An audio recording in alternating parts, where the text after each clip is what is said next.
hopefully, We're back in there. yeah, it works, and he can now hear us. So, Or at least his computer can. yeah, right. Mostly so that he can easily watch tomorrow and catch up on everything that you're about to put his character through. Because I have given you all control of Aerith Zatara and the disaster that is his character sheet. So, What could go let's wrong? see. Let's see what happened last session. What happened? Oh yes, the Platinum Keep. You guys had finally made it uh, using a lucky turn of events and a well-timed sending to ask for aid from Ascalon and receive a target in return. You guys made your way to the Platinum Keep and through its large doors into the main chamber, this large, opulent, kind of cathedral-like room with these high vaulted ceilings and large ornate windows, the stonework latticed with this like spider web of veins of platinum that were just like slowly glowing, just gently glowing. And you couldn't really tell if they were moving or growing or if it was just the contrast of the stone on the metal, but there was just definitely something unusual about the whole room here. You walked in and were greeted by a series of mirrors with a inscription and each mirror having a different symbol above it. Uh, you scratched your heads at it for a little bit, trying to understand the meaning of the inscription versus the symbols, trying to determine if it had something to do with the travels that you'd been on, or you as individuals, before nobody, with a just fortunate glance, happened to see one of the numbers down the middle, and seeing only half of it, recognized, well, these symbols, what he saw as numbers. Seeing the number 1, give me a second.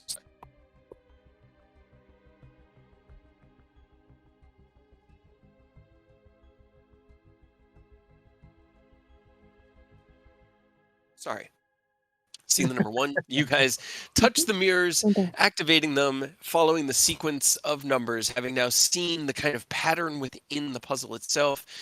You activated all 8 mirrors and found yourselves transported to this pentagonal room deep within the rock. Through each window that you look, nothing but stonework and just stone. In the actually no, those aren't. They're not windows. My bad. They were the same icon I used, but you're deep within the mountain. In the center, a pillar with 5 sides on it, each with a different like swirling kind of plaque of energy awaiting, and the runes on the various sides reading charity, prudence, faith, kindness, and wisdom. As you kind of poked around, tried to see what might move, what might be interacted with, you kind of took in the scene and then were transported through a series of trials, each one kind of presenting one of these virtues for you to prove yourself in. Understanding each one and kind of seeing what he was trying to test, you managed to complete first the prudence trial, this kind of wandering maze through a time lock zone, and then the charity puzzle was next. Next came kindness, where you opted to endanger yourselves further within a collapsing cave to rescue a young boy who had been locked deep within the caverns. And having seen him out, he smiled and vanished before the world around you once again shifted back to this 5-sided room.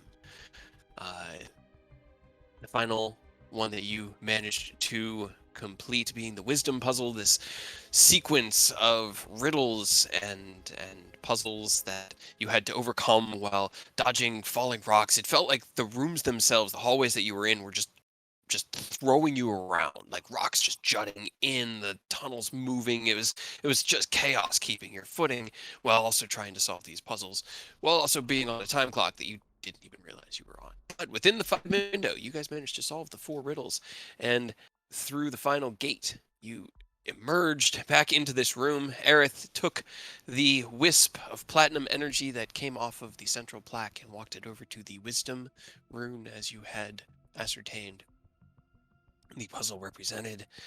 And that was where we left off. You guys were getting ready to, I believe, head to the Faith one. Did I miss anything before we move you on to the next puzzle? Can we have a short rest, please? Okay, thing. Not quite yet. I would like to cast Prayer of Healing for everyone. Okay. Okay. Let's see. It's 10 minutes, right? Yes. I will consult the dice. Let's see how generous Ascalon's feeling.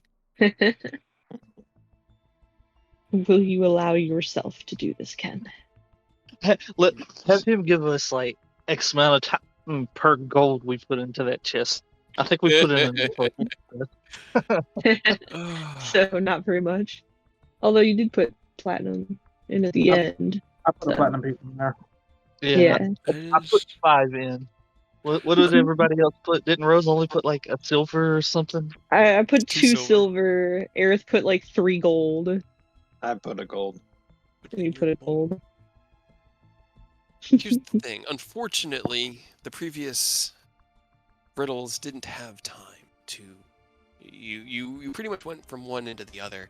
And as you start to look around and see your friends wounded, the battering from the rocks and the various sequence of trials, you begin to try to cast the spell before the world shifts around you, and you once again find yourself somewhere else. Now, in an effort to focus more on the important maps, I don't have a map for this trial, so we're going to do this one also theater of mind like the others.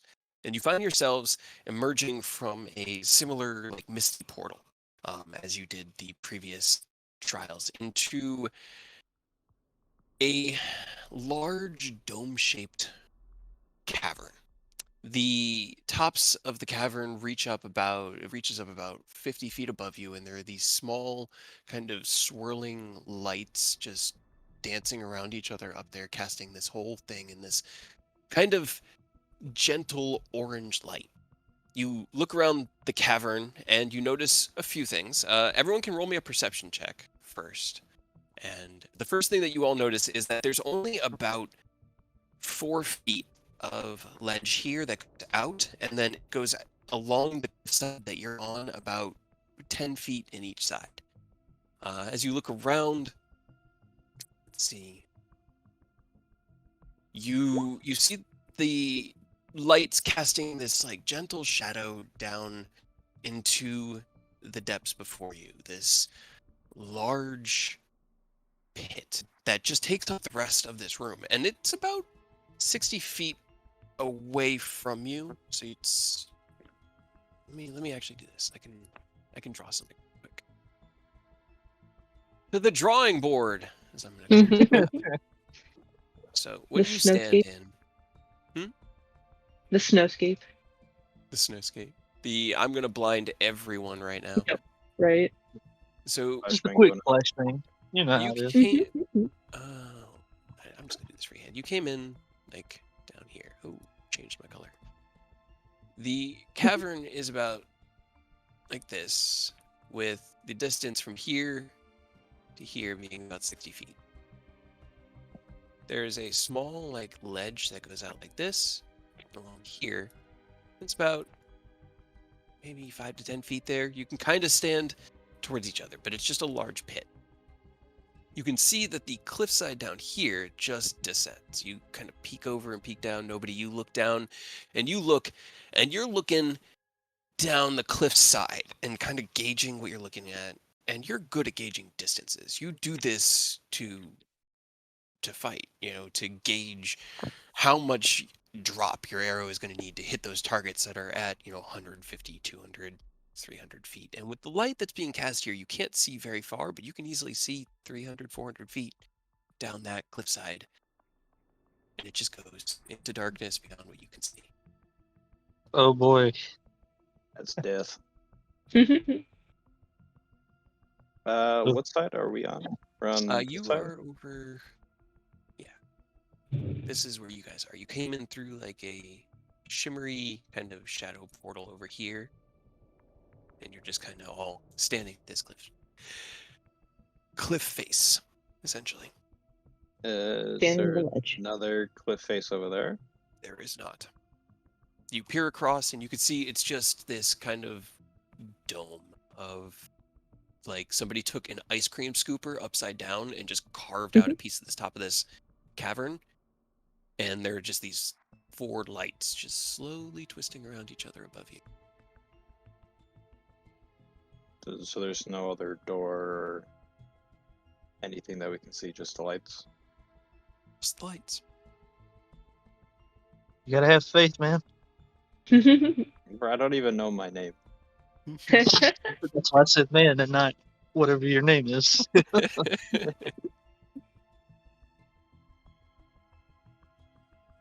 Uh, there's a lot of ways we might need to have faith in this room, and none of them seem especially appealing. Yeah, I was thinking the same thing. I think I might know what we might have to do.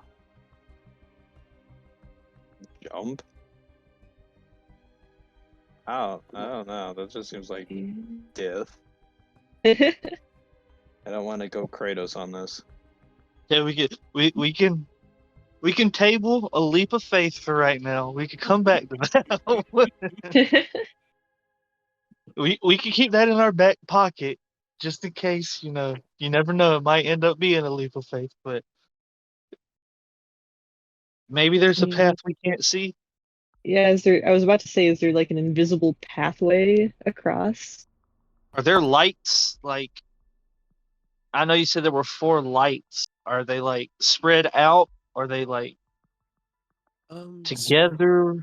How would you describe Is it like in dancing this. lights, kind of? They're So just like the tunnel flying you kind of around. came in is like this. The dome goes up and around, and then just from what you can see, from what nobody could see, you have like a cliff that kind of goes like that you're standing on here. There are Invisible just these staircase? 4. No, sorry. No, it's not a stairway. They're just these like 4 balls of orange light that are just kind of twisting around each other up there. It's So like how much maybe rope it's... we got? I don't think we have 4 to not 500. enough. Yeah, I think I have some rope, but if I do, it's like one spool of it, so like what, 60 feet maybe? Yeah. Yeah. Anyone have a Yeah, climbing Ken- kit? Yeah, Ken has a regular rope and his rope at climbing.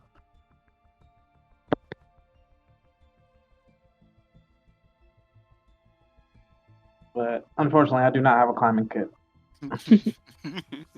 Once again, it's almost like Ken is being tested what it's like without him. Is there like a rock on the ground? Can I drop a rock? Have nobody listen for it? Sure, roll me yeah, finding rocks easy. Nobody, if you're the one gauging this, roll me a perception check. As Got the best odds. you look Nice. down and Okay. Yeah. At least Hey, your look, net one I'm is good still with at my 14. vision, not with hearing, alright? Not But hearing, hey, apparently. listen, at least your Right? net one is still a Mhm. 14. This isn't Still an a attack 14. roll. It's true, it is a You 14. chuck the rock over the ledge, and nobody, what you hear is nothing. You hear it once. You hear it hit the side of the wall about 50 feet down. It goes tick, and it's gone. What you're telling you're me is just- we need to find a bigger rock. Sure. Uh, Okay. hold on, does What? Aerith have the light spell? He does. Can I I guess, piloting Aerith, can he take a rock and cast the light spell on it and then drop it? Sure. He picks up one of the many loose stones here in the ground, casts the light spell. Light spell, it shines with this bright, brilliant white light and just lobs it gently over the edge. Everybody roll me a perception check, as you are all engaged and definitely trying to I Trying to see my figure out roll. if we need to jump at this point. Okay. I have slow fall. Oh, dang. I Okay. do not. So you look, and nobody, Arturia and Aerith, you all pretty much see it go for about the same distance. It goes hundreds of feet into the darkness, and it illuminates this chasm, this shaft, as it goes. And what nobody had seen is this like small tunnel is revealing itself to kind of be more of like this. As it falls, it widens and widens and widens. Oh boy. And the light kind of casts this weird, it gets bigger and bigger and bigger and bigger and bigger and swallowed into the darkness. I'm just gonna get ejected out the bottom of the mountain and just fall back down to the ground. Yeah. Is this Ascalon's porta potty? Are we in here? Yeah. What are they doing in my crapper? You said those lights are moving, right? Yeah, they're just kind of twisting around each other. It just gives everything in here this really shifting feel. The walls are not smooth. They look like they're just rocky, jagged, so they have small shadows in them that just twist and dance as the lights move around. I mean, we know this one is faith. But what faith are we supposed to have? Like, oh yeah, just jump off this cliff, you'll be fine. I don't know if that's faith. Or Yeah, just... that's the problem. Faith is so open ended. It could be, hey, just take a step out here, and it's not like it could just be an illusion made to test our willingness, or it could be a giant pit that we're just supposed to test our faith and actually jumping, or there could be something else entirely. Yeah. Ascalon's watching, like, why the fuck do they all just jump?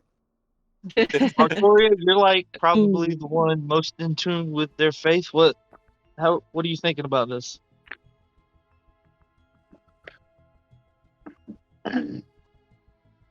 Well, I've always believed that Lord Null had my best intentions at heart. So, if indeed it is a test to test our will, then I have no qualms at all making the leap. And if I die, so be it. Yikes. That seems a bit excessive. Yeah, I don't know about that. Can I try shooting one of the lights? Sure, make me an attack roll. I mean, the light went down, so it's not like it's interfering with magic, right? Like, yeah, you saw the light spell just it didn't go out. It seemed like it fell so far that the darkness between the two of you just engulfed its light, and it just fell into that shadow. Nobody, you draw your arrow, shoot it. The arrow of water soars up into this dome space and through one of the tiny little wisps, creating the light here. It disperses into this like cloud of glittery orange, and then comes back together, back into its like undulating, smoky, illuminated shape, and just resumes drifting. Okay. Is the door we came through closed? It's not necessarily a door. Kinda It's just just sort of appeared like here to me. mist. You put your hand against it, and it does feel like you could pass, but you would have to like force yourself through it. Like a Dark Souls boss gate. Ascalon's on the other side. did any of you touch Let Me Solo Her soap sign before we came through? I didn't see it. Well, either we try and push through the fog gate or we jump. Which one do we want? I don't mean, like either of them. Yeah, they both kind of suck, but this is literally the test of faith. I don't know if pushing through a fog door is exactly testing our faith. Turning around and going home. Testing our faith and not dying. I mean, it's feeling like we gotta jump. I don't know what kind of vibes you guys are getting, but I'm getting serious jump vibes. Do it. You won't. Yeah, those jumps. Okay. Bye. Into the pit. Arteria will do a small prayer and then follow suit. Okay. Arturia into the chasm. The two of you fall Uh, and fall. Were we waiting for them to like finish, or are we all just going at this I point? mean, Come on in. The air's dumb fine. way to, this is gonna be a dumb way to die, but Yeah, right. I mean, yeah. Just make sure you roll when we hit the ground. Alley-oop, and I'm just gonna walk off the side. You step over the edge. The air soaring past your head. You fall. Don't be a bitch. You still have Aerith, so. Yep. And just look at Aerith, just ladies first, and then motion for him to go. There. Okay, here we go. Whee! If all my other friends are dead, you might as well jump off a cliff also, right? This is literally if your friends jumped off a bridge, would you? Yep. Would you? Yep, exactly. Fine. Step off. Okay. All right, now re-roll Rose, all your you- characters. Not yet. Hold on. You join the fall. The two at the front, Eodos and Arturia, you fall and fall and fall and fall and fall and fall. And through the darkness, it's hard to even gauge at one point if you're still falling or if you've just sort of left gravity behind and are just, floating. If not for your dark vision and the ability to see the cliff wall around you, like in the Flying by. vast distance away, 60, 75 feet away, just coursing up, you'd believe that you were just in a bubble floating. And as you are falling, soon you are joined by nobody who kind of falls in next to you in this weird, like, skydiving type pattern. And then Aerith drifts in, screaming softly, like this soft weeping. And finally, Rose, you join, and the five of you are falling together for what feels like 200 feet, 300 feet, long enough to actually like take in the moment of what's going on. Does anyone do anything? How everyone's day gone? We all glad we jumped. We having fun. We jumped. Is this common on your adventures? No. Well. As you think about it, have we jumped before? You look down and you see Probably. at the edges of your vision these little specks of misty light, similar to the ones at the top of the tunnel you had seen, illuminating the ground below. And it turns your stomach as you see what looks like a series of razor-sharp stalagmites pointing up directly at you, glistening with inlays and blades of serrated platinum. And as you plummet towards them, does anyone do anything? Are you sure we made the right decision? I mean, it doesn't seem very good. Arturia doesn't do anything. I don't have anything to do anything. I don't even know if anyone has anything. I think Eodos might with his boots, but it's up to I him think whether or Aerith, not. didn't he say he had Featherfall? I think he said he should have prepared Featherfall. Yeah, I think he did say he should have prepared it. That's right. Well. Yep. Okay.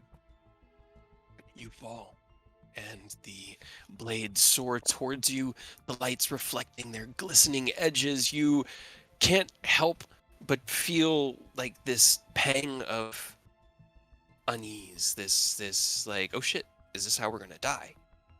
And as you hit the first of the razor sharp stalagmites, you fall through it, an illusion, into platinum mist. The five of you emerge back on your feet, stumbling as though you were ejected at a much slower speed than you were traveling, but still at a sizable speed into the platinum temple. This five-sided room that has been your home base for the last little while. You stumble in, gasping for breath, sweating. Some of you still, the visions of your life passing before your eyes. Aerith, you question, why did you ever wear those pants? Why? But it's fine.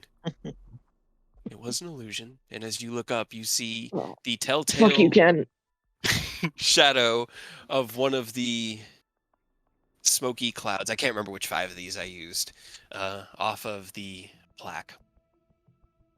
Ontario, grab it.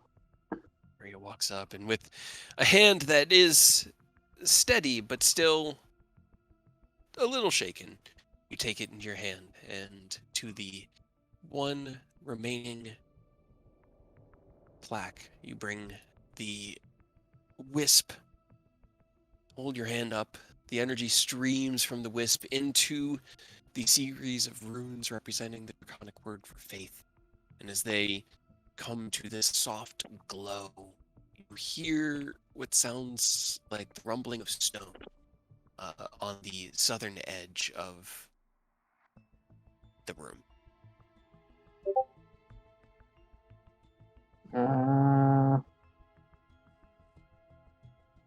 Shit, right? That was all of them. They are all glowing. Their door.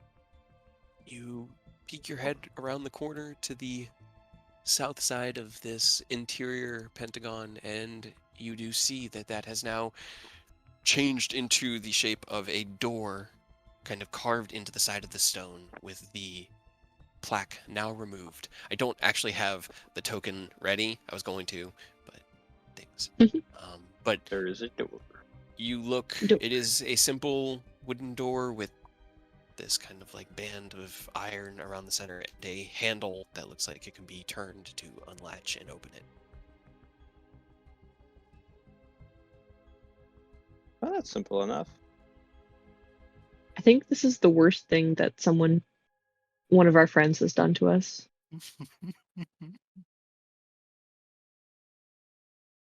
Make you fall down a mile deep hole? Just all of it. No, all of it. The That's whole fair. thing. See, Robert is a good guy. Yeah, peachy. Right, you push open the door? Yeah, might as well. Okay, you push open the door, and inside is a softly illuminated chamber that has a single spiraling stairway that just sort of goes up to, I guess it would be to the right. Yeah, like... Sorry about that. What I miss? Oh, good. I honestly didn't see the message. Where did you have to dip out? I had to step out of the room as we fell through the illusion. Okay. You basically stumbled back into this central chamber. Arturia grabbed the wisp of energy and activated the faith rune. There was a rumbling of stone on the southern side of the map. Nobody investigated and found that the south side of the pentagon is now a door. He opened it, and there is a stairway that kind of corkscrews in a spiral pattern up and to the left as soon as he comes in. Gotcha. So we over here now. Yeah. Mm-hmm. Okay, cool. Fell down thousands of feet, and now we gotta climb a staircase. Maybe this is the real test of faith. How long can you climb stairs before you give up? Well, you best start climbing them. I mean, did you want to try to get your rest in now that all the tests are done? That's a great idea. Let me come back down the stairs. We could try to do that now. Thank you. Now that Ian. it's not going to whisk us anywhere. Yeah. I figured that somebody might want to say it because it looked like we were about gung ho to go on up, and Right? I know Toria wanted to take a break a minute ago. Yeah. After we fell off a cliff, now we're good to go. Yeah. How long we were falling? We could have took the rest while we were falling. Yeah. So, yeah, if we can do a short rest now, that'd be fantastic. Ascalon, I look up. You know how long it would take to fall a mile? 3 Probably rounds. not long. Oh, 3 rounds? 3 rounds. 18 seconds. Yeah. Just under 20 seconds. It takes just under 20 seconds to fall from no velocity 1 mile in distance. Yikes. Yo, I will say, if Aerith actually shapeshifted. Oh, wait, that's not this character. But if they did shapeshift into a squirrel, they would survive terminal velocity. they would, yes. Yeah, 'cause their bodies can survive the impact. Did it rip his organs asunder? Oh no. So that's how we Not would have this one. survived. Shapeshift into a squirrel. Yes. Yeah, because I mean, when you impact, you just go back to normal. I mean, there's still, Well, the it bleeds bleed over a little bit. Yeah. Because I don't think a squirrel's got the HP to just absorb. Probably one. How long did you say we fell? 3 miles? It was probably about a mile. You guys fell for probably about 20-25 seconds. It was probably about a mile. If you had to roughly estimate how many D6 worth the damage it would be, what would you put it at? Let's see. A See, the thing D6 is for with 10 feet. yeah, and it Without kind the of cap. peters out. So without the cap. Yeah, without the cap. Okay, all right. So that would be. Can we break into Mach 3 in this fall? Hold on. I'm doing some. I think is that. Man. How many feet Okay, is the it would mile? be without terminal velocity, taking the average fall damage of a d6 for every 10 feet is 585-ish. I think it's like 5,850 feet in a mile, which would be 2,045 damage if there were no terminal velocity. Yeah. Yeah.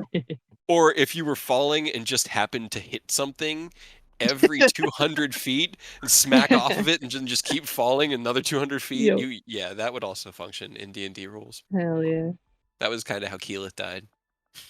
Yeah, right. It Fell off wasn't a the impact 1,000-foot with cliff. the water that killed her. It was all the impacts before. Anyway, short rest. Yes, you do manage to take your short rest. I will not make you guys roll to do watches. There is not going to be anybody accosting you during your short rest. The room is comfortable. There is a soft kind of like movement to the air where it feels like fresh air is being pumped in and the air that you guys are breathing is being removed. So it doesn't actually get like stale or stagnant in here, which is nice because it's an entirely enclosed space aside from the single stairway that now goes up. So, how's everyone feeling? Let's see. Is depending on what y'all say, is how much I'm gonna bump up this thing. Okay. Also roll a d6 for the Song of Rest.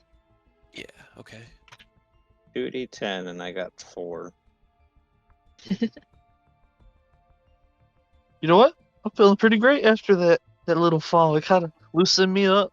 It's kind of like being in a spa, Let's see. Aerith needs. Aim.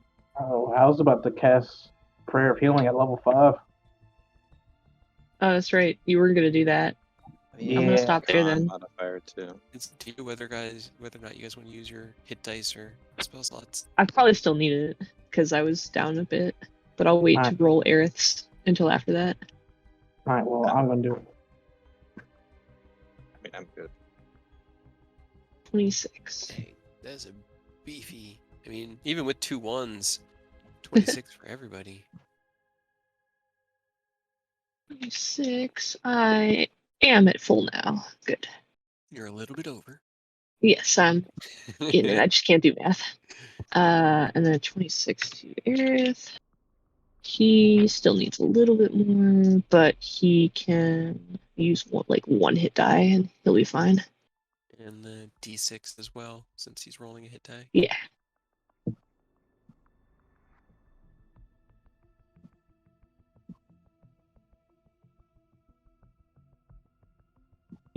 Two.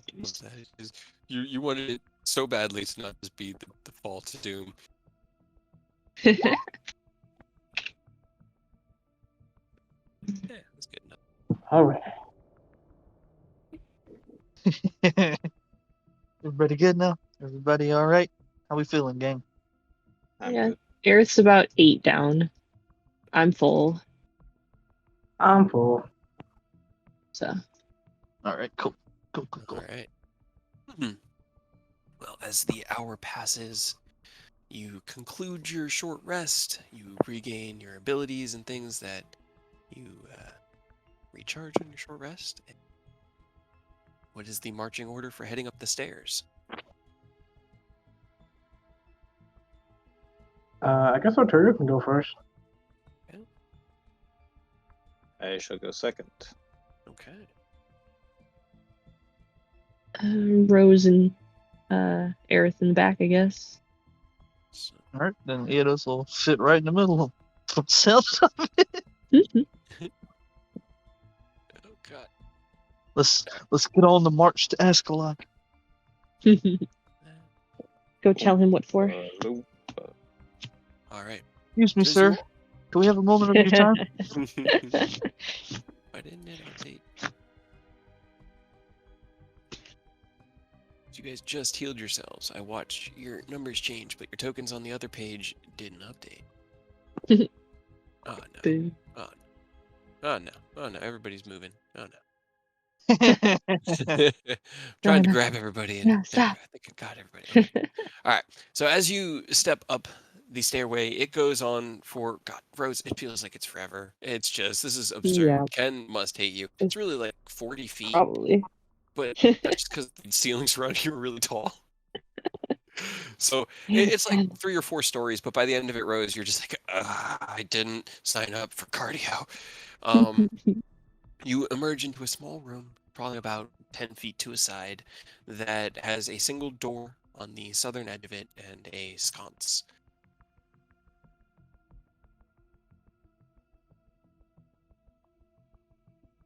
Scott, you said. Yep, it has a small Just a flame sconce. just lightly burning in the center, Is it- casting in this Is like it an goldish platinum evil light, this sconce? weird. Is it an evil sconce? Rose, you unfortunately can't see it. What you see is, at the moment, Eodos's ass. Eidos' ass. Yeah. Yeah. Sounds alright.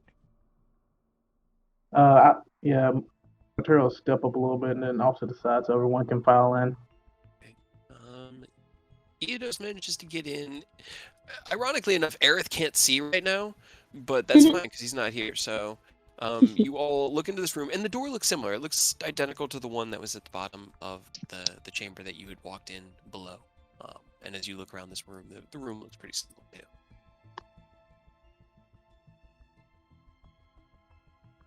Should we not? Can I, You decent?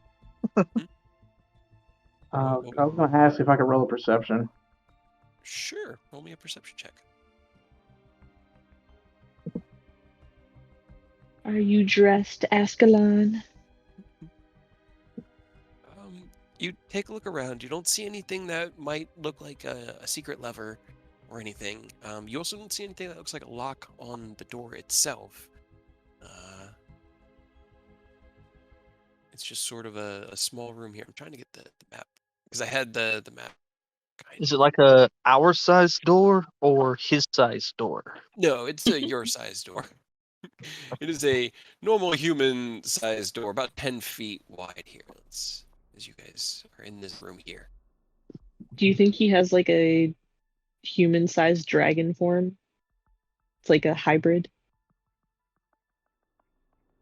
Tiny Ascalon. Yeah. I mean, that would basically be Ken's regular dragon trigger form, right? I guess, yeah. Slightly more regally looking. Yeah, probably a little more muscular and like, yeah, pretty much. A little angry at the state of the world and things going on in it. Yeah. Ready to fight. That's a I door mean, handle, right? I guess just open it. Let's get us in there, guys. Because We've been talking with him, right? after yesterday, I don't trust stairs not to just flatten and turn into slides. So Tyranny, open the door. Okay. You open the door and look around the room, and everybody make me a perception check as you step into Eric, the he can't see. large room. Well, it's kind of as you're filing in, and also as I'm revealing the map, it gives you something to... Little boy rolling a 2. Oh, yeah. You take a look around. You do see, obviously, the large kind of pit. It's this 10-foot wide, 10-foot diameter, like, brazier that sits inlaid into the ground with, like, stones outlaid around it. That's just lightly burning with this obviously magical flame. You see tables laden with gold and treasure and items. There is one to the left that has what looks like weapons on it. Another with books. There's quite a few with books. And as you look around, you also see that there are seemingly 5. Wow, those perceptions. Yeah, right? God. How am I the one who rolled the highest? Right? I mean, you want to use my passive? I'll let you use my No, that was an active search. You obviously have like crusties in your eye or something. There's something going on there. We're dropping from the adrenaline high still, and then climbing 4 flights of stairs. Guys, oh my god, I'm so tired. Okay, cool. All right, yeah, you see 5 lizard folk that are similar to the ones you had seen kind of trapped in that time stasis. But these are all standing very tall. They probably are 12 feet tall each. Still medium-sized creatures for their reach, but just like they're so big on that. So I guess it probably close to like 9 feet. 9 feet tall. They tower up there. And as they look at you and you make eye contact with them, the one in the center who's carrying this very large like kite shield and has his mace in his hand just grins, "Welcome," and bows his head. Howdy. Is Ascalon in? We have an appointment. Master awaits you on the terrace, but first, Okay. you have proven your virtue and the flexibility of thought. To prove yourself worthy of his audience, the Master demands that you prove yourself in martial combat, so that you can be worthy. Didn't we already do that? The golem Downstairs, yeah, with the giant golem. cast from the souls of those who failed the trials. He holds his weapon out towards you. We did not fail. How many people have been done the trials?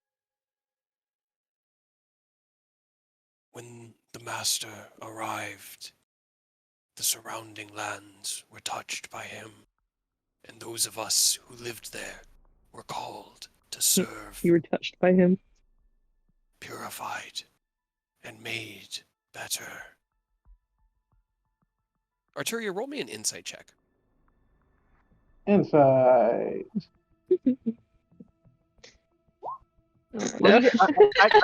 I can't think of tempered. They're fucking tempered. Yeah. As you look at him, you work a lot with souls, ushering souls. It's kind of what you, as a cleric of Null, have been trained to do. It's what this whole trial is kind of revolving around, is understanding your place within the world of the souls that you usher and guide. And as you look at this creature, there is something wrong. You don't know if it's wrong in a good way or a bad way, but that isn't a soul that you're looking at.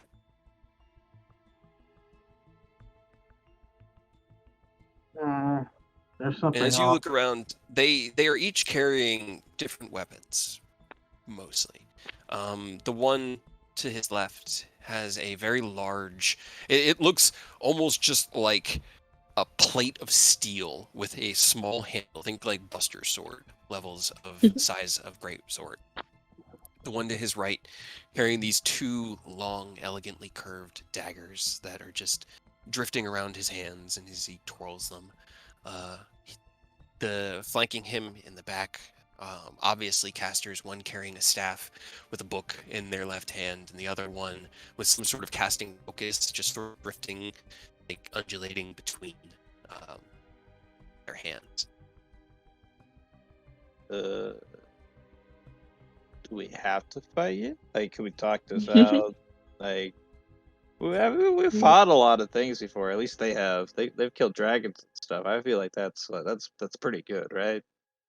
Yeah, like he should know our fighting prowess. Whatever we fought with him for months, a year. Knows what he has seen through the predecessor's eyes, but he wishes to try all who would step against him, to try to stop him. He does not wish to let this come to pass without giving you all a chance, but that chance must be earned. Well, then we fight him. Why do we have to fight you guys? Do not think it ends with us. Sure, but why do we have to fight you first? Because that is what he demands. He has tested the purity of your mind and your spirit. He wishes to test your body before even granting you an audience. If you wish to go home, and he kind of holds the mace out towards the door, take the stairs down, and we will return you to the entryway. Okay. Well, if we had to fight you, do we at least get the gold to the left once we're done? If you wish to attempt to take the Master's Hoard, it It's is just there for you can say to yes try. or no. You can say yes or no. Does some of it look Certainly like... try. Does any of this stuff look like Ken stuff? Some of it, kind of. Roll me an insight check. Like, is it his, like, weapons and stuff over on the table there?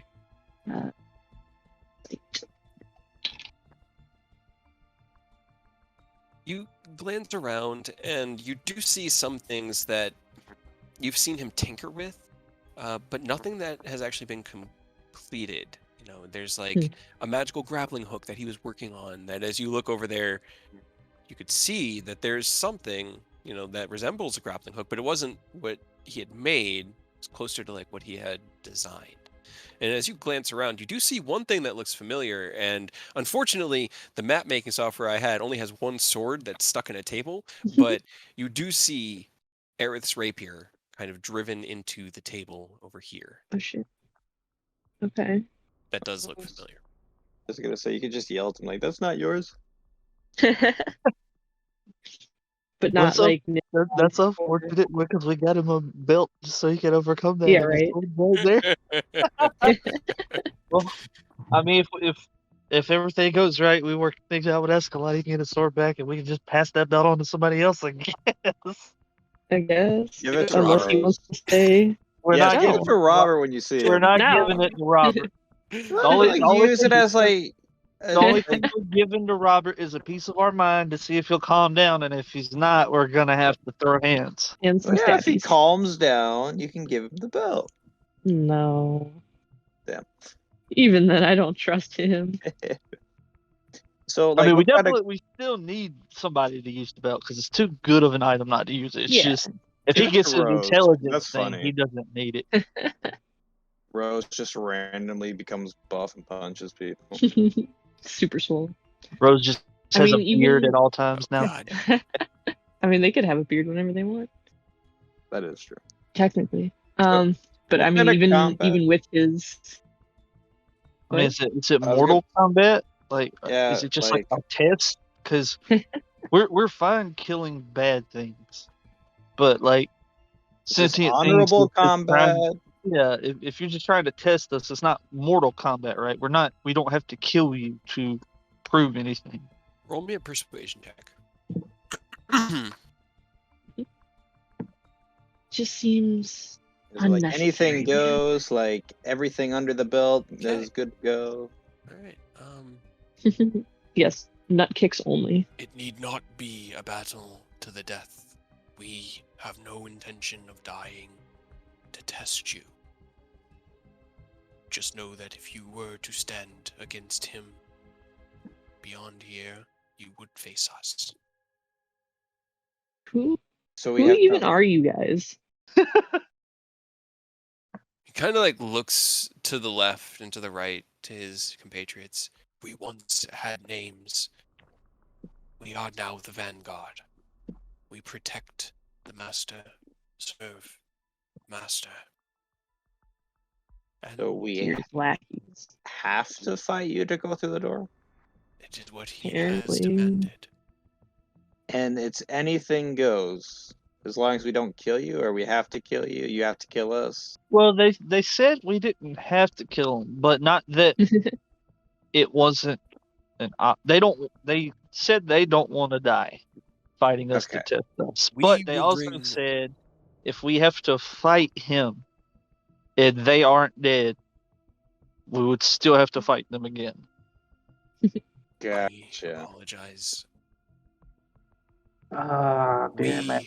He kind of like holds his mace up against his chest and centers himself, and you see it's strange to see a lizard folk acting like so calm and just like he's had this very monotone resonance within his voice that's just had this like hum. This need not be a battle to the death, and we would not stand against you in your trials and tests against him beyond these gates. But if you fail here and mount a resistance against him, we would then rise. Okay, I see Okay. now. Okay. And then they won't bother us if we prove ourselves here and interact with him here. If we Correct. don't succeed, there are And- problems in the future. Gotcha. Okay. So is it like, does it have to be honorable combat, or is it like, can we kick you in the nuts? You may fight however you wish. We want to Rude. test the true extent of your martial prowess, as we will bring the true extent of ours to bear. It just need Okay. not strike the mortal blow. Okay, so I can just draw my arrow and shoot him right now. If you want to. Well, that's like the best way for me to get my most damage out. So I'm No, just gonna nobody look just at does a quick Eonos draw. like, so I can I could just go, right? I mean, I they guess. said, yeah, As long as you said, as long as they don't kill him. and nobody's gonna stop you. And I did They- ask. I was polite enough to ask. Like, dirty maneuvers is allowed. Like cheap tricks. Yes, okay. And I'm gonna pull my bow and shoot Sucker the punch. spellcaster. All right, roll me a deception check. You're gonna shoot one of the spellcasters. Which one? There's two. There's one that has like a the one to the left over here has like a magical focus that's like drifting around between their hands, and this one has a staff and like book. Like how nobody did not hesitate. I Laughing appreciate that, dude. He knows what he's about. I was polite enough to ask. Roll me a deception. Okay. Okay, that's not okay. Unfortunately, you don't have advantage. You can take the attack, and then everybody roll me initiative. Hold on, I need.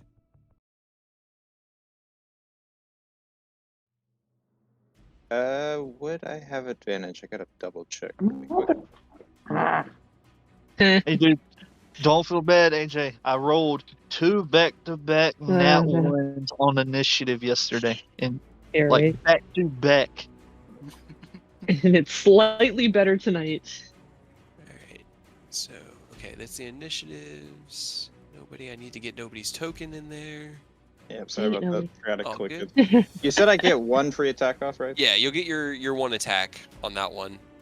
Unfortunately, it is not an advantage. He If I does- go before him. Oh, okay. All right. 20 does hit. Yes.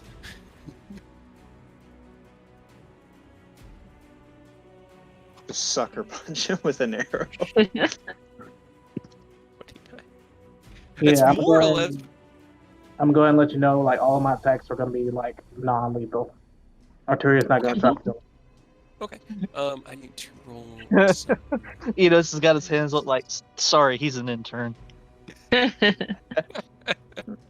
he said he wanted to see us at our strongest. Nobody is strongest when no one expects what he's doing. When he I gets mean, to go it's first. fair. And when I gotta go first. Never let him know your next move. Yeah. Exactly.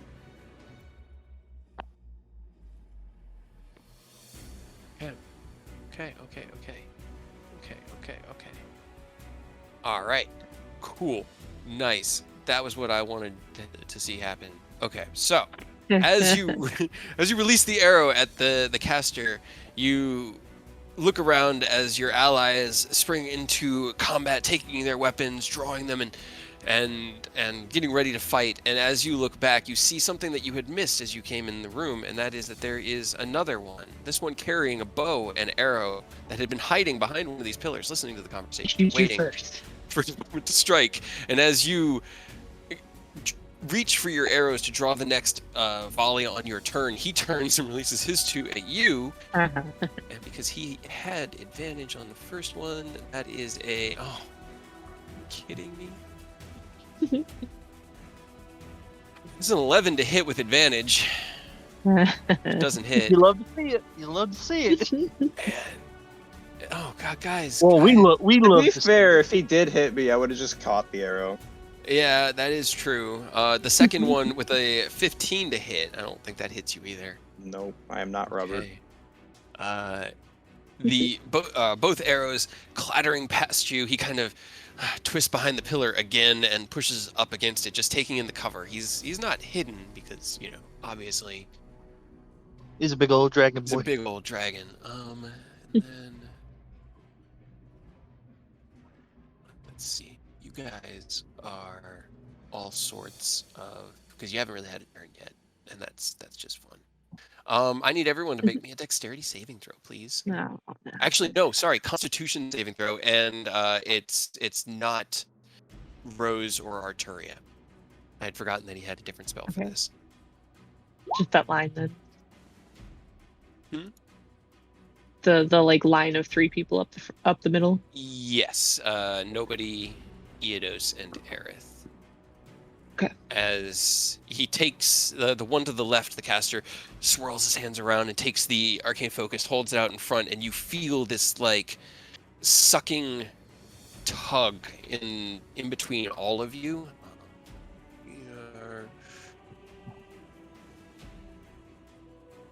Okay. Aerith and nobody, you managed to like dig in and not really be as affected by it. But as that sucking of the air culminates, it then pow, explodes in a shattering burst Oh, that deals 28 damage to Eodos and 14 thunder damage to nobody and Aerith. oh, that there shattered. Yeah, he's shattered. And then he's going to also duck behind a pillar, and that's going to be his turn. Rose. Alrighty.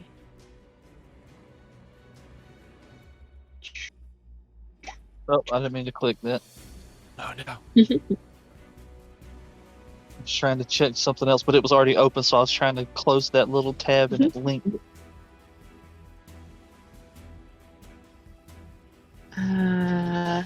Okay. I want to use my react. I just wanted to double check to make sure that the rebukes aren't like a melee attack, and it's just if something damages you. I'm just gonna throw back elemental rebuke at that fool.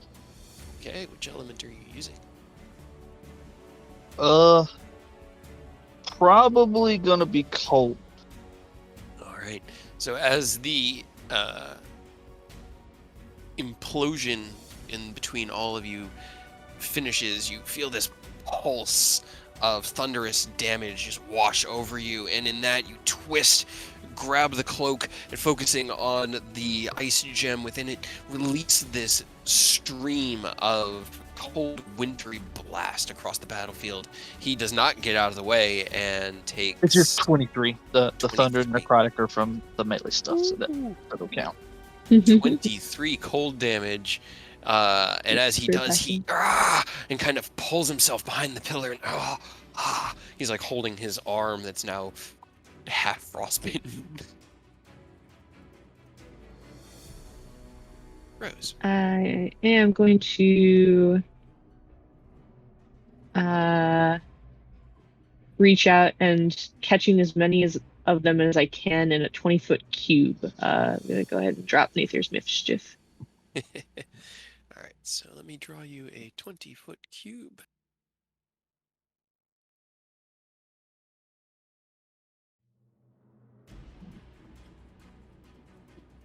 So that would be 3 or 3. Yeah, you definitely get 3. It's just whichever 3 you want.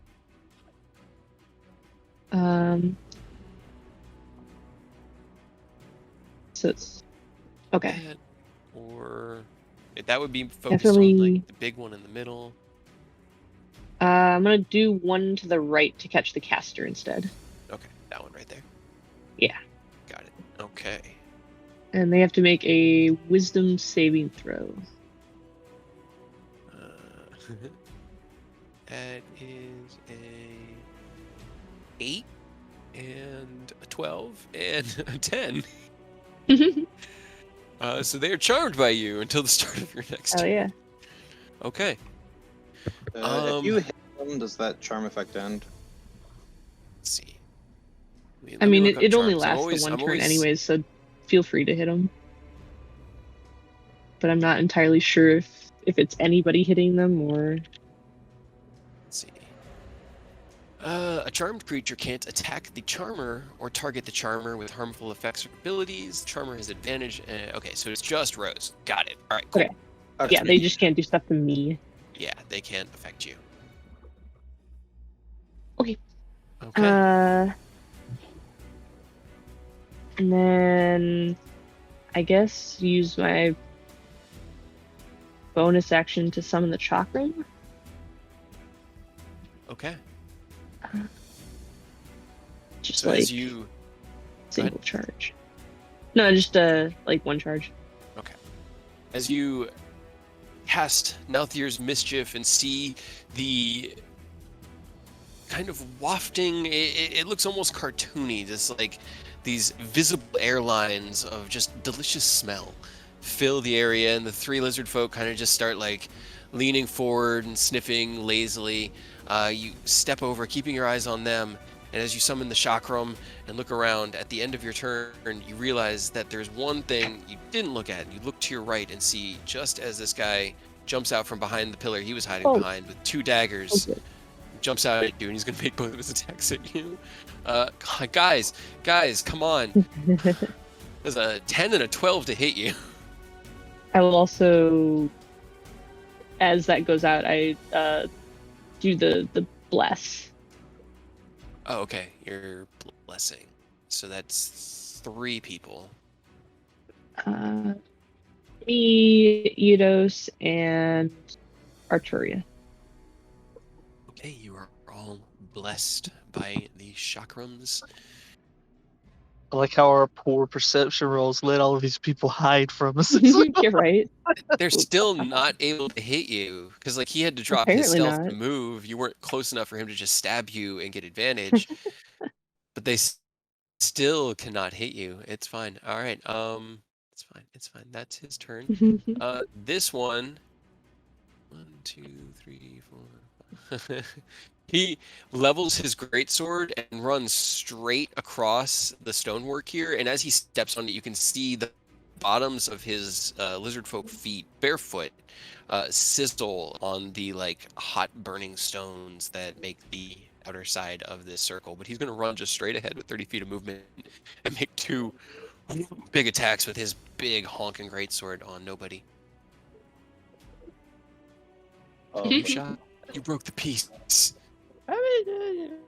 Don't worry, nobody. Don't worry. I rolled a 5 on the die and a natural 1. So we were fucked. that's a 12 and Ascalon. an 8. Yeesh. He's gonna hit us with Run every to the natural 20. fire. Yeah, he swings, and as he does, he twists, and you dodge out of the way. He twists the blade and tries to bring it down on you, and you turn. The blade cleaves into the ground, and he just grits his teeth at you. Nobody, it's your turn. Okay, well, this sucks because he's right next to me, so I have disadvantage on my bow. So, bonus action, disengage. Okay, you twist away, juking left and then moving right. And I'm shooting this guy because he hasn't had his turn yet, right? He has not. Make sure everything's He's still on. like, you hit him, and he's like, ah! As you hit, you could see that it was a female. She reared back and is like looking down at the wound in her shoulder where you hit her. She's beginning to try to cast something, but that's a 17. The first 3 was kind of rough, huh? Yeah. Even with the hyper advantage, the 17 is the max. It's Yeah, really that's- Here's the unfortunate. thing: Uh, she's not wearing any armor. And as you shoot, she's distracted. The first, they both hit, yeah. Hell yeah! I Right? was expecting like mage armor or something. Okay. I mean, she had mage armor. Yeah, this still only gives you a 16. with mage armor. non-lethal. Non-lethal. Still only got her up to 16. Okay. As she's starting to cast this spell, you see the glowing white light of what you recognize as healing magic, and direct your shots not to her, but one to the book in her left hand, the other to the staff in her right hand. And as she is disarmed, she grits her teeth, puts her hand over her wound, smiles up at nobody, and just falls down onto one knee and lowers her head. I'll And take I'm just that. going to put this here. She's not dead, but it's the easiest way for us to track who's been removed from the battle. She's basically fallen down to one knee and has surrendered. All right. Also, They're not too Can bad. I like peek my head around the corner and be like, hey, there's someone hiding over here? Roll me a perception check. Hello. Hey, you gotta tell me if you That hear. should not be an advantage, but 24, you look around, you don't see anybody. You're pretty sure there's nobody behind that pillar. perfect. That is my turn. And then you get stabbed. Jeez. Probably. God damn it. This guy with the sword and shield, he's kind of awesome. I'm just going to mechanically put him there.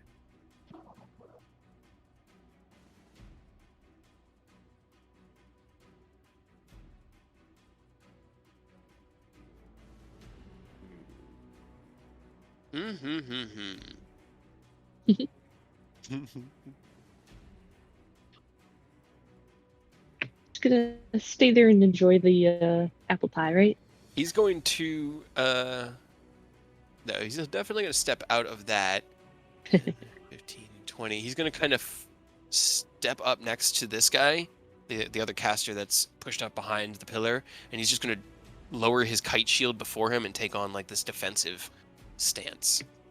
And that's going to be his turn. That's cool. Why can't we run into people like honorable ass people like this more often, where we don't have to kill them? Because your primary enemy is the cult, and they're all Right? you know, And they hate us. masochists, and they just want to die. Anyway, Aerith, it is his turn. Yep. Okay. Fireball. Just gonna straight. Yeah, right. He'll just blade song. Okay, so he takes on his blade song. He gets them back on short rest, right? I just want to make sure you're not don't- using resources he might need for. I mean, he still has 3 left. It's a long Okay. rest, but he still has 3 left. Okay, So- good. I I'm didn't gonna know use how one of many. them. All right. Put him right here. Eidos is Yeah. gonna point Aerith over there. Get him. Stick your dog. Runs over, drawing the radiant dark glancing over and seeing his old rapier. And he turns around and goes, no. It's entirely up to you guys if you want to touch his hoard. I mean, we can ask Maybe him not afterwards. yet. I don't know about that. It might make him mad. God,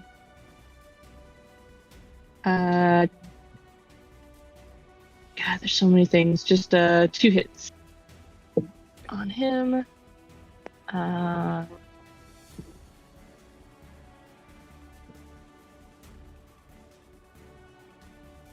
Miss. First Hit. attack swings out, and he like raises this large sword and just deflects it. And as he's parrying the attack away, Aerith takes this like half step back and then jukes and stabs forward and manages to catch him in the abdomen. Go ahead, roll damage on the 23. Radiant dark pulsing with the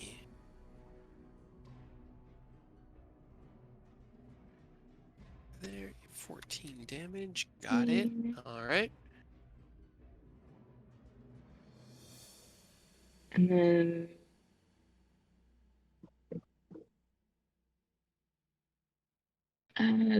that's it. I'm still trying to figure out what most of his stuff does.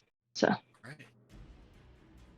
Well, the rogue archetype is next. He has extra movement, and he's going to get up to here as he kind of like does this double step and then runs as fast as he can as he dashes on his bonus action, and then takes this one long swipe with the dagger in his hand at nobody. Is it 18 to hit? No. No. You raise the bow, kind of protecting yourself with the inlays and guards that have been attached to the front of it for this purpose. You deflect his dagger, and he takes his stance, ready to deal damage if he has to or can. Eidos, it's your turn.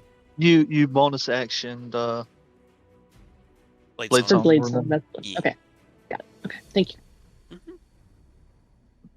So many things. And Eidos is just gonna scooch on in here. Okay.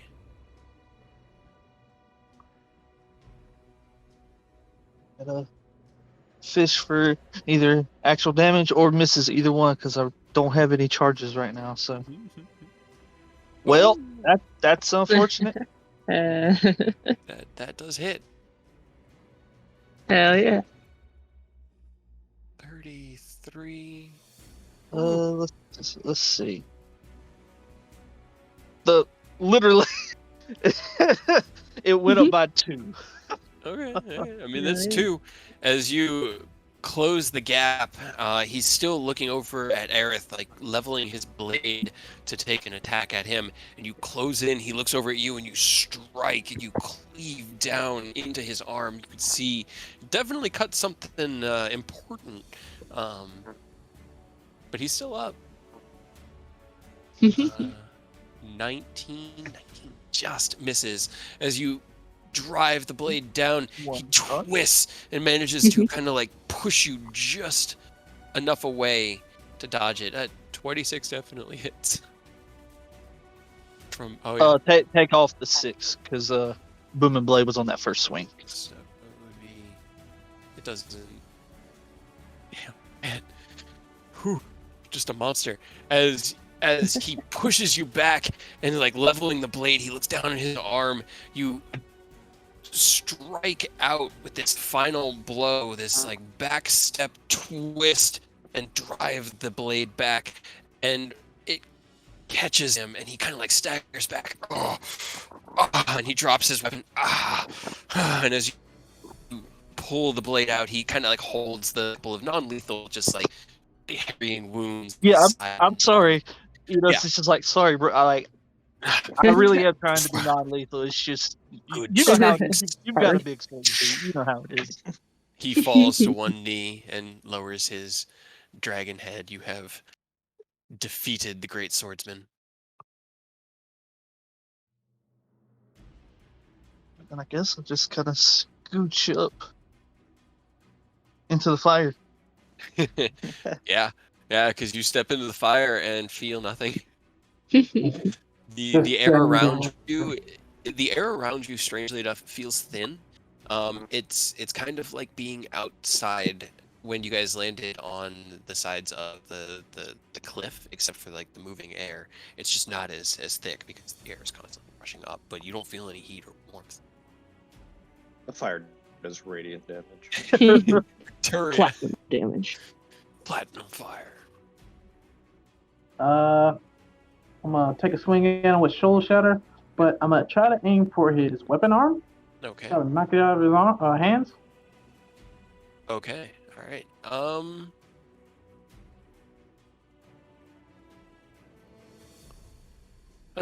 See, the thing is that's a battle master thing. That's an actual thing that exists in D&D. Is the disarming strike. So unfortunately, you don't have that training. But yeah, I got you. Yeah, go for it.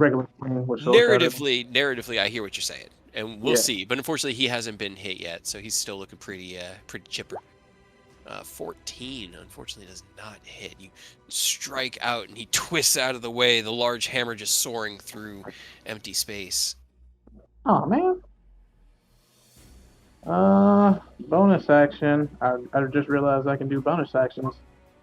Bonus action. Oh. Don't forget bless. Sure. Go ahead. Roll me a d4.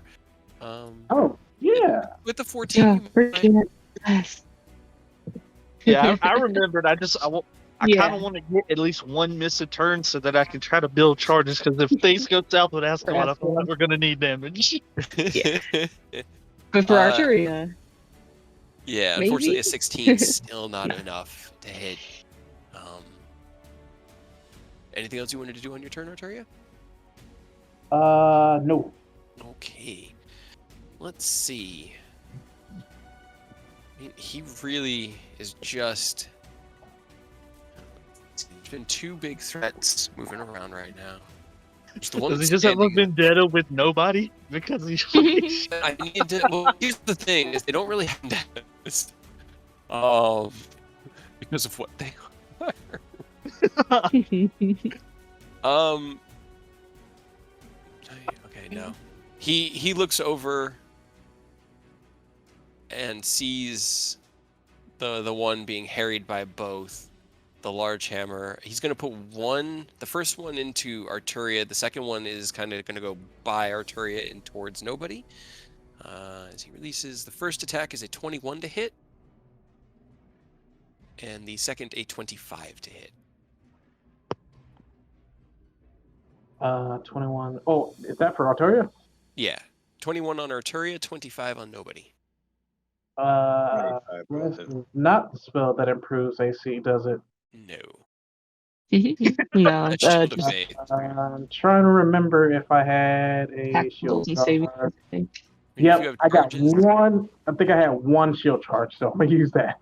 Okay. You shield, deflecting the arrow that's coming at you. Unfortunately, the arrow at nobody still does hit. But I can fucking catch it. Okay. Roll me your catch. I gotta remember it because it's a D10 1 plus D10 dex plus monk level, I think. Dex plus monk, yeah. Plus 5 plus 3. Plus 5 plus 3. Okay, so that's 11. You take 16 points of piercing damage as you fail to stop the arrow. Oh no. Him getting a sneak attack with a nearby ally delivered a little extra damage. As the arrow kind of twists by and hits you in the shoulder, you go to catch it, and you do manage to catch it and kind of slow it down just a little bit, but it still drives in, and you do take the 16 points of damage instead of 27. That is his turn. This one is going to look past his shield friend at the red tiefling walking through fire towards them, and is going to release 3 Eldritch Blasts. Well, they look kind of like Eldritch Blasts, but they crackle with a platinum light that you have never seen anything like this before.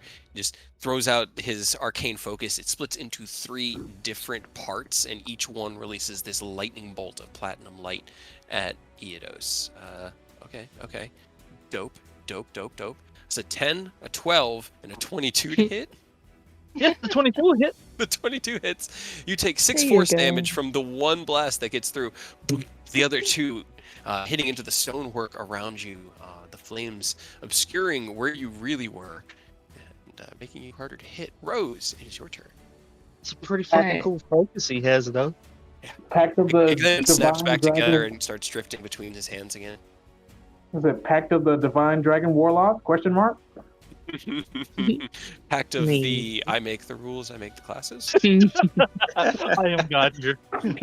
Pact of the I definitely gave the Paladin archetype cover, so Nice. you know, we'll just see where I'm getting inspiration from. Anyway, Rose. So start of the turn, I can move my square. Can I move it? It can move up to 10 feet. Can I move it kind of 10 feet in a diagonal so it catches like this guy in the top corner? Well, this would be 15 feet. That'd be 15. Moving it. The first movement is 10 feet, and the second one's another 5. Okay. I mean, you could, because he was what? You could move it sideways. Yeah, you could get it to here.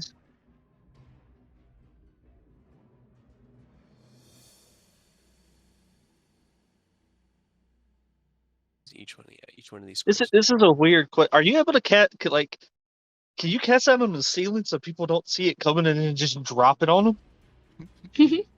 I technically, I guess, because I can just move it 10 feet around. We could booby trap a room moving forward and just bait people in and then drop like apple pie tent. Yeah, those just flowers. It just fills a 20-foot cube that you can see. Doesn't say it needs to be on the ground. It could be anywhere. You could just make it float in the air. That's kind of terrifying, honestly. And then I was hoping like not to bother Eodos with it, but it's the one that he doesn't mind, so I could just move it straight 10 over like to the left. Like that? Like I have it now? No, like one up.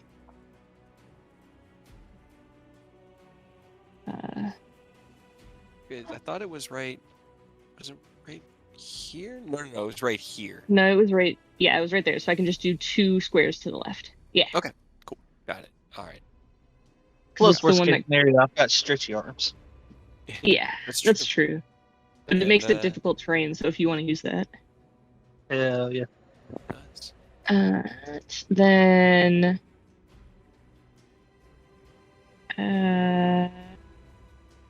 going to try to hit this guy in front of me with my shotgun.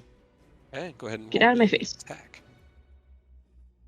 Give him a whack. Kind of like swing your hand, and the chakram just floats in the air, just beside you, kind of cutting through the air. 25 it definitely hits for 6 radiant damage. 6 radiant damage.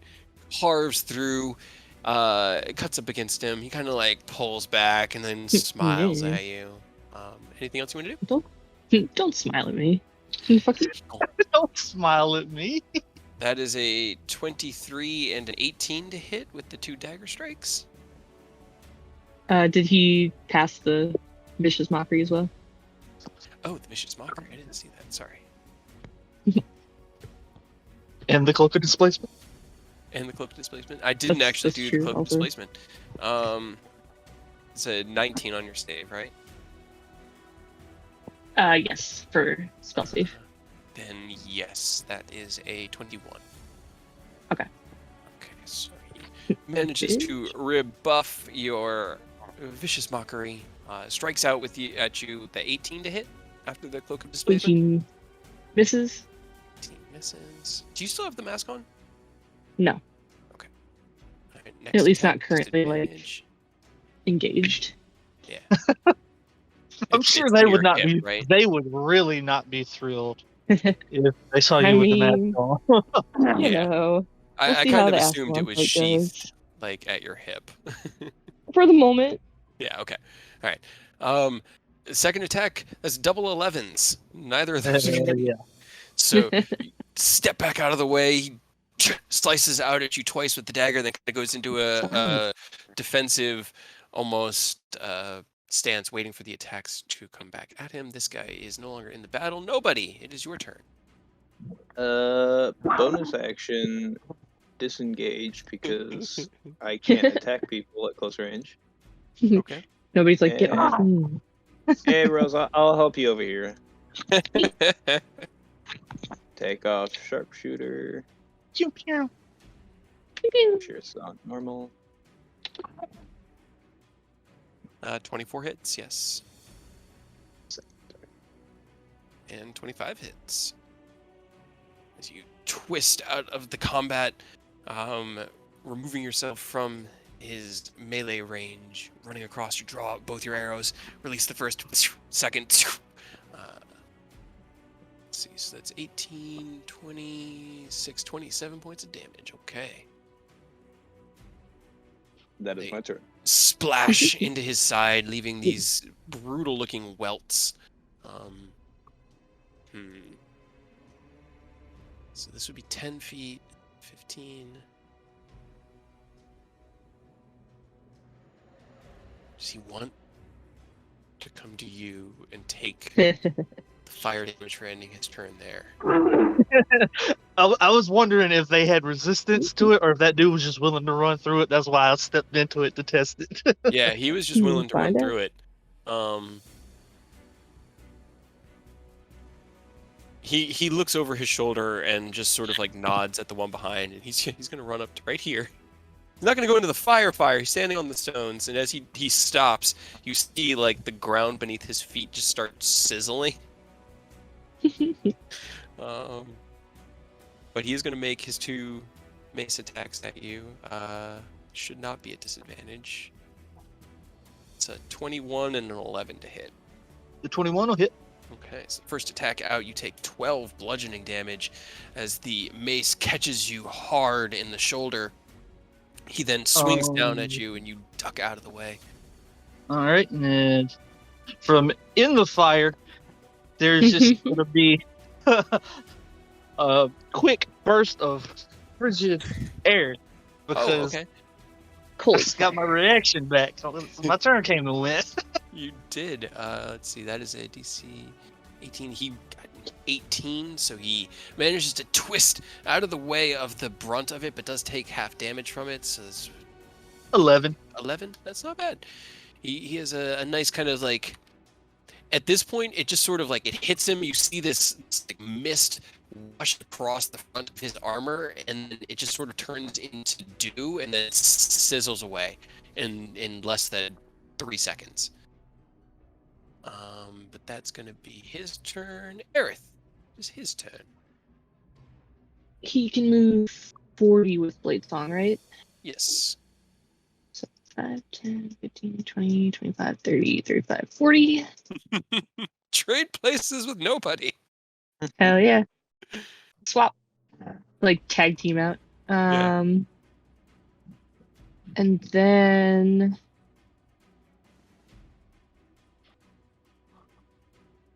he's going to use part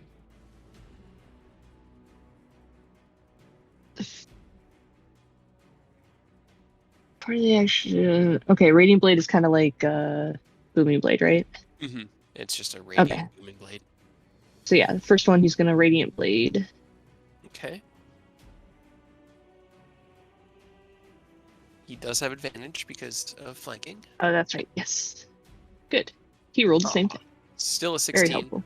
Unfortunately, a 16 does not hit as he runs up behind the rogue creature here, brings both of his daggers down and just deflects it with this like X block.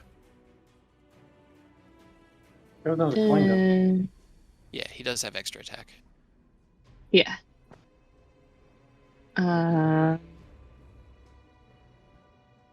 If he casts a spell through his file, is that like another action?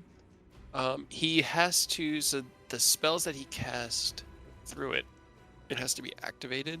I remember. No, I'm thinking of Missy. Let me look at it. I just wasn't sure if that is like the same kind of like mine where it casts a spell as part of the thing and it's not like an actual spell, so he could cast it in the same turn. No. It's still an actual spell, and so is Okay. yours. Okay. Your spiritual weapon is the same. It counts as the same as casting a leveled spell, mechanically speaking. Okay, so I can't. You can only do a Okay, cantrip. just the regular attack then. Yeah. Because the other one was a cantrip, but it was still a spell. Oops.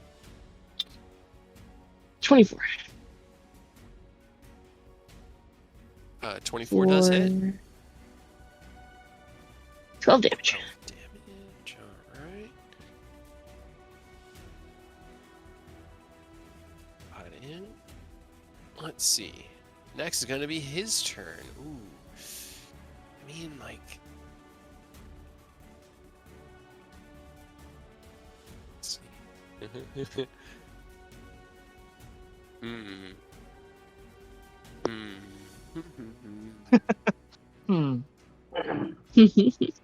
mean, he could get there.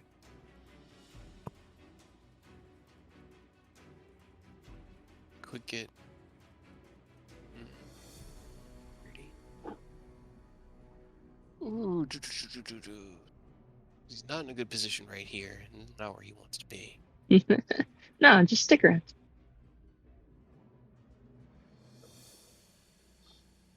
Yeah, he's just gonna bonus action to disengage. I'm gonna run this way, and he's gonna run over here, and he's also gonna step onto the stones, and he's basically just making this like running strike with his one remaining attack, to see if he can manage to deal damage while he kind of just repositions. This okay. This is a 25 to hit,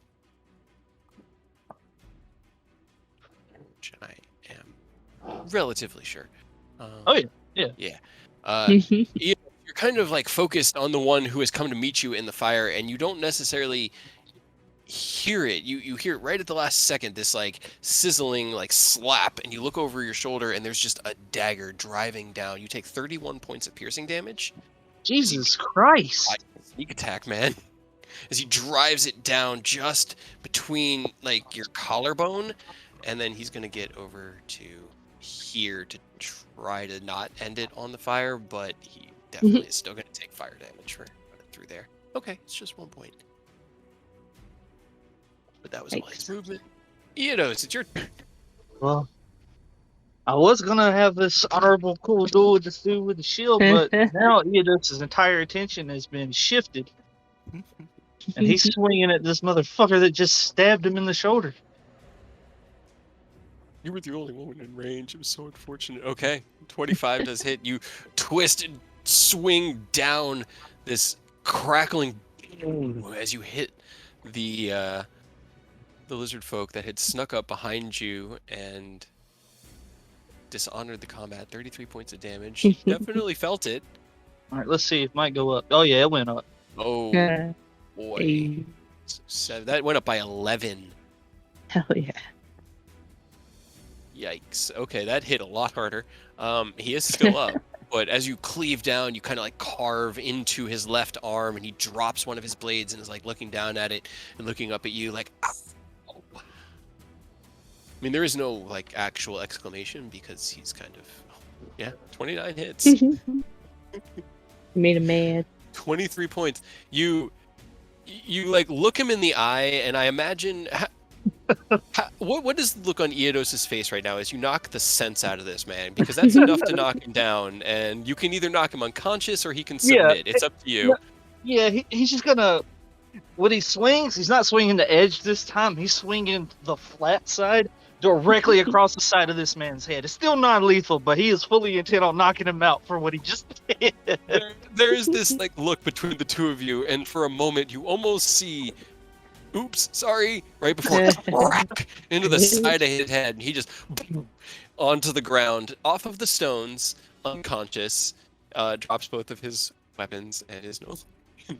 Okay, well, I could get one more attack on you, so, I mean, I'm hurt. I don't know if I'm going to get another round, so I'm going to swing on this fool. Okay. I am going to turn Great Weapon Master back on that way, because I feel like I might still miss regardless, so... Better safe than sorry.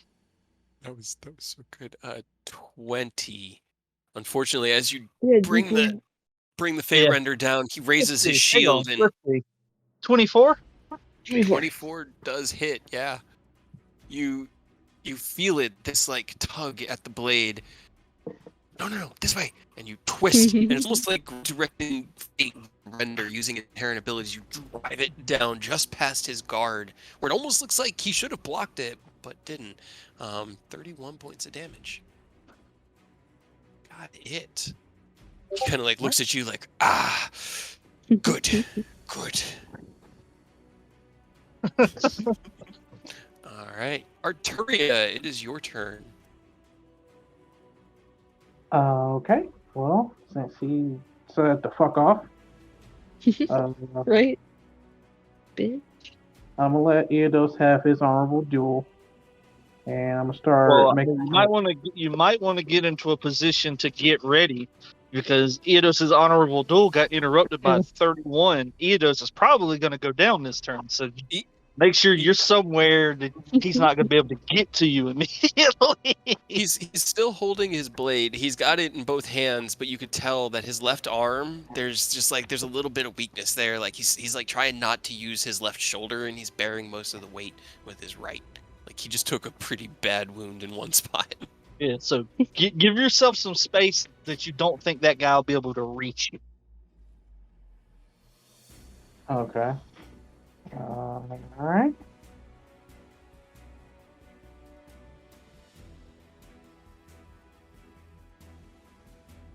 So I'm gonna aim at that caster back there.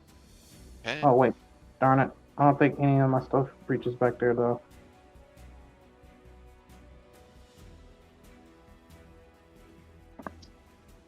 Guys, you didn't let me use my white mage at all. Nobody immediately was like, "Nah, that one has a staff. I'm gonna take it out." Yep. I mean, if your HP is good, you can move up. I was just giving you a heads up that Eidos is looking pretty bloody, so he might come at either you or nobody, depending on who's still within range next. I mean, I'm still good. I haven't been touched yet, so Yeah. If you're good, you can move up then. All right, Arturia's feeling feisty, so she's gonna step up a little bit, right there-ish, and then aiming that lizard bolt to herself. Okay. The one that has the bow and has been kind of shooting you guys from this back pillar. Has he been hit yet? Has he been hit yet? Nobody, No. I think. Yeah. No, he doesn't. No? No, this one hasn't been touched No, yet. he hit nobody. Yeah, he hit nobody, but nobody You hasn't hit him. Okay. Nobody has not hit him. See, I knew the thing would come up where the names cause the problem. So many Who's on problems. first? Nobody hit him.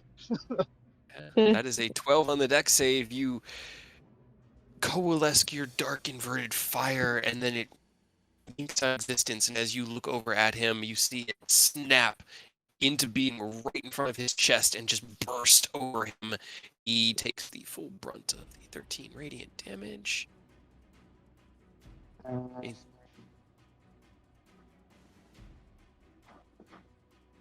Oh wait, I can't double cast spells. I was gonna bonus action Shield of Faith, but I don't think I can do that. Shield of Faith is a bonus action leveled spell. You can cast a cantrip, which Sacred Flame is, and a leveled spell. They just, one has to be an action, the other has to be a bonus action. Oh, bonus action Shield of Like Faith.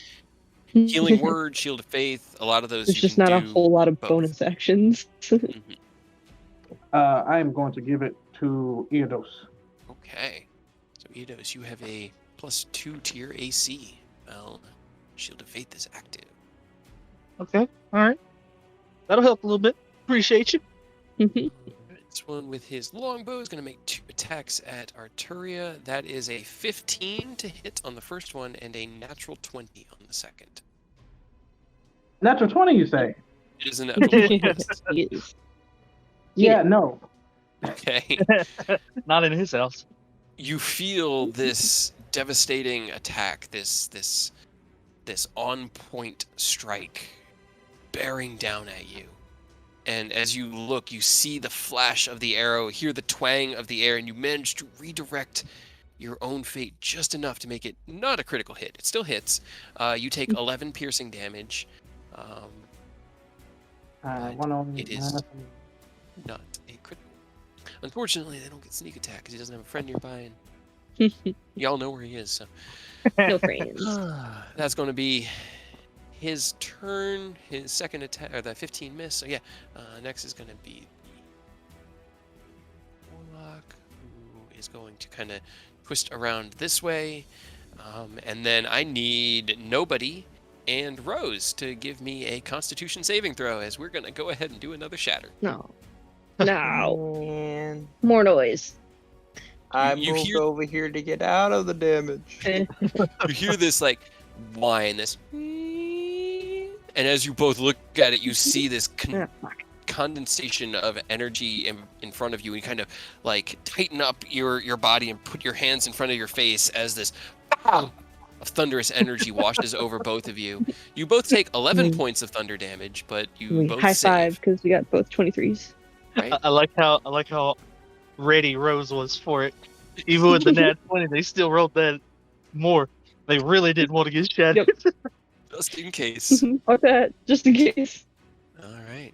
That is going to be his turn, because that was his How much damage level was it? shatter. 11.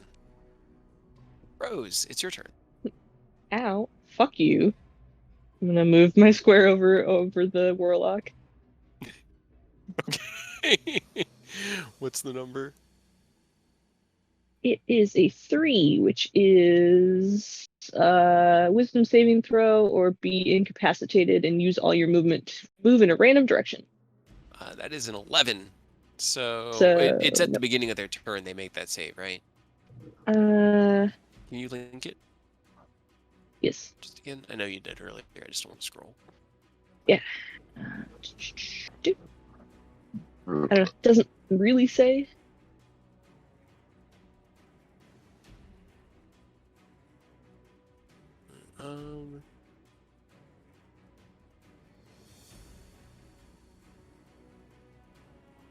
Boost. The cube. Okay, no, it's right now. They run in a random direction right now. Bye. So he would use his reaction. Slash RD8 with 1 being north going clockwise. That is... He clambers onto this table filled with these precious books and then dives across to here. And it's 10, 15, 20. Yeah, that's the full movement. And he's kind of like standing on these on these weapons. A couple of the books being kind of pushed and thrown off the table behind him as he scrambled across. But yeah, there's mischief. I also did not lose concentration by taking that damage. And then I'm gonna punch this guy in the face again. Seriously, go away. You're in my space, and I don't like it. Go away. 23 does hit. Or 10 radiant damage. Slice out again, and it once again kind of pushes him back. This tiny scratch of blood.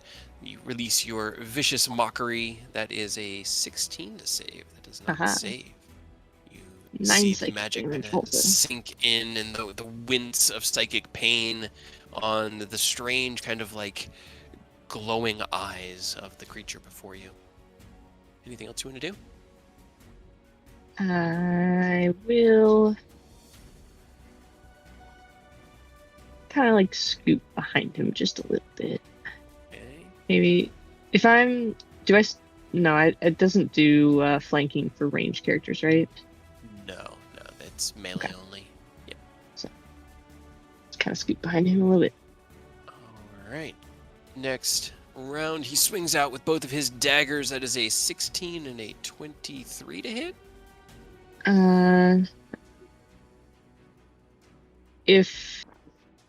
If he misses with the first one with disadvantage, then the second one is also at disadvantage. Oh, right. The disadvantage. So the first one is a 16. The second one is, let me go ahead and roll another one.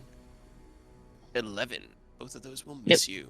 He slashes out once, catching the cloak of displacement, kind of like looks around with this like confused look on his face, and as he thinks he has you, he slashes again, this lightning fast attack that cuts through and once again hits the cloak and does not hit you. Just give up. Nobody. Give up and leave me alone. I shall shoot the one that is harassing Rose. Okay. Yes. Both of those, yes. All right, 24 on the first one. Excellent. Okay. As you release both your arrows, the first one into the side of his head, he kind of there's this like big nasty welt that kind of looks like it almost goes into his cheek, and this glistening blood trickles down, and as he looks at you, the second one hits him in the chest, and he staggers back, and he holds up both of his daggers, and he drops them and falls to his knee. I yield. Oh, that's cool. I'm gonna go here and hide. Okay. Only a spell You yield check. for him and not for me. He did the damage. You did damage to get him down there, but he did the fatal blow, as it were. All right, 22. Got it. 2 great sword attacks. That is a 13 on the first attack and a 26 on the second attack. Yep, the second will hit. Right. Reaction to shield. Okay. What is your AC? That would actually put me at a 27. 27. Shield give you, what does shield give you? Plus 5. Shield of faith gives you. Yeah, No, yeah, shield of faith +2, then shield +5. yeah, so that would be 27. Okay. As you see this blade strike coming down at Eidos, the glistening like energies along the blade just crackling with this light bit of energy, you hold out the hammer and release it, this arcane bubble or divine bubble manifesting itself right before the strike. It clatters off. That would have been 25 damage, but instead I appreciate you. That would have been Eidos unconscious as fire. yeah, It would have made it.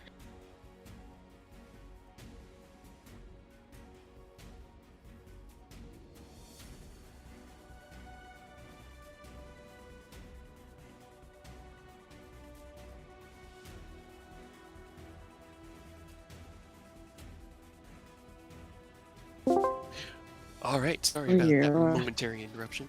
Eric's turn.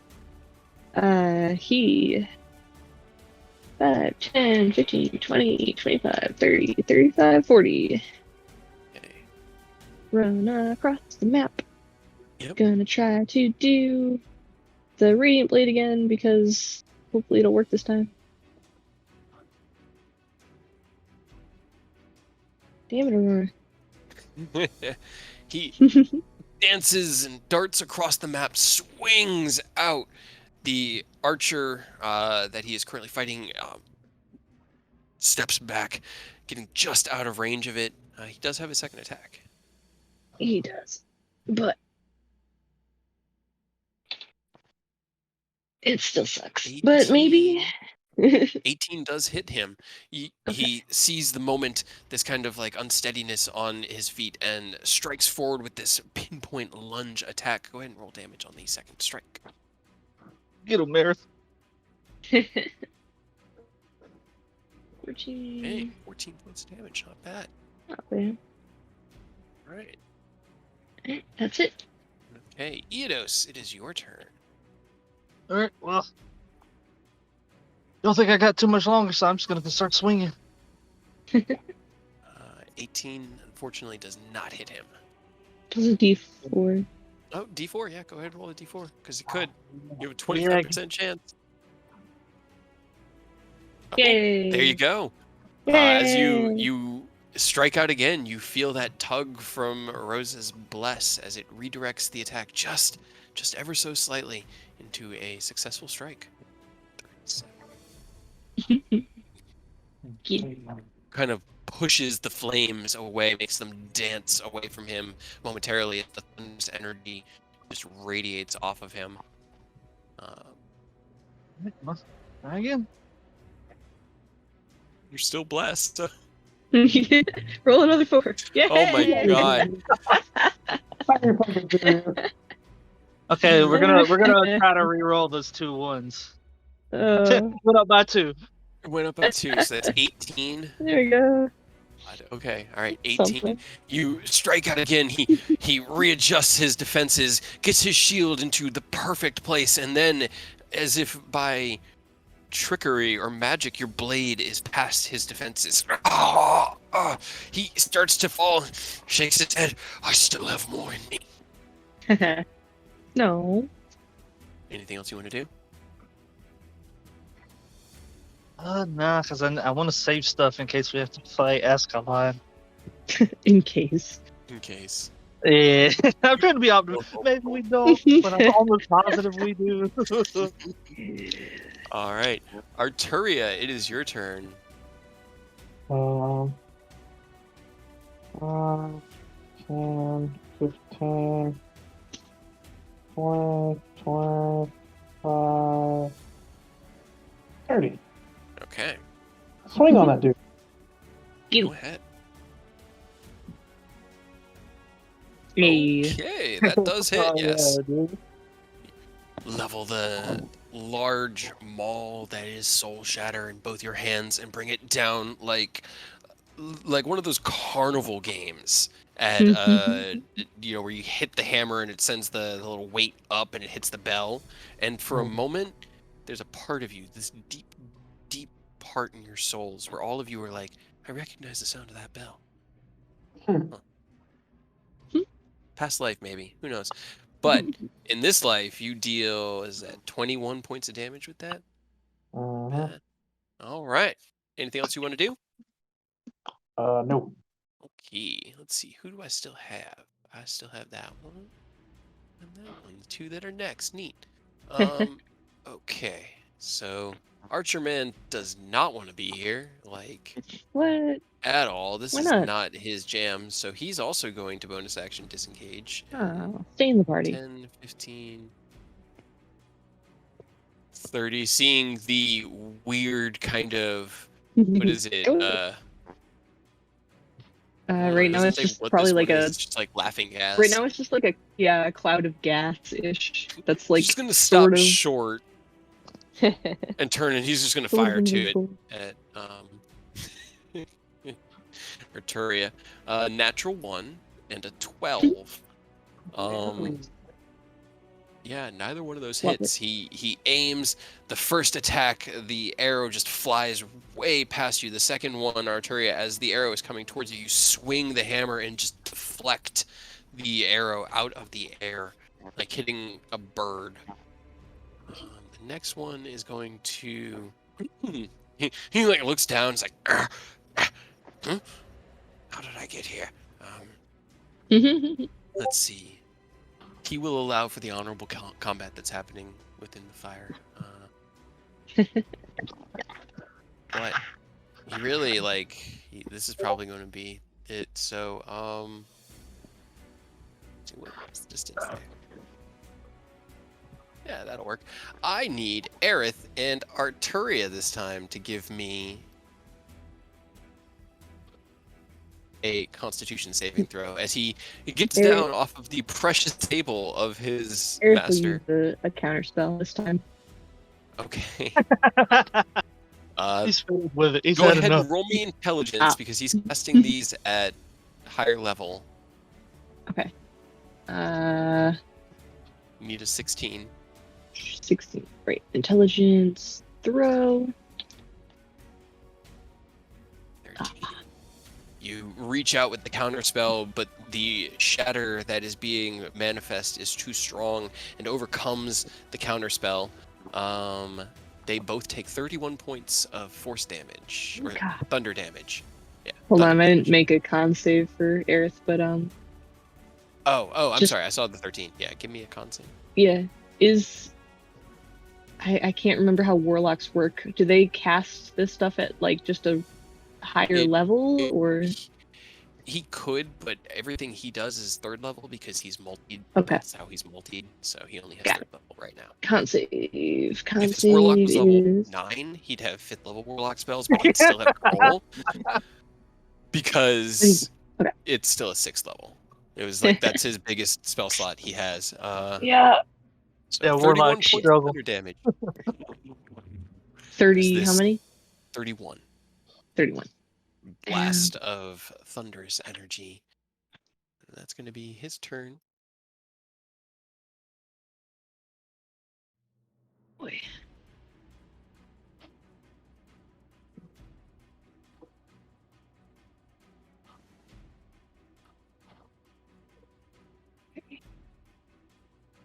coolest part about this is just that it's non-lethal. So like, we have all these potions, so it's not even like I'm not even worried about going down. It's more just that motherfucker hit me with a drive-by. I'm sitting here looking at it like he doesn't want to be here. The only person that he could get his sneak attack on is Eodos, and he could have advantage on that. Oh, it's just so damn tempting. His shoulder just blindsided him. Yep. Alright, it's my turn, Rose's turn, right? Mm-hmm. I'm gonna move my square 1 over and 1 up. So 1 to the right, 1 up. Okay. Or actually, no, never mind, that wouldn't catch. Just 2 up from where it was. Yes. Okay. And the D4, what is it? 1. So back to the wisdom saving throw or charmed. 16 and a 12. They are both, again, charmed by Rose. Damn. They just really want to hold your hand on. Right? That's fair.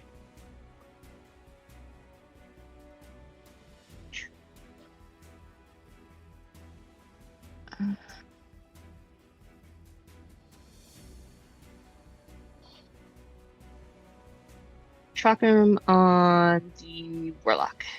Okay. Where is this? 20 hits. Take his ankles. Damage. Chakram flies out through this cloud of weird stuff that you've been moving around, or I guess this is the apple pie, the weird kind of like scent lines that are now drifting through the air, and they're almost dumbfounded looking faces as they're just sniffing this wonderful aroma, and then just this saw blade of radiant energy. Sideline. Anything else you want to do? The vicious mockery on the warlock as well. On the same one? Okay. Just within reach. Is a 18 to save, which still doesn't save. Nope. So 6 psychic. 6 psychic. Got it. All right. Nobody, it is your turn. Am I hidden? Who are you going against? The caster. Okay. Let's see. He does not appear to be able to see you at the moment. He is focused on Rose. He's kind of like looking over at Rose, and he's got this like questioning look on his face, like, but why? Sorry, boo. 27 hits. All right, 29. As you see him there, kind of questioningly looking at Rose, you release your arrow. It goes into his thigh, this sickening like slap of water on meat, and he and kind of like looks down at it and just like puts both of his hands up. The focus itself clicks together into what looks like a small pyramid, and then drifts to his waist, and then he just sort of falls down to one knee. I yield. All right, and the second shot's going at the archer guy who likes to shoot at me. Sounds good. 31 does hit, yeah. 21 points of damage. All right. The sneak attack should not be there. Okay, all right. So it should just be. I should add 7 back. Okay, got it. Got it. All right. You release the second arrow. There's a moment of like wide-eyed look on the mage's face as he's falling to his knees, and then the arrow just right over his head into his buddy behind. All right.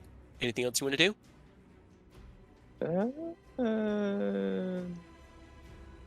Hold on. Hey, how you doing over here?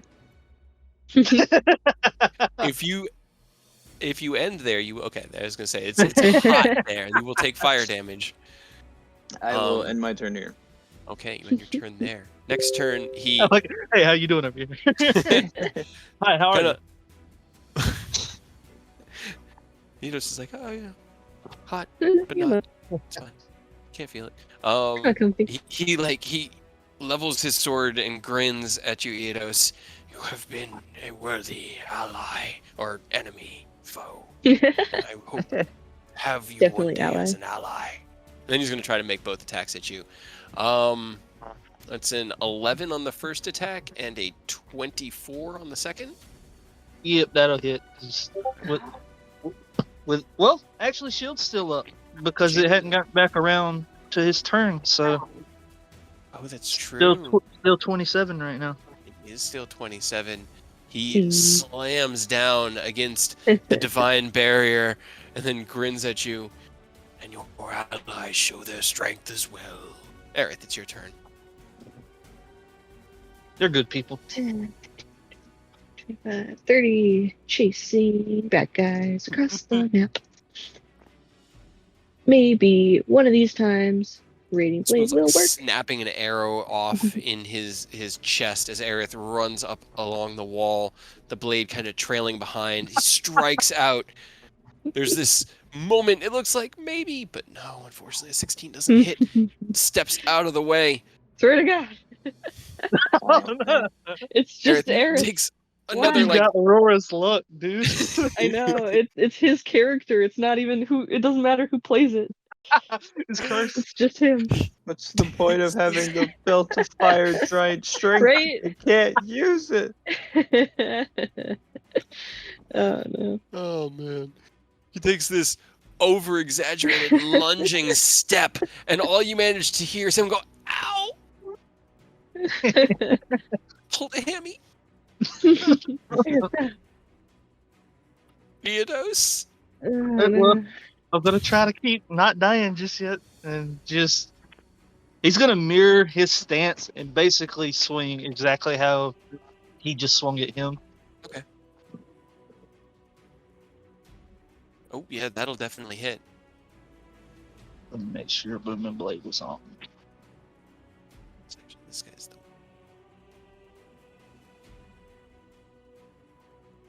It was not. Hang on. 7. I mean, he has 1 hit point. Oh, okay.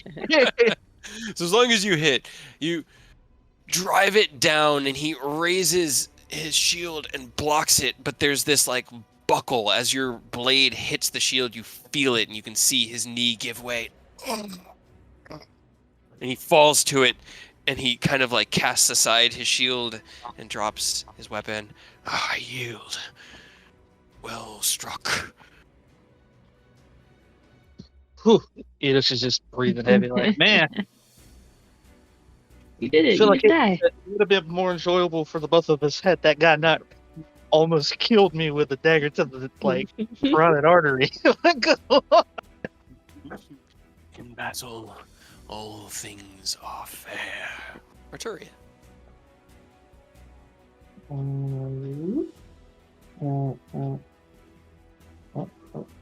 Nope. Nope.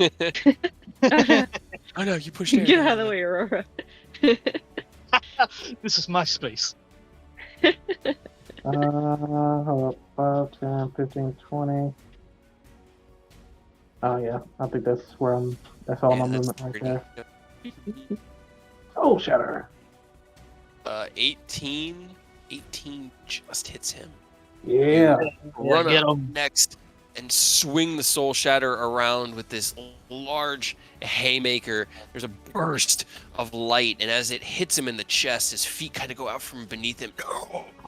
And he takes the blow and staggers back. He bumps into Aerith behind him, who's getting ready to do the next strike, and he drops his bow. I yield. He puts his hands up, and with that, you guys have defeated the Vanguard. We are now out of initiative. I'm going to turn their X's off just because they're not dead. Actually dead. As the final one yields, they all stand up and like one by one start, except for the one that's unconscious on the ground. He stays down. Eidos really put his back into that one. It was a good hit. You have Man, we really gotta give you a raise, Arturia. She'll A chuckle. raisin. She'll chuckle and say, "Thank you. I appreciate you. You know." This one will walk around, and he's just, or she's gonna like pick up her book and staff, and as long as you guys don't stop her, she's just gonna start healing her friends. She'll start casting prayer healing. I don't suppose you could spare any of that for us too. Let's see how many. Is it? Wait. Did it have a target number? I'm looking now. I'm wondering. Up to 6 creatures of your choice. No. She kind So of. all of our looks- friends, but like 2 of us. I could. Well, you kind of look around, Arturia, and roll me a religion check, Arturia. Religion. Oh. Religion. Okay. You didn't notice it when you first came in.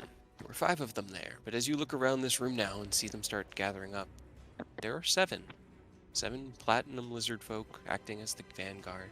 And you remember the kind of parallel of the 7 golden canaries that would travel around with Bahamut and his forms as he explored the world. Oh, neat. So unfortunately, her prayer of healing is for her crew. Yeah. And she Okay. will say as much that she needs to focus on healing hers, but I will not hinder you if you wish to execute similar magic. I do not believe our Lord to be impatient. The longer you wait, the more time he has to execute his plan. Why do you sound so supportive but also ominous at the same time? You could have just said, "We won't stop you." Go for it. I guess I'll cast a base level prayer of healing. Eidos will step out the fire and drag the unconscious dude closer to her so that he can get healed while he's heading down towards Arturia. That was a good hit from both of you. He struck a mighty blow, opening your defenses, and you sufficiently put him down. Everybody gains 14 hit points.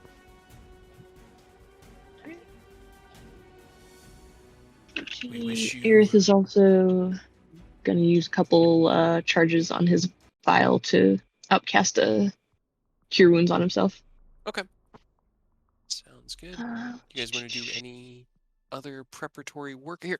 I will let you guys decide if you want to do any prep work. I really had to pee and then get a drink, empty the tank, refill the tank. So I'll be right back. I'm gonna And throw we can some hit decide dice. how you proceed. Well, Eidos you don't... will throw back 3 quick common potions while we have a moment. This depends. Are you guys taking a short rest? They're not going to stop you. If you want to take a short rest, you can. I just need to know if you want to take another short rest for mechanical reasons. Probably should. Yeah. Yeah, I mean, we did the 10 minutes for the prayer, so might as well just keep going.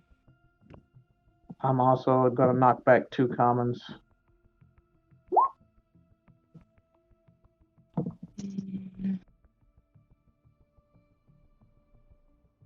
Aerith still needs. Just on a whim, it was just like another shatter. Okay, yeah, I'll counterspell that one, and that was a lot.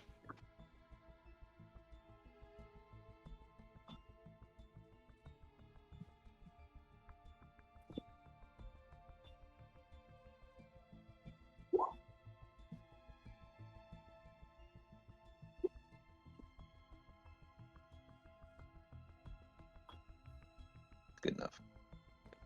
Nice. All right, we back.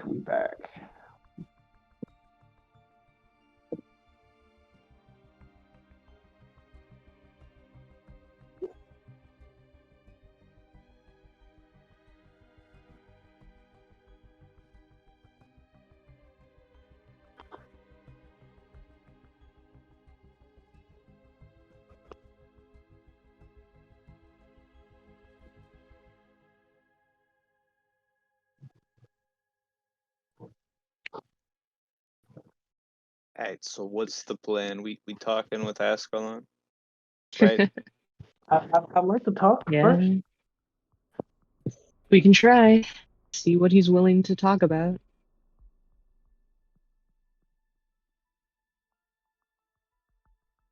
Do you think he'd get mad if we touched any of the stuff in this room? Would Possibly. assume so. So maybe don't touch this stuff. Not even to like. I mean, obviously that was Eric's sword. Like, Maybe he looking is wouldn't fine. mind giving that back. What was it? I said maybe looking is fine. Well, yeah, looking.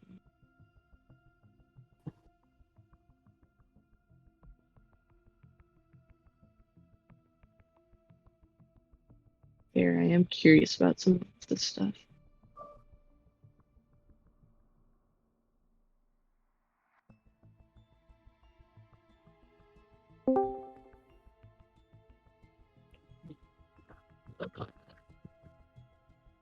First, Also, know exactly when we do D&D to call me and interrupt. Right? Specifically on these days at this time.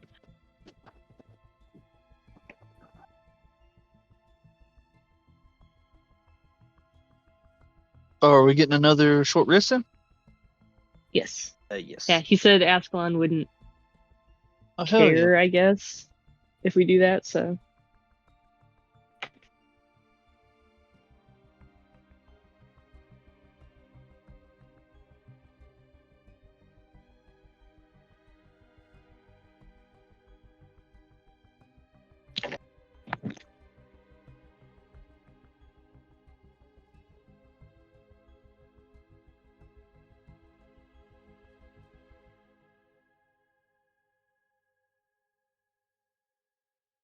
I might do one more. That fucking sneak was brutal, y'all. Right. Yeah. While we were fighting, oh, that was the exact amount to get me back to full. Hell yeah. I'm 3 shy. Hopefully that doesn't bite me in the ass. I was at Aerith's like 20 HP in that fire. No joke. AJ's shield and that shield of Shield of faith. Faith. Those Yeah. put in work. They saved my life. I mean, I know it was non-lethal, but still, it stopped me from having to go down in a non-lethal fight. So it put in work. Right. That's for sure. This is always nice.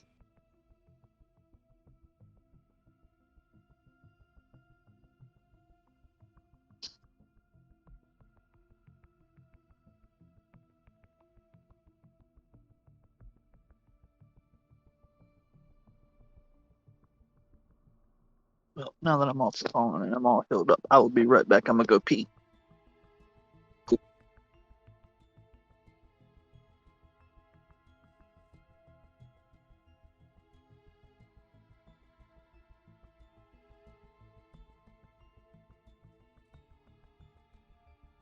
All right, I'm back.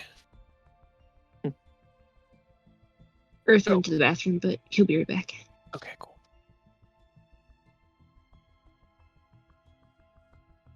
Lots of hit dice. Yeah, right? Might as well. Hey, I mean, I like it because a dungeon should burn pretty much all your resources, and we've gotten there. A little bit. They were fun. I cannot believe all of you rolled so badly on your perception checks. You didn't see either of them. I was like, floored. I was very disappointed in nobody. Yeah. One of them rolled a You 22, the other a 26. So I was like, all right, that's not like unbeatable for nobody. Right. Apparently not, though. And then I rolled a 2. It's fine. Their surprise And Earth rounds as rolled they like came in were pointless and useless. They missed every attack because I couldn't roll for shit the first half of the battle. And then you did like super sneak attack and shatter. Mm-hmm. Shatter's a lot of fun. I swear it's just Aerith. Not even Aurora. Like, it's just Aerith. I believe that. Can't roll. I do. Because the dice know the story. Aerith probably sitting here on the short rest, kind of just massaging his hamstring, like, ow, ow, ow. Hold my muscle. I should have stretched. Pre-workout stretch. Can't wait to review the rest of this map. Oh my god. And the giant dragon waiting for us on the other side, I'm sure. I mean, you've seen that token already. The The Ascalon one? Mhm. Yeah, because Ken showed you the art. That was a long time ago. It was, wasn't it? Mm-hmm. Tell you, it's a lot scarier looking at him as a stat block. Yeah, we're No, all I gonna don't- die. No, it'll be fine.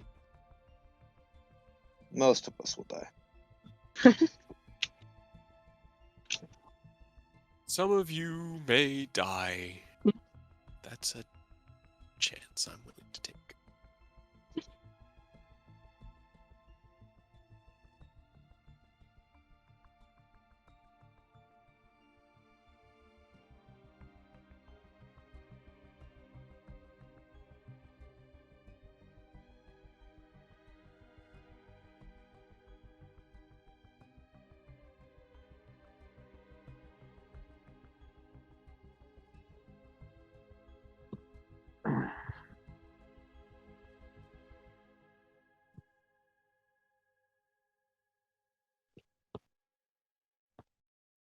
Then I have to figure out what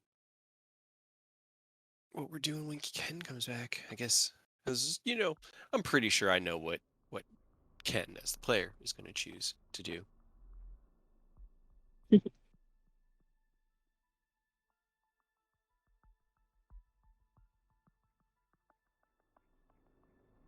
We'll have a couple weeks. Tasena next Okay. weekend. If this was the first time that the Ascalon art was shared, you shared it the first day of October. That sounds about right. That sounds about when the reveal happened with Ascalon's transformation. So So 2 like months. 4 months ago. 2 months. It's January. 2 months? So 3 months. 3 months. 3 months. Okay. I was like, it has to be longer than Yeah, 2. 3 Hold months. on.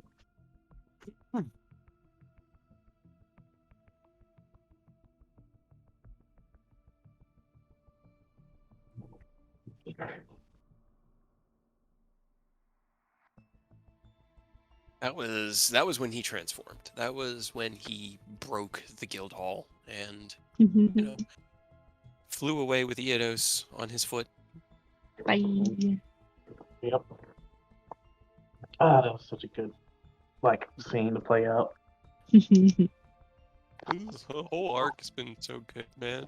Like it's just been great. I've had I knew what I was gonna do for the 5 virtues puzzle for a while, and I've had the mirror puzzle ready for a while, but getting through them was just so good, and I loved it. It was like I was sitting there this week going like, all right, faith. How do you test someone's faith when they know their faith is being tested? Also, like you guys were saying, you can have faith in a lot of things. So how do you just test faith? That was the best I could come up with. A big hole. All right. Jump Sorry in. about that. It's all good. Nice. Just shoot the shit. But was there anything you guys wanted to do specifically to prepare or do anything before finishing your short rest? Rose wanted to go look at the stuff on the tables because they were told that they can look but not touch. Yes, that is exactly correct. Okay. Roll me investigation. Anybody that wants to kind of take a look around. Can I ask the guy with the big shield to let me swing at him and potentially miss? Oh. Roll me a persuasion check. You look Because around. it got a little touch and go, so I actually took advantage of the bliss instead of farming charges more than.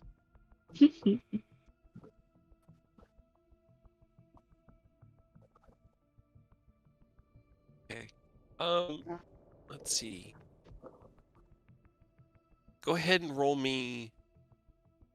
Ooh, with your strikes, give me 6 attacks, and we'll see what you miss. His AC is 22, and We'll see what you miss and can farm out of those 6 attacks, because Okay. 26 persuasion's pretty good.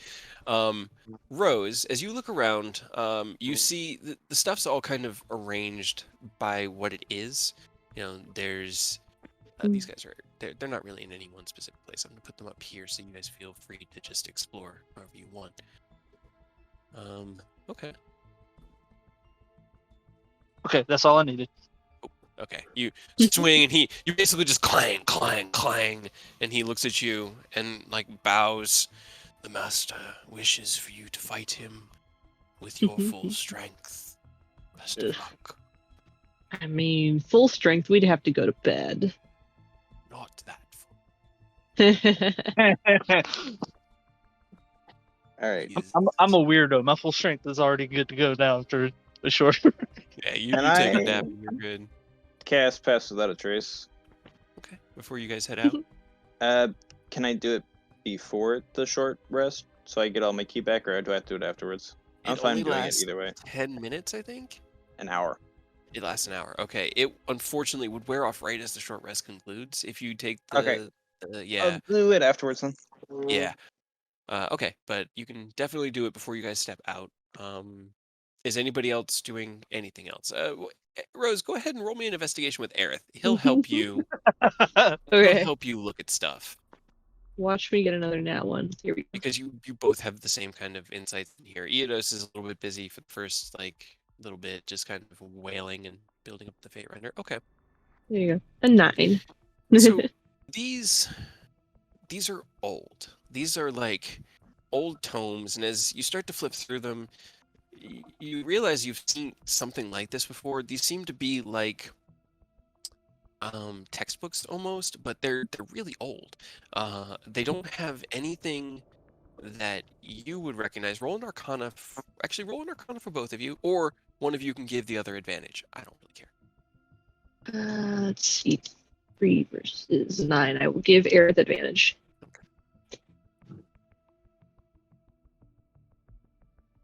30 20. Okay. What you gain from a dirty 20 is it's in Ken's hand, and it changes over time. Like the script as you flip through gets neater and neater. It covers a lot of subjects, but most of this that you flip through over here is scholastic. There's like a part on mathematics, another on geography, all of the things that made his mind sharp and capable of discerning things is more or less laid out here. The inner workings of his thought process. Like you read it and you're reading how Ken reasons through things on this table. It makes Rose very confused. Yeah, They probably. don't understand that stuff. Aerith recognizes some of it as artificery later on in some of the later ones, but he doesn't know very much about the art to really understand it. Yeah, I mean, you guys have an hour. Go ahead and give me an investigation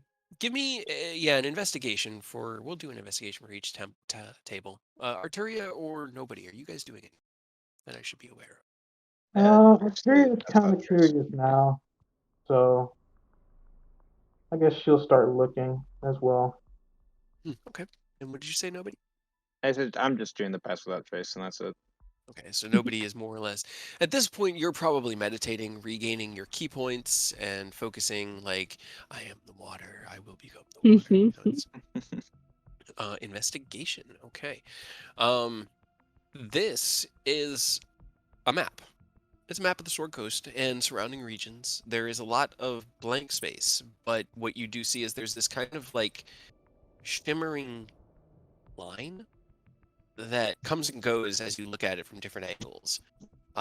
It starts off the edge of the map, actually, and it kind of trails in, and that is old. As Aerith looks at it, the line is bright, but faint. It's thin, and as it kind of comes in from the coast, it lands in Candlekeep, or actually no, it would have been Baldur's Gate. It then kind of trails out from Baldur's Gate, growing a little bit stronger down to a city you guys have never actually seen, but Ken has pointed out to Baragost. And there, the line doesn't really go anywhere for a while until it suddenly leaps out a little bit stronger. And more or less, you guys know where his story brought him. This is where he's been. This is his history. This is the places he's been. And once it starts reaching the point with you guys, you can start going, okay, this was Greenest.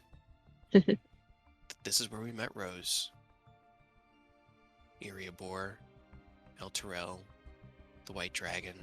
You find your whole journey cartographed on this map, and the surrounding areas revealed and sketched in his inner mind, this precious piece of knowledge that he's gained traveling. Arturia, you can roll me an investigation, or investigation's most, or insight actually would be also appropriate for this.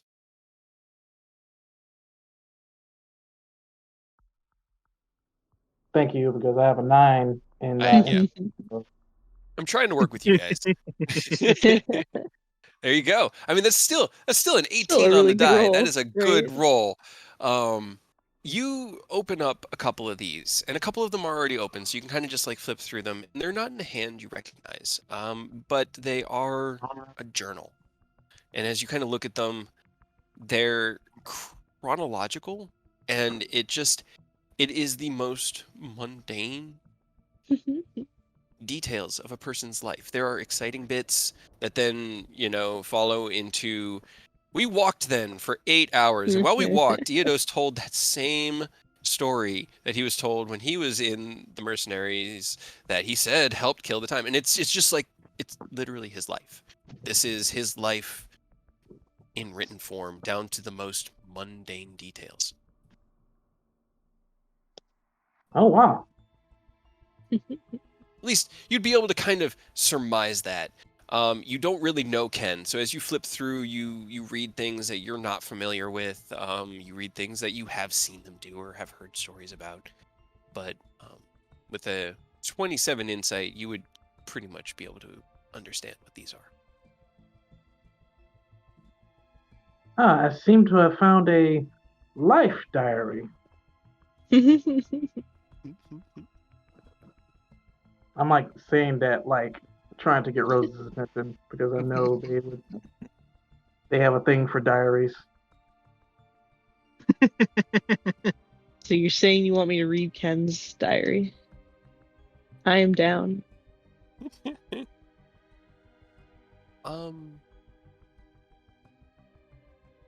Too many words. Pick one at random? Yeah, they'll pick one from after the party got together and try to flip through and see if he wrote anything about like them or the rest of the party, or like anything he thinks about the party. Ken. And this is actually me asking the character kind of. As Rose flips through this, a single night comes to my mind. A night of frivolity. It was before you guys died. It was a night in which you stole a fish. Rose did, specifically. You returned it later. But you'd been quiet that night in engaging with Rose's chicanery. What was going through Ken's mind truly as they were out on the town playing pranks on people, and Rose was trying to convince Ken to partake in the frivolity of the evening? Do you remember that? Yeah, I definitely remember, because I think we ate Vogg's house. Yep. You did. So as Rose opens and this is to exactly that what section, Rose was looking for. I'm glad you know. At first, he was apprehensive, but he made a promise to Rose that he would, partake, and he tried to. At first, it was like, well, a promise is a promise. I'll just, drink and try to get through it as quick as possible, and just, get back to the tavern, go back to sleep. But as the night went on, I guess he had like this weird sense of like not primal freedom, but like, just for once, Just not let thinking loose. not thinking about the cult, not thinking about his dad. He just, just partially just turned his brain off and just enjoyed the night. And over time, he began to, I guess, appreciate this small moment with someone who he's grown to call practically a sibling. I mean, yeah, he was, almost, he was still drunk, but I think that would over the course of the night, that would be his mindset. Yeah. Towards the end. Absolutely perfect. That couldn't I nothing could have been better. You read through it, and this is truly what either it's what he was thinking in the moment, or maybe what he came to understand later as what really happened as his story.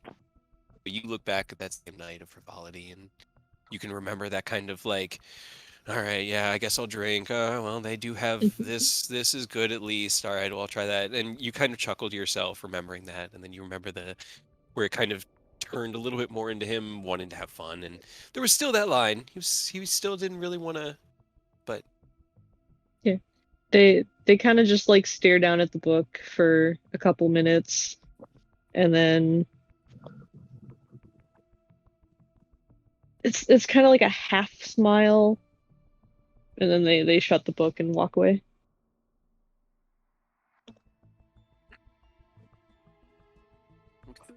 Aerith Not has it. wandered over to the pile of gold on the table. Not it.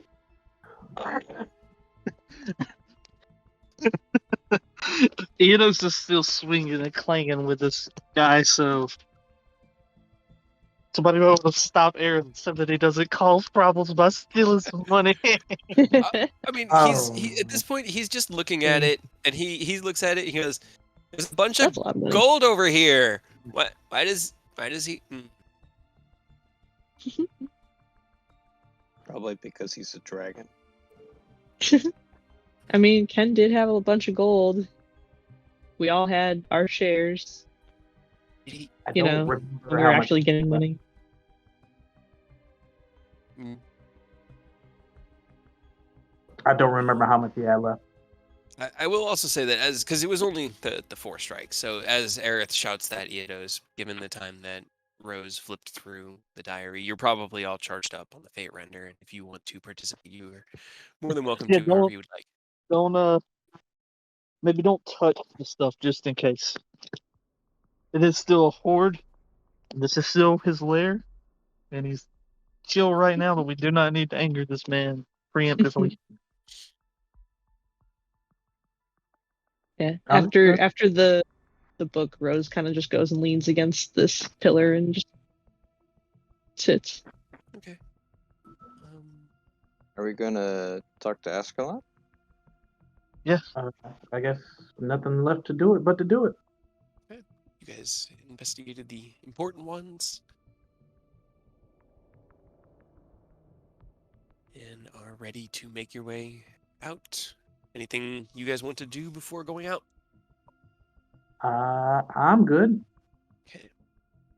What is your marching order? We want to talk first, right? Yes. Yes. Rose. If it's the talk mission, yeah, I think you're our best bet, Rose. Yeah, talk to the weird draconic amalgamation of our friend. Easy peasy, right? I mean, it's weird to say, but it's probably like not the worst thing we've had to go through, to be real.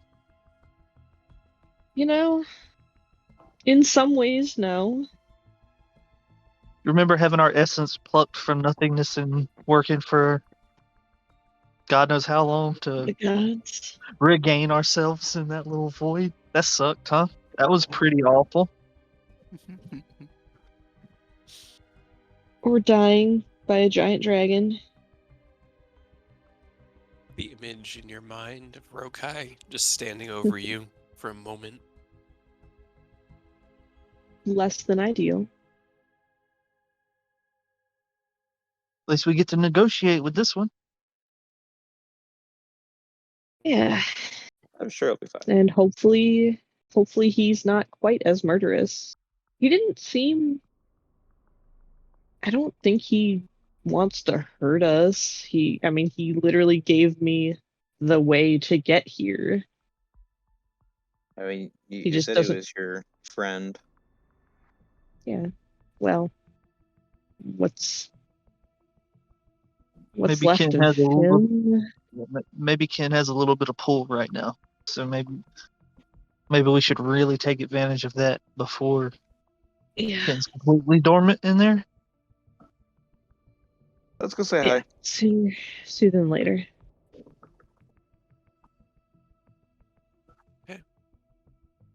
So nobody in rows out front. Aerith and Arturia, and then Eidos. Yep. Okay, I'm just going to go ahead and reveal the rest of the map. As you push on the door, it is heavy, but perfectly balanced and weighted. And while there is wind outside, it doesn't affect the door itself. It doesn't blow it back on you or slam it around. You push it open and reveal a wide open terrace on the side of a cliff, just kind of soaring through the clouds. The area directly in front of you, which faces south, is actually, as you could probably surmise at this point, west. You can see the sun setting in the horizon off the ocean ahead of you, beyond who you know to be Ascalon. He stands with his wings furled and his hands in front of him, facing outwards away from you, his back towards you, as he looks down on the land that drifts below you guys, as you can now kind of look out over both sides of this keep and see from this point on the mountain the sides of the mountain as they go down, and you look back and can see the peak of the mountain, probably another 200 or 300 feet up.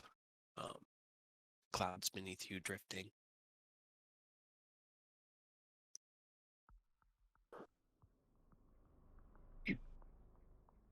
Can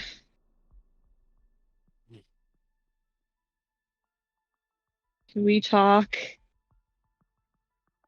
Family meeting?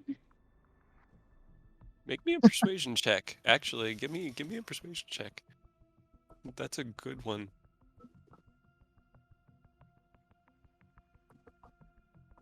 22. He kind of like chuckles. I have been awaiting you. Unfortunately, your friend's still not here. I don't believe that. Hmm? I don't believe that. You are correct. He is here, just not present at the moment.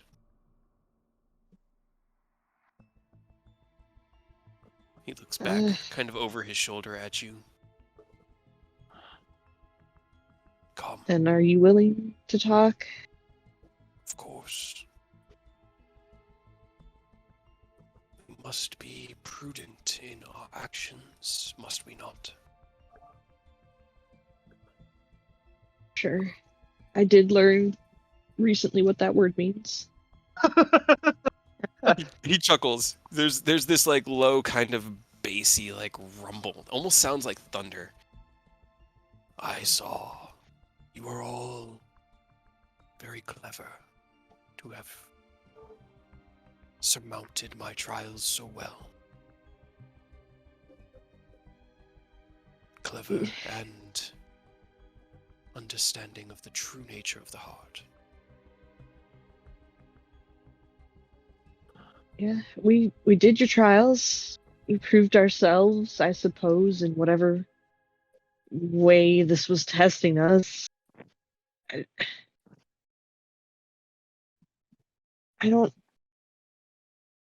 I mean, I honestly don't really know what to say. I would ask why you're doing this, but I do kind of get it. It just seems extreme. Look. And he'll kind of like step back. This like, oop, that's wrong action. This big, large step where he's technically in the same block as there, but he'll motion towards the edge. Look down upon the world you live in. Rose will just stride forward as long as he doesn't stop him. No, he does not. He doesn't seem to be making any motions. I test those who come here in order to ensure that the darkness and corruption of your world is halted there, so that only those who have proven themselves worthy are granted my audience.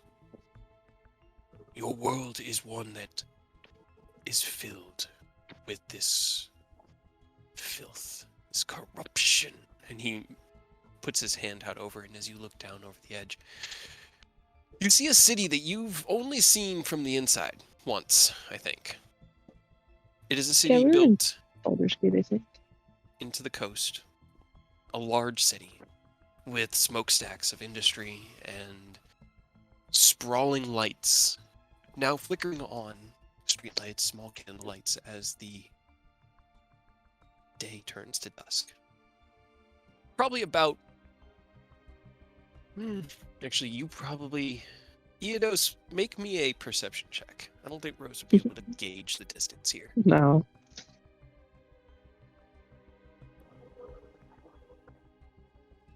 21. Okay. You're probably about 60 to 100 miles out from Baldur's Gate, and you're floating in the air in, like, just below where the clouds are. There's this, like, small mass of clouds that has kind of drifted along underneath of the Platinum Keep, the whole mountain that it is. And you can just guess that it's probably about 60, 100 miles based off of what you're looking at. So not far. Oh I man, mean, we are really moving, huh? yeah. You took your time, so I took advantage of it. But it is your world, and he is your friend.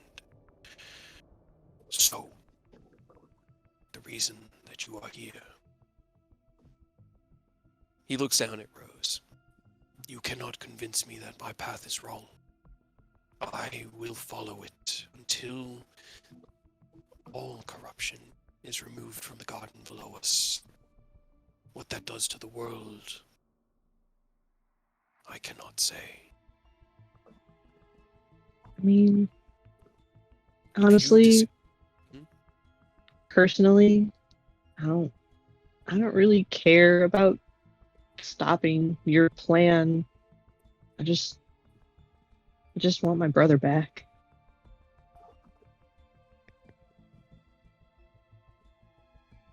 He kind of sighs. I am sorry that my presence takes him from you.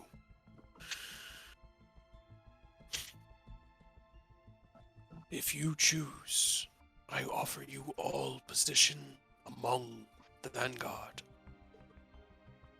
Serve with me and assist me in wiping the corruption of this world. And when it is clean, we will all be purified, and I will return him to you.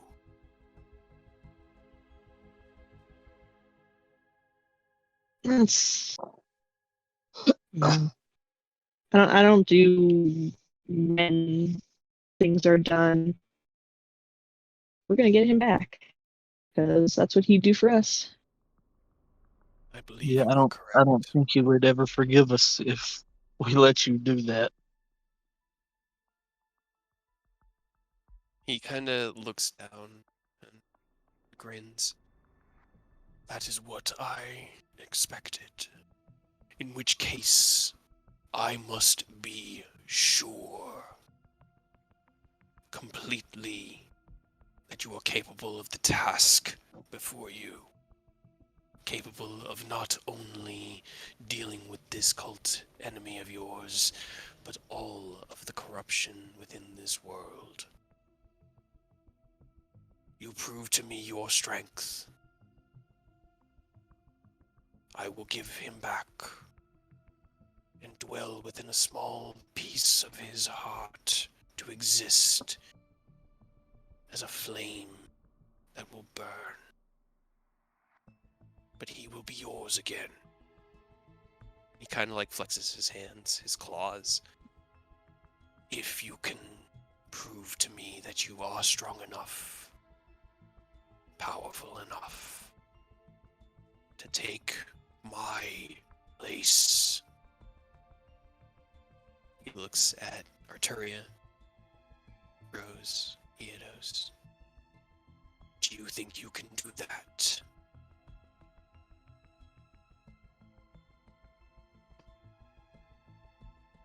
I mean, if it means him back, absolutely. Yeah. Not a matter of are we, as much as we will. Was what I hoped to hear. And I need everyone to roll initiative as it is about to go down. Come on, you got a +10. Roll high. Come on. Come on, you got a +10. There you go. There Okay, you go. Arturia off the bat. Good God, guys. Time Put to go. some of that. We want our boy No. back. dude. Oh my God. Everyone rolled a 18 or higher. Holy.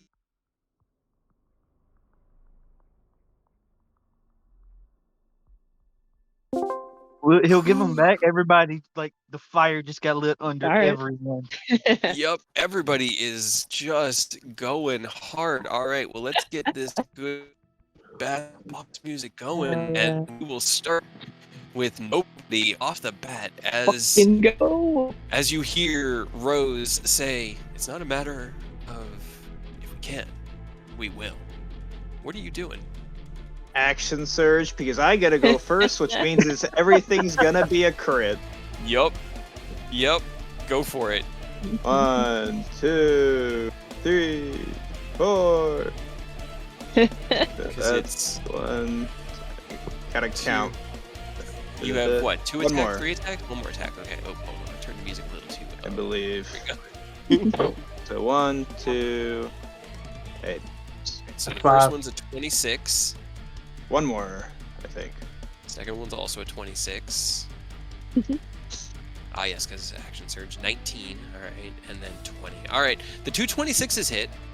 The 19 and the 20, as you release this like flurry of blows, reaching down to the canteen, the flask at your waist, you draw 2 arrows, releasing one, the other, you twist back, drawing 2 more arrows. The first one, bam, bam, into him. The second, right into his chest. It's 21, 35, 55 points of damage. They are crits, by the way. Oh, they're crits too. Okay, then roll me. Let's see. This is another 2d8 and like 2d6. Yeah, 2d6 and 2d8. Give me another 2d6 and 2d8. This is some epic music. It is. I feel it. Hell yeah. I had to think. I was like, did we use it yet? No, I don't think I have. I think I got this. I had this already in Roll20. I got it set up for this. The 2 hits. He doesn't really even stagger. They just bam, bam into him, and he looks over at nobody and just smiles. I'm just the intern. And is this door open still? It Or is it is at the closed? moment. It is not. It's not a big single door like it looks. It is a double door that just opens from the middle, and it is open at the moment. Perfect. Okay. And I'm gonna hide from Ascalon. Please. Okay. Well, I got a +10 as well because I'm concentrating on Pass Without Trace. You are concentrating. Go ahead and roll me your stealth. And he has disadvantage for finding me. Dear God. eye is hidden from Ascalon. Ascalon in his own lair. Okay. All right. I hear you. Okay, cool. End of nobody's turn. Rose, you see the 2 arrows hit. You have already begun to act. What are you doing? They were still just like staring out over the city, and they'll turn around and look at Ascalon. And let's see. God.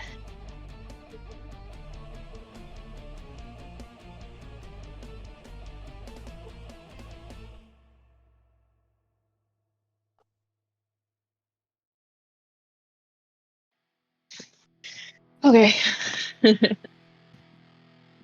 They'll take a step towards him and reach out and like put one hand against his. I don't know how tall he is compared to me, but He is about 4 times your height. You come up to roughly like mid legs, around his knees.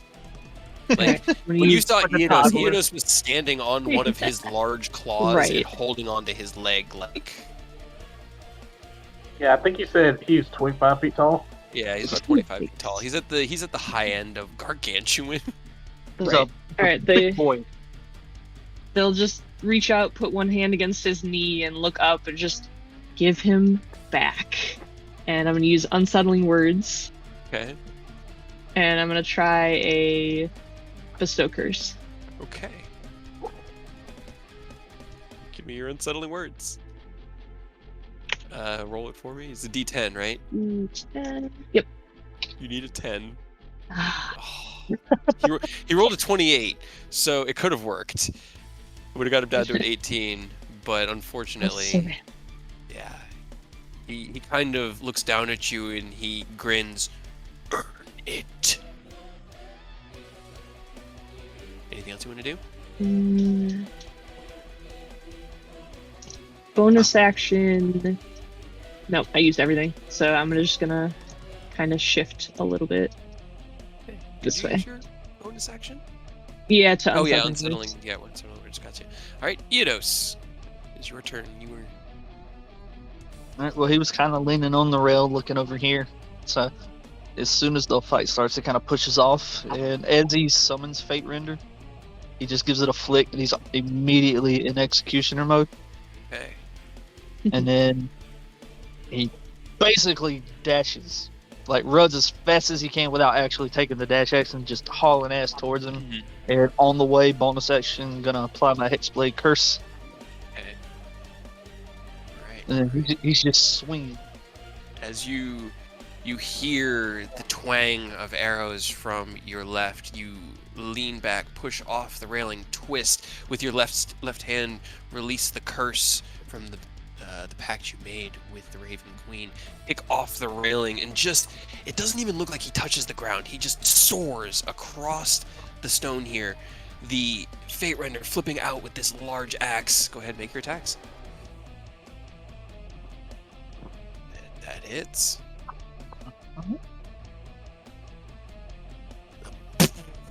Into the back of his thigh, you cut through it.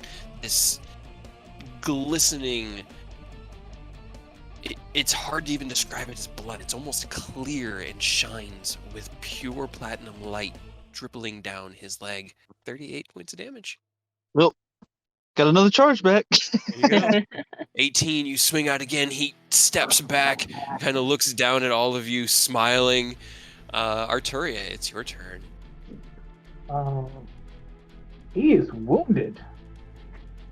He is, yes. Technically, yeah. I'm gonna cast Solar Dead. Oh, I forgot to toggle Hex on. Add 4 on top of the others. Extra 4 damage. Got it. Always forget to toggle that on for some reason. Alright. Toll the Dead. Wisdom saving throw. That is a 28. You reach out and touching the threads of this creature, this powerful entity, it's like he is woven into the tapestry of the world, and touching it almost sends a shock down your spine as he rebuffs any attempt to necrotically tear at that. Okay. Yikes, yikes, yikes. Archer is starting to freak out because holy shit, that's a beefy boy. Yeah. Bonus action, Shield of Faith on myself. Okay. You Fair.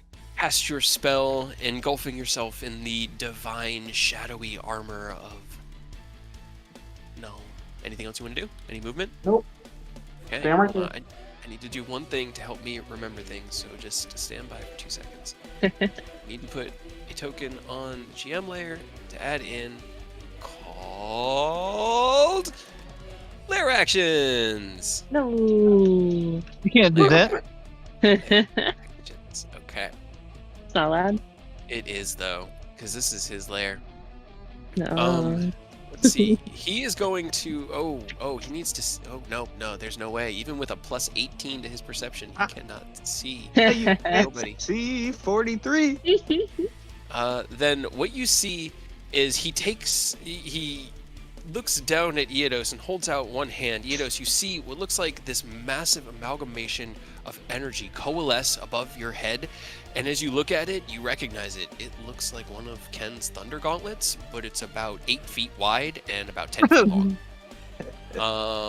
That is it for the lair action. It's just sort of like at this moment it's pulling itself up underneath Eodos, or over top of Eodos, in the air above him. It is now Aerith's turn.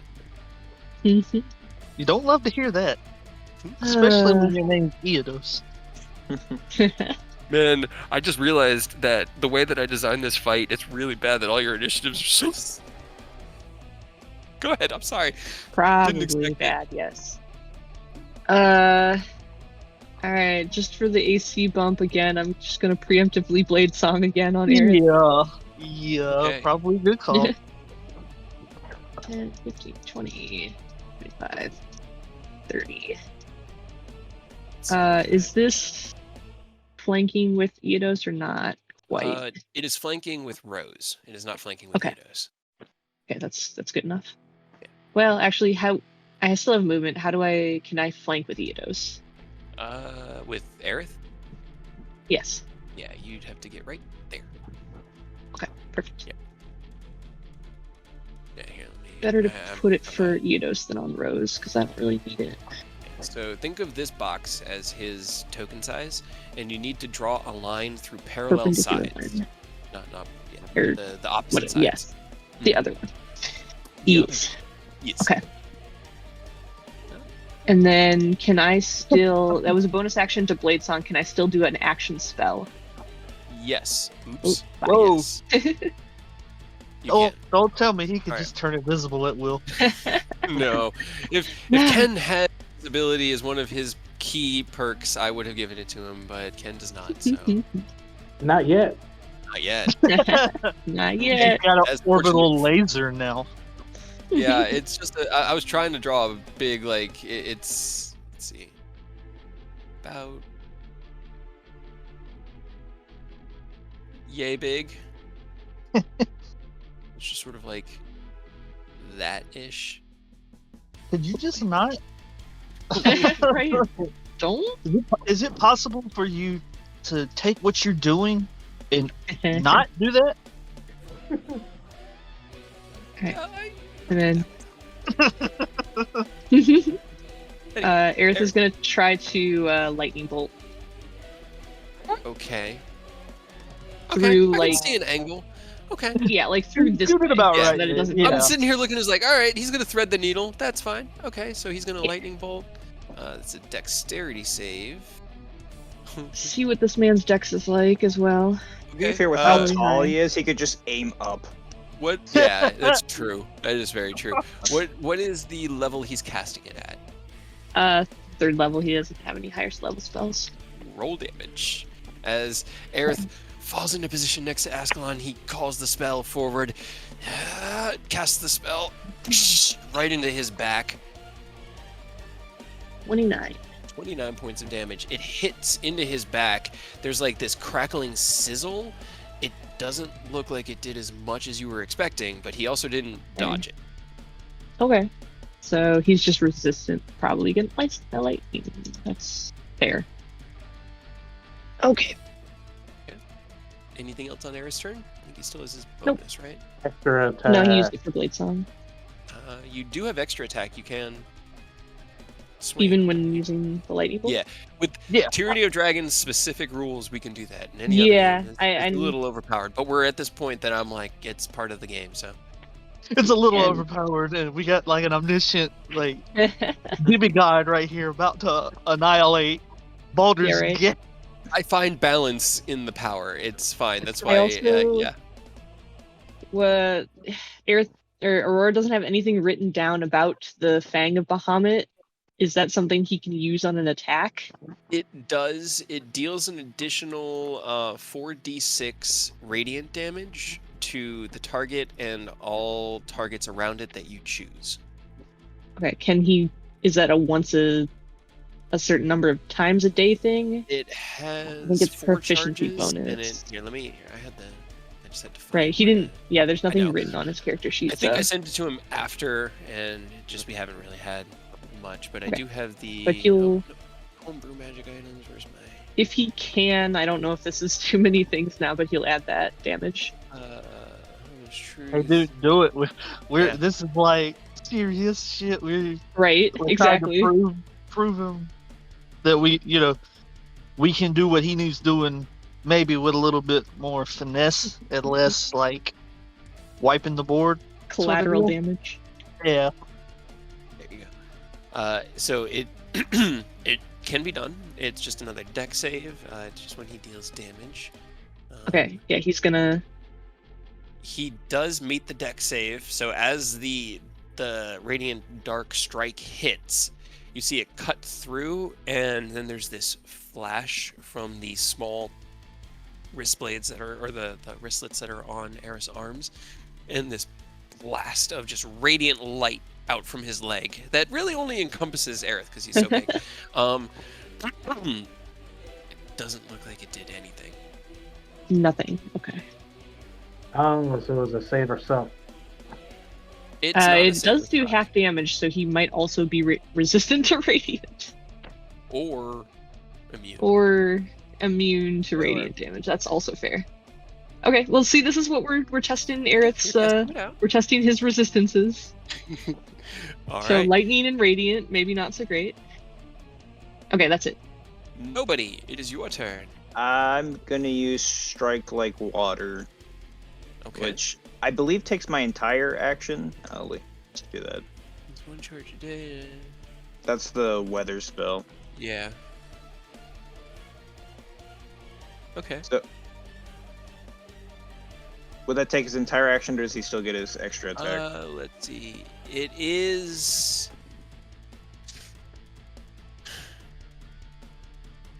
I'm fine either way. Yeah, I think it's his whole action, because most of the stuff that I've been writing has when it's been spells, it'll dictate that. No, that's fine. But yeah. And then he's just gonna use his.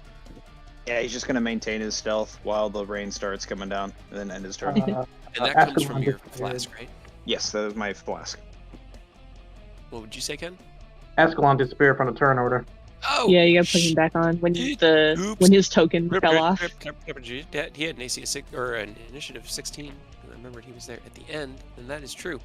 All right. Well, before the rain starts, on nobody's turn, it is Ascalon's turn. I was wondering what I missed. Let me see. You guys are all. We're trying not to clump, but we are surrounding. You're doing pretty good. And nobody's hidden. Right.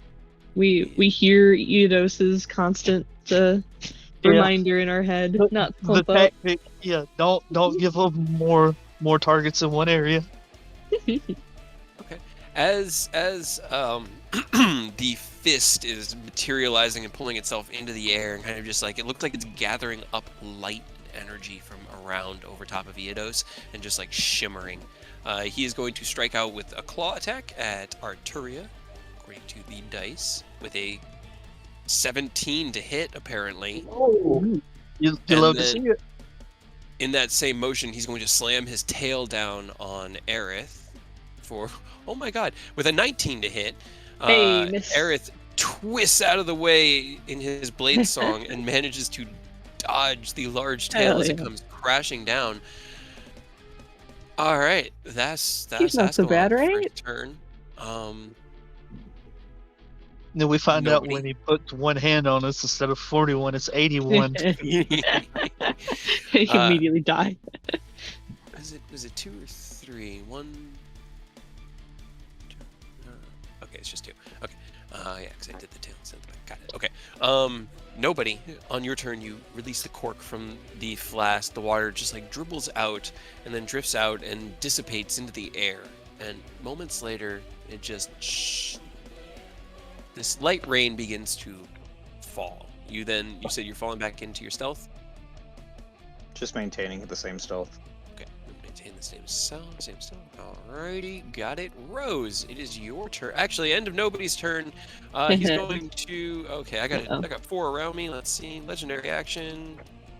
2, 3, 4. Says Arturia. He is going to make a claw attack. That is a 30 to hit. There we go. Oh, no. You take 14 slashing damage as the claw rakes against your armor and makes you kind of like stagger back, just knocking you a little bit out of sorts. It is now Rose's turn. Well, how much damage was that? I'm sorry. 14. 14. All right, got it. Too bad yet. I... Until he uses his breath. Please no. I think if I did the chakram at 4 charges, would that be 4 people for... Well, okay, never mind. Actually, he's resistant to radiant, so maybe I want to do the other one. Okay, I'm still going to do the 4 charges to have the max damage, but I'm going to do it on the necrotic to try to bane him. It's a charisma save, right? Yes, I think so. Is a 26. Damn it, stop it. You activate the necrotic face, releasing the bane, and he kind of like shakes his head and just looks at you. Can you please stop? Sorry. You can make your attack though. No, that was Rose. That was Rose saying it to Ascalon, not you. Oh. Just can you stop? Because no. And then the attack. I hold back, then you will never be Great. sure if you are Great. really worthy. Chakram goes flying off, kind of soars around him, and then comes back to you. Anything else you want to do?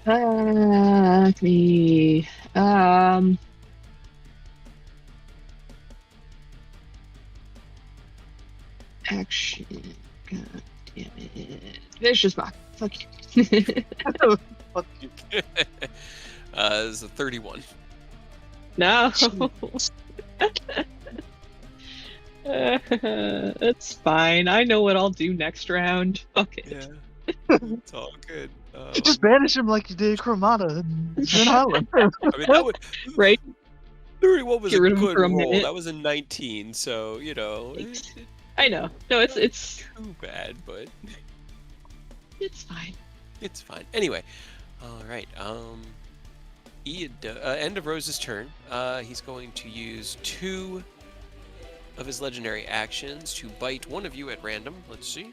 Determined by D4. It is.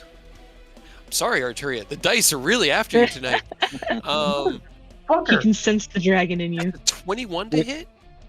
Nope, I'm at 22. You're at 22. Hey. You see him like lunge forward. This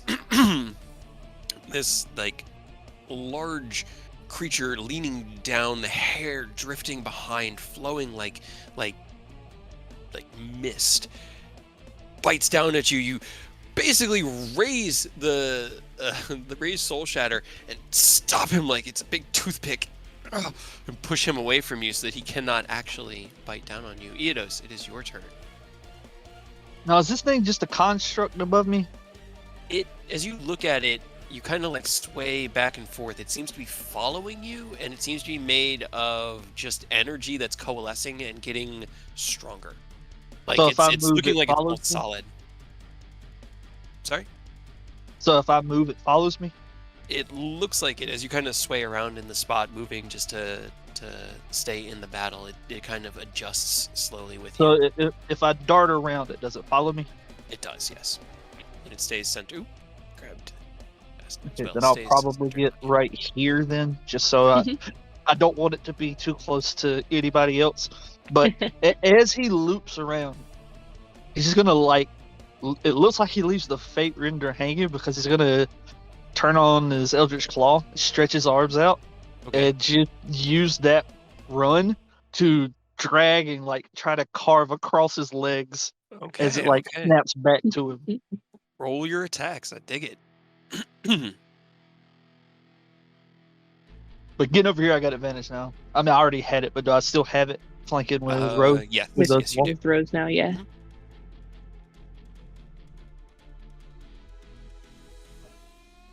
Powerful. No, no. You Does a 20 hit? a 20 would not hit. Okay. Then I have 4 charges. All right. Pull the blade back towards you. He lifts his leg out of the way. The blade kind of snaps through the empty space. Your second attack, you bring down. 27 does hit. As his So the foot blade is off. returning to the ground to gain its balance, you kind of upcleave through the large talon that is his heel. 41 points of damage. Take off 2 because Okay. Booming Blade I don't think got clicked off. But Gotcha. I guess let me just see if maybe I can roll higher. That was Right. a lot of ones. A lot of No. ones. What? Yeah, that's But it's 39. That's still decent. okay. Arturia, it is your turn. Man, this is scary. You're telling me. He's the one being followed by a giant fist. Enos Right. is just like in a shadow right now. Actually, no. Sorry, it doesn't look like one of the Thunder Gauntlets. It looks like the Tiamat Slayer. That was the name of it. So it's just a sword hanging above your neck? No, it's the gauntlet that Ken had Oh. built that he started the campaign with. That he's kind of just been like adding stuff to that he uses mostly for his casting. Yeah. So it is a big fist. Big fist. Hooray! With Arturia being a dragon, she's gonna know that he's gonna have really high defenses. So majority of magic might not work just yet until we can whittle him down. So she's gonna get into melee. Okay. That's not flanking with Aerith. Is that flanking? Yeah, it is. Yeah, both of them are. You're flanking from either position. Okay, but He's so big, it's really not hard to flank him. It's super easy. But he's also got, pretty beefy AC. You swing out with a Soul Shatter, unfortunately unable to land a hit. 20 does not hit. okay. Anything else you want to do? Nah. Alright. Time for the previous legendary action or lair action to resolve, and the next one to start. Eidos, give me a strength saving throw as the gauntlet above you finishes coalescing into absolute pure platinum energy and then slams down onto you with incredible force. You take 60 force damage Oh, Yeah, I do. and are knocked oh prone. no. And there is now Oh, a crack in the stone about that big that Eidos is just standing in the middle. Think like Yamcha. He's just like now. Oh boy. As that goes off, you see Ascalon reach out and a massive energy coalesces around him and he claps his hands together and it just spreads over his whole body like a glistening field. It is now Aerith's turn. I know what this is. Oh boy, he's got agents, defensive field stuff. Who would have thought? Who would have thought? Right. God damn. Okay. Maybe I'll get lucky. I'm gonna have Aerith try a mind spike. Okay. Is it intelligence save? Wisdom save. That is a natural 20. God damn it. Well, hey, burned a natural 20. Yeah, you did. It wasn't an attack. It's fine. Then just another hit with the sword. Okay. man. 21 does not hit. Okay, I do have advantage. Hold on. Nope, 19. worse. Got it. So 21 slashes out, and it looks like it connects, but the armor, the plating, the scales are just too thick, and he cannot actually deal any damage. What's up, bitch? Yeah. That's it. Okay. Let's see. Alrighty then. No, he used 2. Okay, because he had to use 2 for the bite. Got it. Okay, so then Ascalon's turn. Let's see, who's he? I mean, like, he just did a bunch of damage, but he's kind of equalized that playing field. So who's he going to attack? It's just always like I roll a d4 and I'm just counting from left to right, and it's just been a 4 every time. Damn it. There are 2 attacks, and I won't. He's not looking to focus, so okay. He will slash out with a claw attack at Arturia, and that's a 23 to hit. Yeah. All right, hits for 20 slashing damage. And then as he's twisted that way, he's going to kind of lunge down with his back towards Eodos. He's going to lunge down at Rose with a bite attack with a 29 to hit. Yeah. For 13 piercing and 18 force damage. 13 and 18. So 31. Yeah, not good. Not great. Okay, that is his turn though. Nobody, it is your turn. It is gently raining. I love being stealthy. Just give me a reason to know you're there. Just give me a reason, I dare you. 27 and 21. All right, the 27 hits. 21 does not. Damn. 36 points of damage. The first attack soaring through the air and sinking into the large musculature frame that is his shoulder. The second arrow it hits his arm, but as you're thinking that it's going to sink in just like the other one, it just barely glances off of his armor. Anything else you want to do? I'm staying very well hidden. Okay. And I'm anyways. This is a great fight for me, guys. I'm doing great over here. You just see like one long shadowy arm like wiggle its way up out of the hole and just give you a thumbs up. As your turn comes to a close, you are, yes, still hidden. However, an arrow from the north hit him, and the only enemy up there is fighting with the sword, so he knows there's somebody up there. He just doesn't know where you are. I still need you to make me a dexterity saving throw as he reaches down with his legendary action and manifests what Aerith, Rose, and Eodos know to be one of Ken's flashbangs. Oh god, a massive one? Throws it up through the door, and as it goes through the door, you see this energy just coalesce and BAM! Nobody, you are deafened and blinded until the end of your next turn. Yay! Rose, it is your turn. Like, I'm so sneaky up here. Flashbang. Oops. I don't have to see Alright. you. Okay. If I can't see you, you can't see me. What are you who are you polymorphing, and what are you? Me. Okay, into a Tyrannosaurus Rex. Oh yeah. Okay. He is Like- a little big. Comes in and kind of pushes like pushes Ascalon back a little bit, if possible. I mean, so you're either gonna have to make a strength check to push him back, or a dexterity save to see if he can get his balance on this narrow ledge. Because he doesn't technically, like, his tail does go out, but like his feet, as you transform, the edges of your feet are basically pushing the railing out. Strength 16. All right. Just to get up in his face a little bit. Okay. That is a 12 on his strength save. So as you manifest, you kind of like push your feet into the platinum keep, and you push him back. There we go. Yeah, it gets really close to Eodos, but he'll have to. He's like towering over you at the moment, Eodos. You're looking up at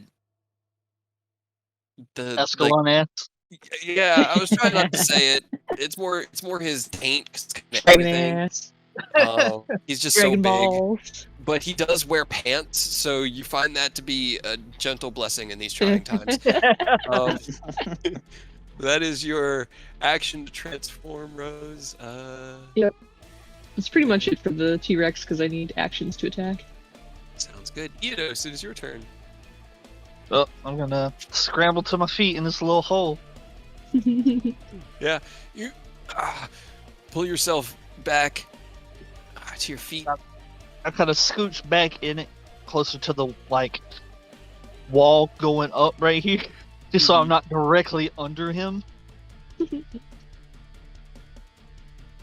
But I mean, I'm where I need to be anyway. Kind of a melee, so it's not ideal to be under a giant, dragon god. But I'm sure it's fine. It could be worse. I could be out of range and him just blasting me. So I'll take it as a win. I guess. I mean,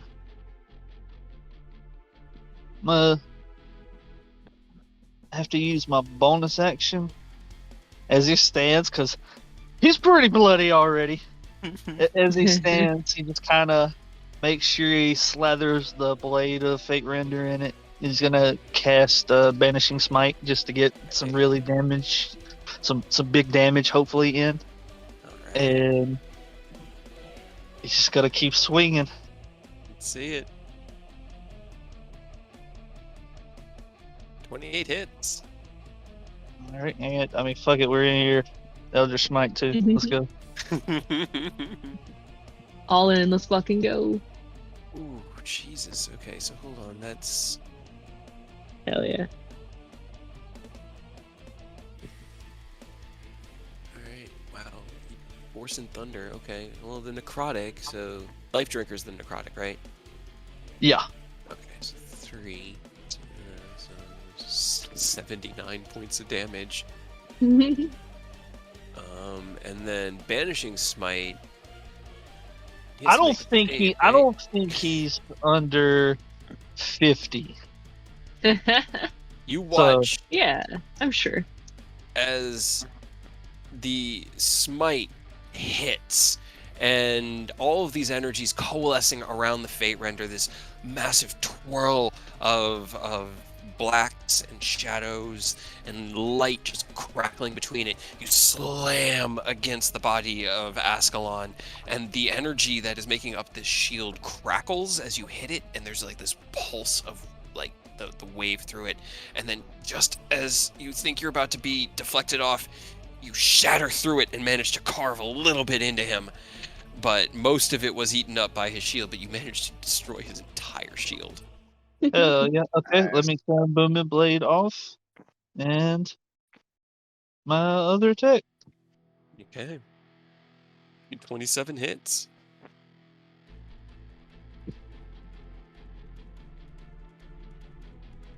Alright. 46 points as well.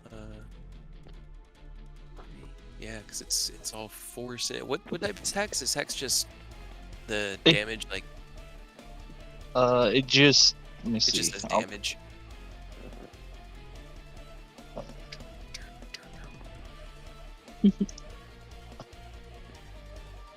It's necrotic. It's necrotic. No, this isn't Hex. This is the Hexblade's curse. Yeah. Yeah, It's just extra damage. Yeah, it doesn't Maybe. say. It just says. Okay, it's the weapon type damage. Yeah. It's the default. All right. Let's see. Yeah, I guess that one would be better. All right. Anything else you want to do on your turn? Nope, that was it. Because I had the bonus action for Banishing Smite. All right. As you carve into the back of his leg, he was faced over towards the Tyrannosaurus Rex to try to not be pushed back. You slash into him. He looks over his shoulder. You just see his tail come up and his tail come down. And that is a 24 to hit. Yep. I'm gonna use my reaction to shield. Wait, Oh, hold on. Well, if he wants to use his reaction, that's cool. But I also have mine to just completely negate it. Yeah, it's up to you. Whose reaction do you think would go off first? Well, roll me dexterity, both of you. Probably his own, but I'm down to roll. I'm not gonna complain if he can get it off. Yeah, because yours isn't something you really activate. It just happens, right? When you take the hit. Yeah. Okay. Yeah. Unfortunately, it would use the shield then. So as the tail is coming down, you see this. You're looking at it, Eodos, and you're ready for your curse. You're ready, just in case, to just phase through. You don't know any better way to describe what happens when you see this manifestation of black energy above you, and the tail, wham, and gets deflected off of it. Long, stretchy arm just kind of curves around over here because he's got 20 feet of fucking reach right now. It just gives you a thumbs up from in the hole. Okay. All right. Let's see. Oh, I've got 150 range on this. Okay, so on this. I think I got skipped. I think I got skipped. Did you? Yeah, he's right after me. Yeah. Okay, I'm sorry. Go for it. Arturia, it is your turn. Hold action, path to the grave for Eodos. Okay, so you're just gonna set him up for the combo. Do you want to do anything with your bonus action movement? Let me see. Bonus action. Healing word. Okay. Who are you healing word and at what level?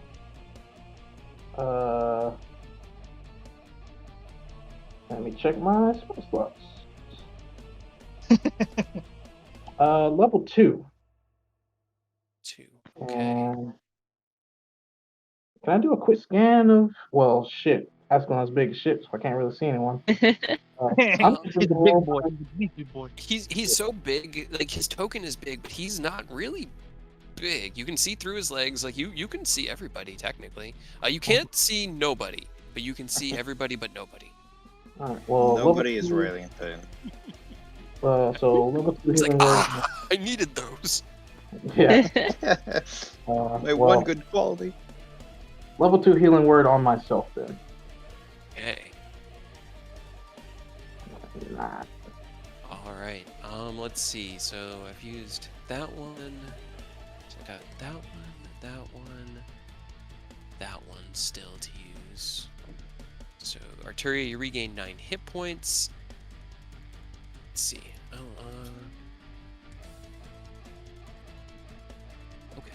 Okay. It does do that one. All right. So on the lair action this turn, you see him reach one hand up. He goes, Fidofner! Or no, I'm sorry. This was actually Nidhogg. He would have called out Nidhogg, so it was Nidhogg. And 4 That's Ken's. giant manifestations. Oh god, that's not a circle. Hold on. I needed a circle. It's not Ken's anymore.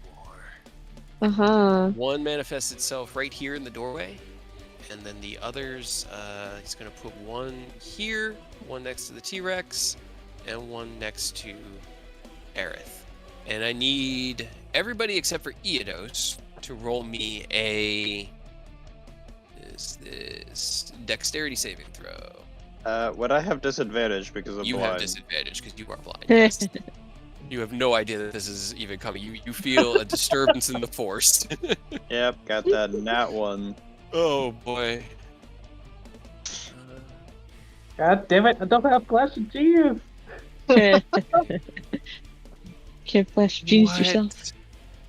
in the gods? Okay. Well, that's almost max damage, so No, that's fun. don't. As these spears manifest and materialize, they crash into the ground, just bam, bam, bam, bam, and explode outwards. Rose, you do manage to save, so you take half damage and take 17 points of damage. I actually think it might have just been 17 because I accidentally did it for myself and not the T-Rex. What is the T-Rex's dexterity? It's 10. 10. Okay. And he doesn't have any save proficiency? No. Okay. Okay. That is I don't unfortunate think because so. yes, then that means that you do not save. Yeah. But it's fine, but They crash into the ground, and everybody takes 35 points of Okay, force that's not as bad as I was expecting. But also, yeah. if we know anything about Final Fantasy, get the fuck away from them. Okay. They are still there. He's not wrong. So that was the end of last turn's legendary action, start of the next one's. For lair action, it is Aerith's turn. Hold on, give me 1 second. That should be fine. Concentration, yeah. Boy, okay. Aerith was going to Get him.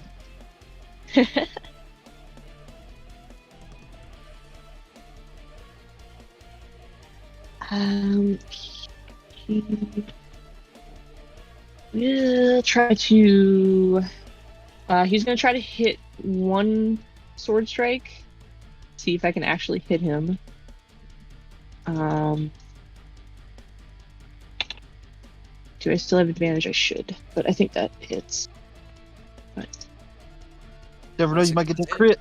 right, The gonna roll 30 just hits just as well. Okay, with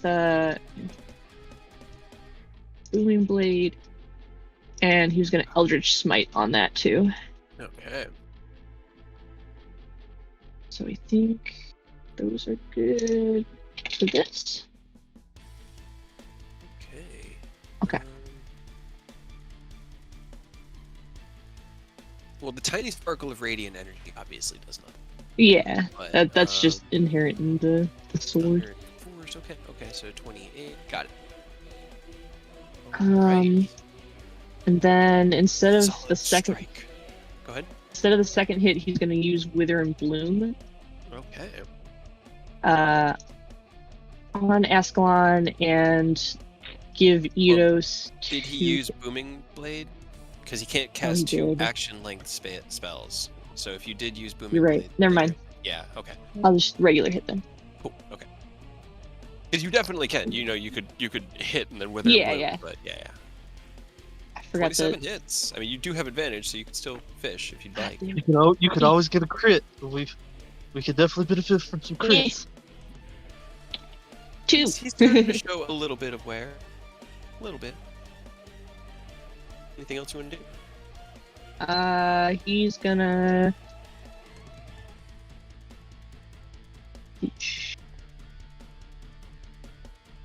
Careful. Yeah, it's like this. This should be the edge of his reach, but far enough away from the sword, hopefully. Well, his reach goes to the end, like to here. Like that's where it starts. So this is 5 feet. If he has a 10 to 15 foot reach, he'd be safe here. Oh, okay. I can go further. Yeah. Yes. Okay. He wants to get away from the Nidhogg, Yeah. but still stay within the reach. Yep. Okay. Got it. Aspect of Bahamut's turn. He is still facing down towards the T-Rex and Arturia. Please don't hit me again. Don't. That was such a genuine. I was not ready for that. You're about to hit me, aren't you? I mean, Probably. I just tried to. No, I Please mean, don't hit me again. here's the thing. There's something I've been wanting to use. I don't want it so bad. I want to. And you Is know it the what it wing is. beat? Is it the wing beat? No. He's actually not interested in using that this time because there's not enough real room to move around. So it's the breath weapon. Oh But god. No, also don't. I haven't really had a good arrangement yet. However, Arturia is kind of close to Rose, and Tyrannosaurus Rose is rather big, so Yeah. Well, this is what the meat shield is for. Yeah, let me get the calculator ready. actually bought me a I don't have access to it yet. I haven't done it yet. It's fine. Let me ask the dice. If they tell me absolutely no, then I won't do it. They Do went the it. other direction. Okay, I need a dexterity save from the Tyrannosaurus Rex and Arturia, please. Not good. Please don't hit me again. I feel it, dude. As he's Oh, looking at no. this T-Rex, he looks down Oh, and God. sees the young dragon that he can smell who is in there. And We're in trouble. this torrent of platinum flames washes over both of you. Oh my god, guys. In trouble. Is the number higher than 48? Just tell me. It's still rolling. Probably. It is. What? Oh my god. Guys, I'm rolling absolute fire. You Stop. take 77 points of radiant damage. Yep. Well, shit. And you see Arturia kind of like and fall down onto the ground next to one of these spires. The Tyrannosaurus Rose is like I don't think I can make that is save. 38. You can't. The Tyrannosaurus does eat the damage, but you Right, are which is now back nice. to Rose. Uh-oh.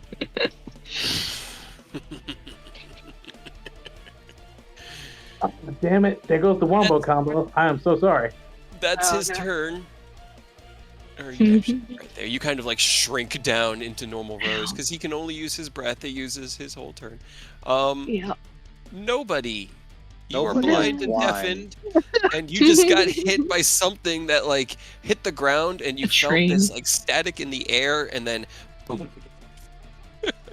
Am I allowed to try and back away from it, or am I just gonna Yeah, like you can move. You can stumble about.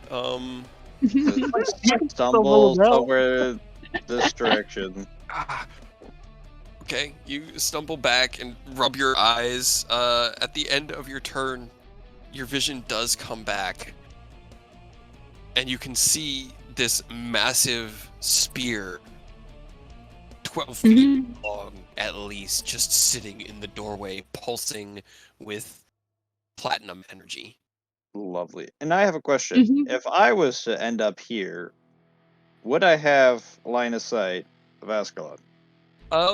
You do see him past the spear as your turn comes to an end. Sorry, I was marking the pillar above. Oh, up there. Ooh, yeah, you'd be able to see him. This fire pit is like laid into the ground, so you can see over that, and the doors are open. Sick. Alright, I know where I'm going. Okay. Rose, it's your turn. Damn it. People below in Baldur's Gate are just hearing like and they're just like looking up and they're seeing this mountain floating over their city, and there's just like this gout of white hot flame off of top of it that goes 300 feet out.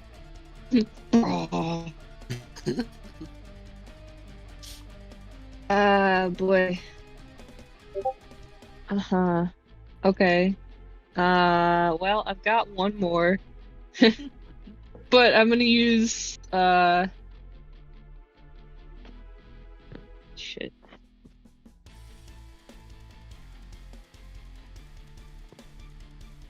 Gonna use a Bardic Inspiration on Eodos first. Okay. Bonus action. And then polymorph again. Okay. Back to full meat shield. Back to full hit point meat shield is 128, right?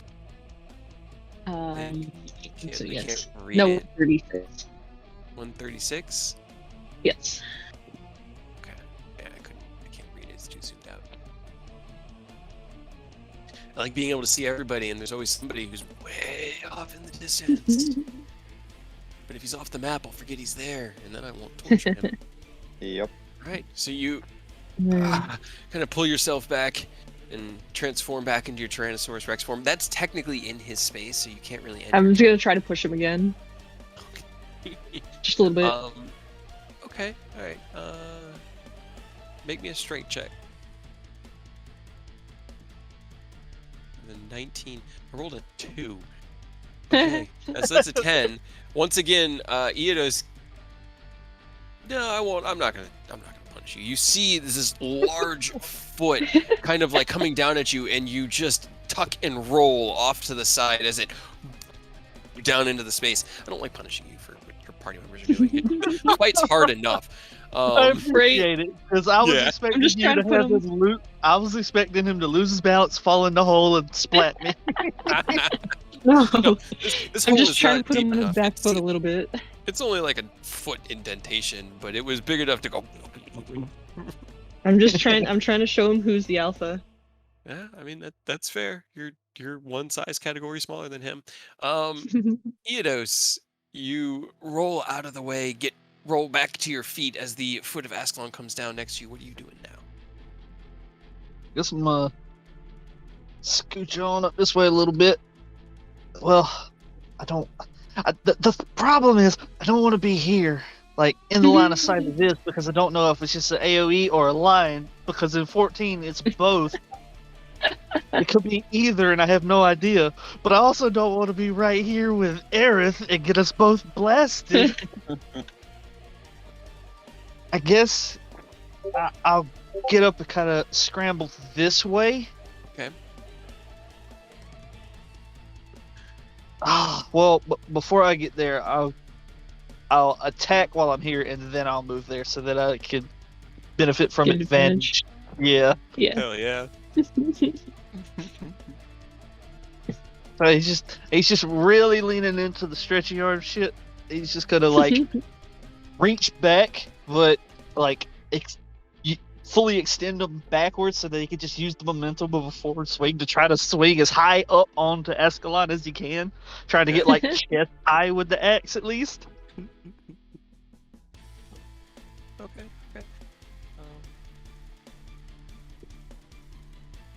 23 does hit. It's through the thick plating of the armor as you're running by.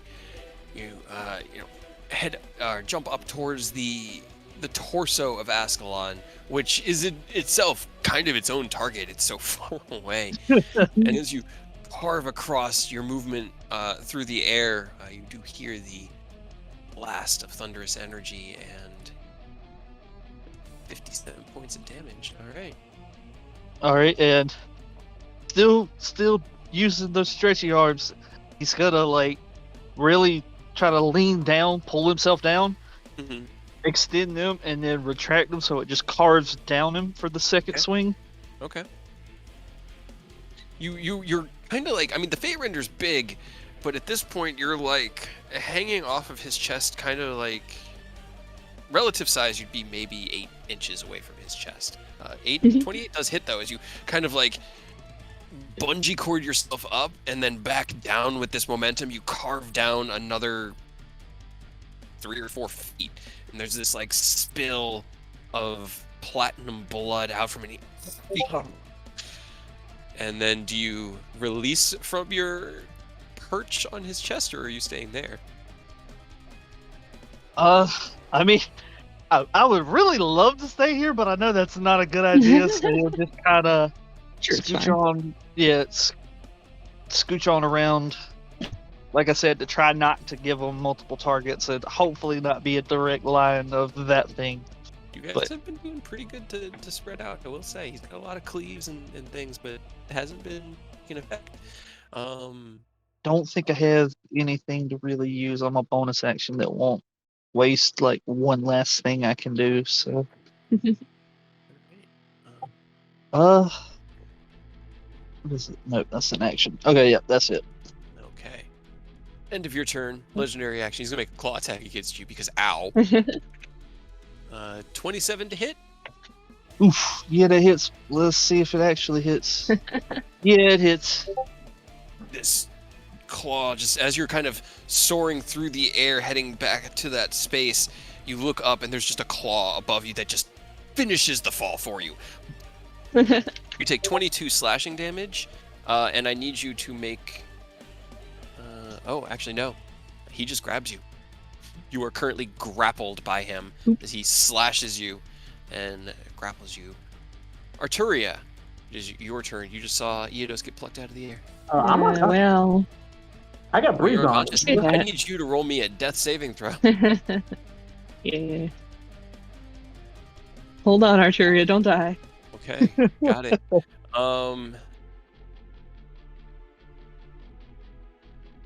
Go ahead and take another, or let's see, who's still...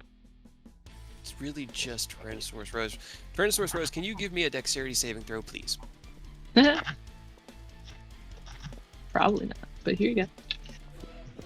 11. Okay.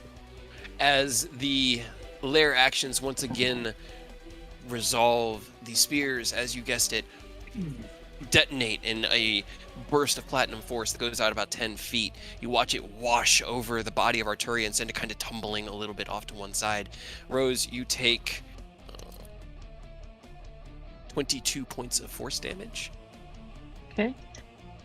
And then... Get him, Earth. I believe in you. And then on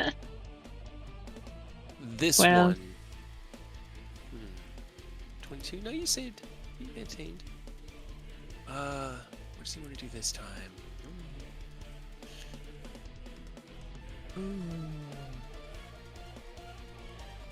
He's going to look over at the Tyrannosaurus Rex that has come back. And he's just going to kind of like sneer at it and no. And you're going to see this massive version of Fuck you. Ken's sword, Bahamut's Justice, this long sword engraved with runes, manifest itself above him and slash down. And as it does, there's this cleave out in a very narrow cone in front of him that only hits the Tyrannosaurus Rex, of just pure energy. If you've seen Inuyasha, it looks like the Wind Scar. As he's...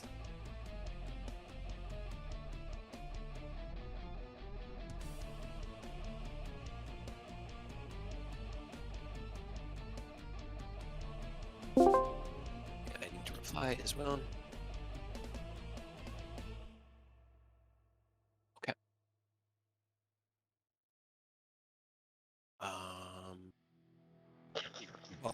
Right. The mechanics of what's actually happening. Rose, can you give me a strength saving throw from the Tyrannosaurus Rex? As this wave of force damage. I don't know if the cascades past you. Tyrannosaurus has like pluses on any of the saves. It doesn't have anything listed, so. Then it's just a strength check. Hey, 20. not bad. Dirty 20. Dirty 20, okay. You do take 39 points of force damage, but you are not knocked prone by the That's blast of energy that washes over you.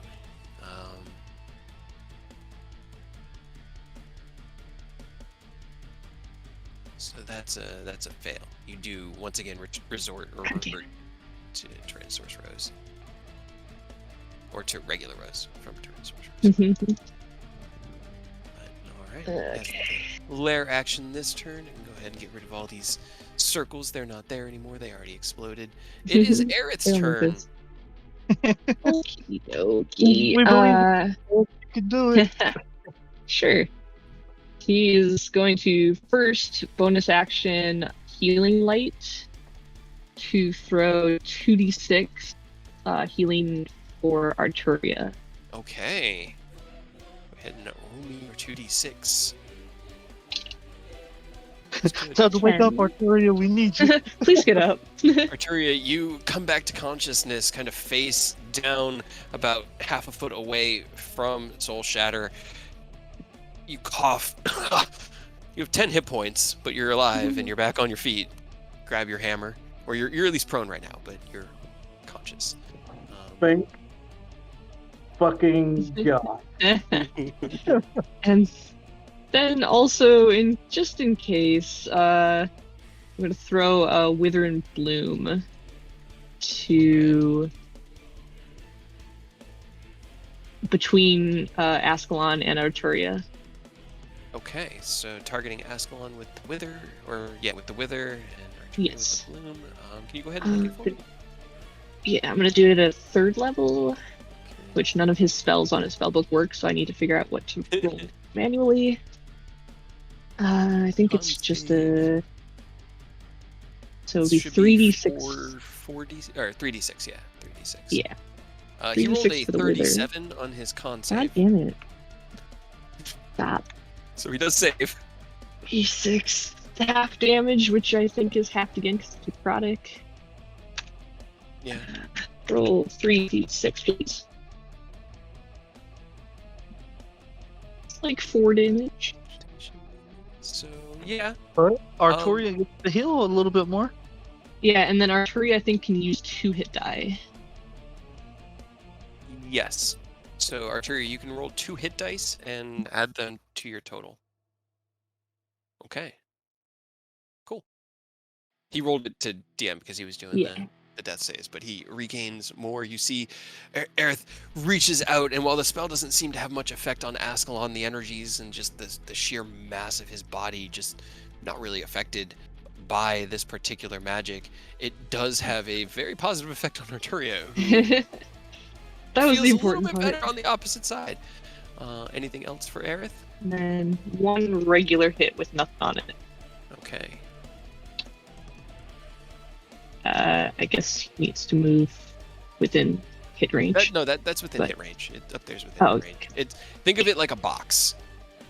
It's Like he's difficult. really a square. Okay. It's a 4x4 square. but the Right. tokens Okay, are so all he's circular. right on the edge Yeah, he's within range. with nothing on it. So 13 damage. 13, alright. And gonna back off.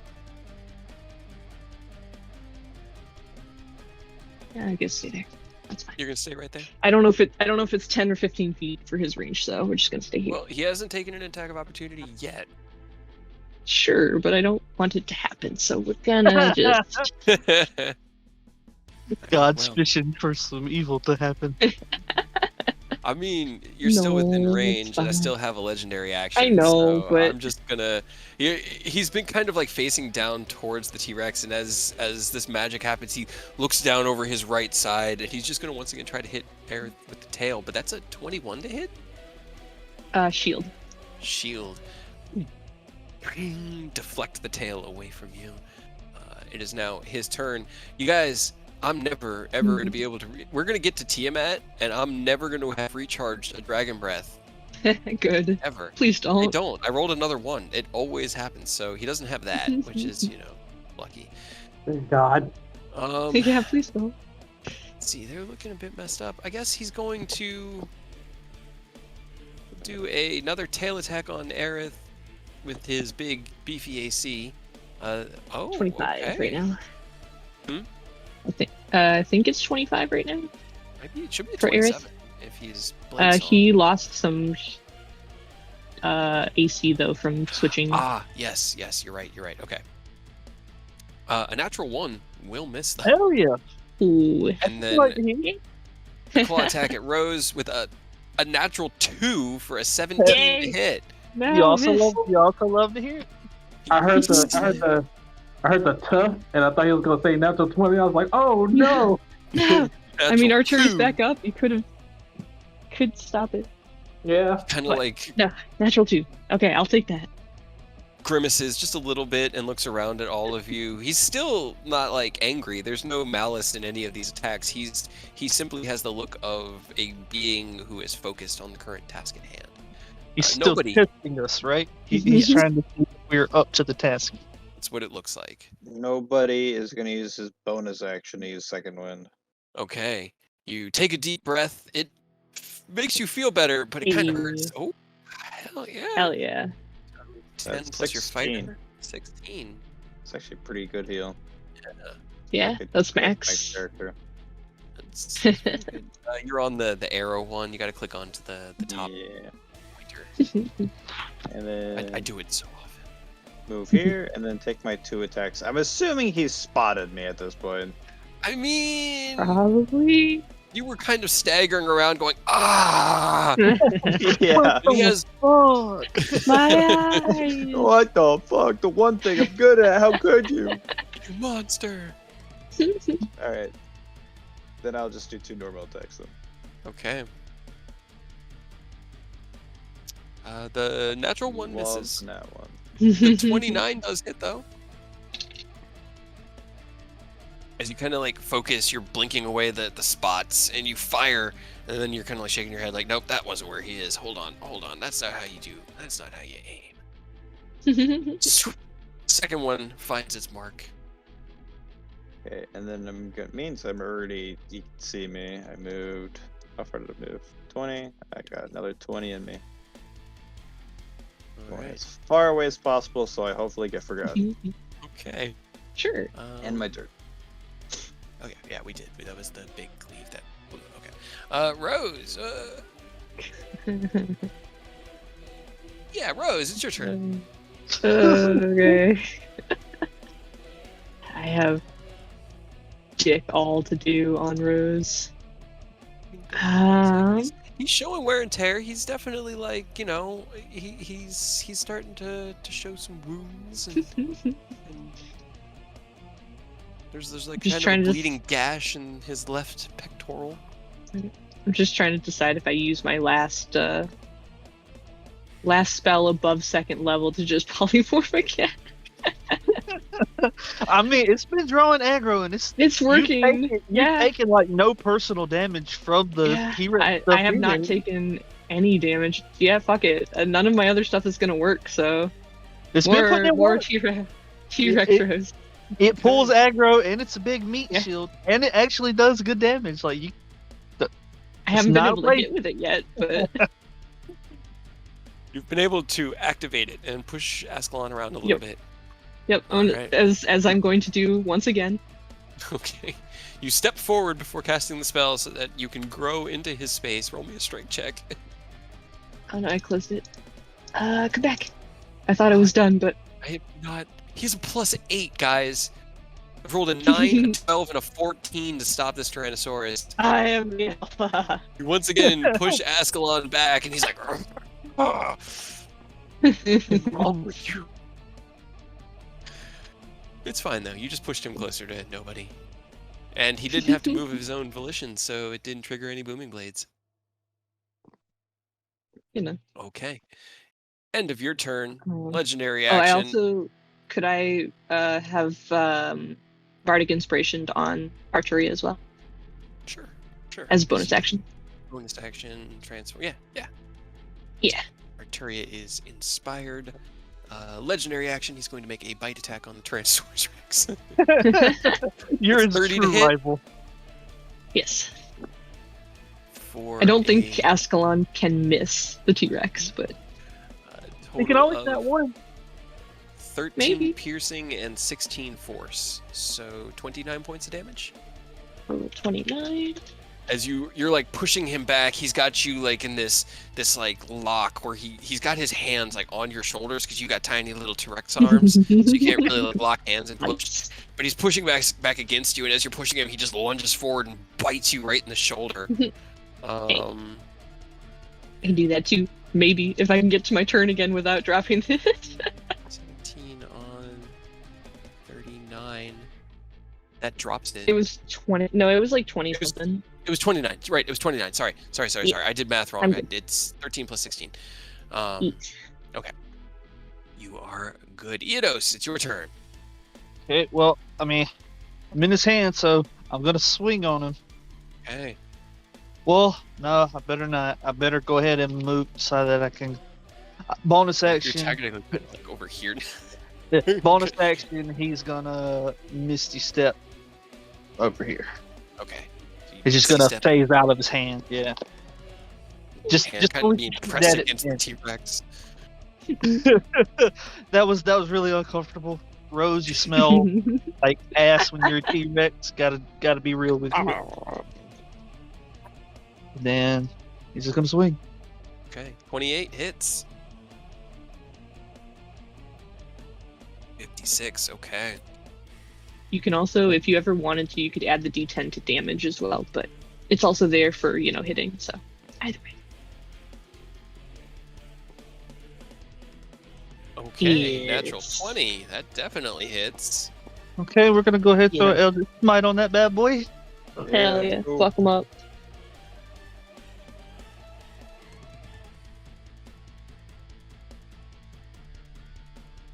Yeah. Yeah, he goes.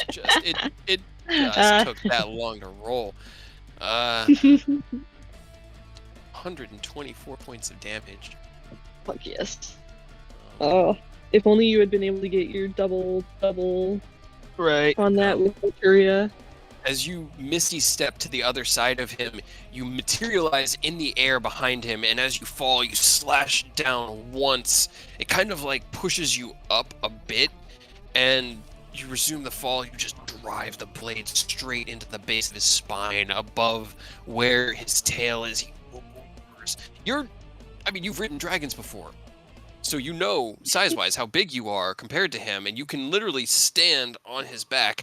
And if you wanted to end your turn there, you could, or make your next attack there, because you technically you bonus action. No, misty step, right? yeah. That's You could end your instead of turn the crit. I here. was like, damn. But we got some good damage in. I mean, Yeah. I'm still really hurt, so there's a good chance I might die. But we got the Fine, damage. you're fine. That's what we're here for. Or you could fall to the ground. That's your gently, without taking any damage. You descend to the ground after dealing I damage. feel like I'm better off staying on his back because at least here, the only thing he can really hit me with is the tail potentially. That's fair. All right. Well, Arturia, it is your turn. I've used one for the bite, so it's 2, so I've got 1 left. Okay, he's gonna tail attack, but I feel like he's gonna swing at Eodos, but with Eodos where he is, he can't hit him, so he's gonna actually swing at Aerith mechanically and hit him. It's a I'm so 21 to sorry. hit Aerith. Oh, that's good. It still misses, right? He still has Still a has 25. shield up. So Yep.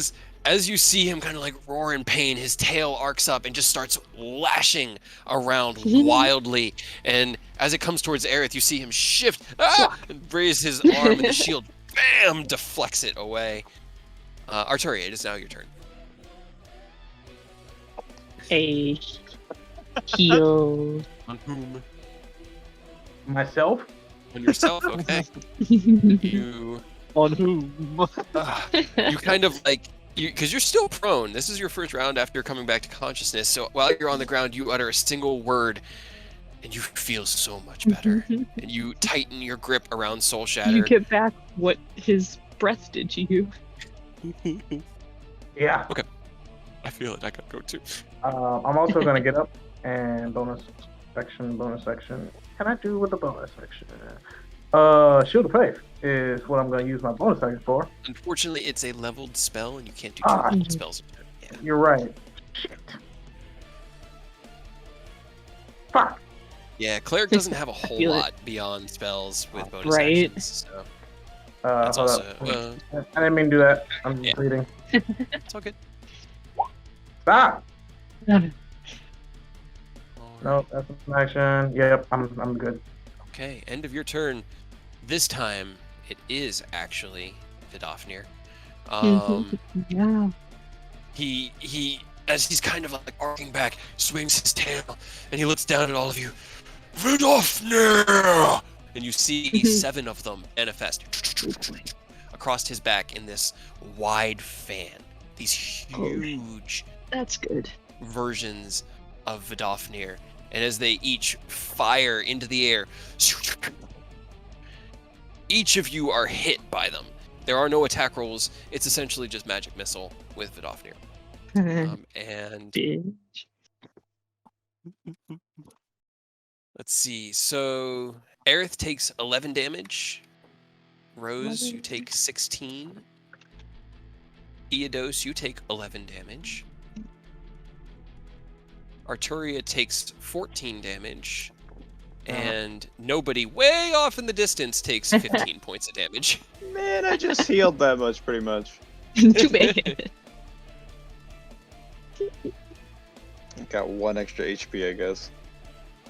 And as they fire, you see this light along the side of them recedes, and then slowly is starting to grow again. It is Era's turn. Okay. We've done stack mechanics that nobody stacked for. We did raid wides. We did directional AoEs. Where's the tank buster? Right. I guess We'll that's true. find out. That's kind of what the big cleave, the Scar of Justice with the sword is kind of the tank buster, right? Big cone cleave. Yeah. That's fair. I guess so. 2 more Take away from the d6 party, and you did. healing light for Eodos this time. Okay. 9 as a bonus action, and then action hit. All right. Unfortunately, Aerith does not have advantage anymore. No. Unfortunately. He could move into it. He could just step Yeah. closer to Eodos and move into it. Yeah, Edos is just hanging on his back, like, hey, you want to come up? Right Bill next is to the the- giant fan of the Nofnirs. Yeah, well, they're Feel like actually about 10 the feet Shadow off of the Colossus right now. Yeah, right. I mean, unfortunately, it just hit us. So, like, it honestly didn't really matter where we were, huh? That was kind of Right. rough. It's all Apparently creatures not. within 120 feet of him. Just take Yikes, 3d6 plus Come 3 on. damage. Please. With a There plus you 12? go. There you go. Okay. And then I can put another Eldritch Smite on that, right? Yeah, if you have the spell slots. It doesn't have the Radiant Blade, because that was the first attack. Yeah, But it doesn't I know. matter anyway, because he's immune to Radiant, so. Well, he would have done Booming Blade, but it missed. Alright. Nice. 31 points of damage. Got it. He grits his teeth. Back off. Oh my god. As we go into Ascalon's turn, I roll another 1. And you are all, once again, saved. One of these days. One of these days. Yeah, and when that happens, it'll be a party wipe. Probably. I can't We'll just die. really TPK you. I could hit 3 of you right now with his breath weapon. That would have been fun. Don't. But he didn't get it, so I can't. You can Instead- only get 2 of them because I'm on his back. So if you turn towards them, that's you know. true. So yeah, we're still actually doing a really good job of splitting the party. Yeah, you guys have done really well. Oh, man. Well, let's see. We're gonna go ahead and first things first. Gonna claw attack at between which one? You just spoke the word that made you all better, but he's not really a vindictive type like a fighter. He's more testing you. So what he would be more interested in is,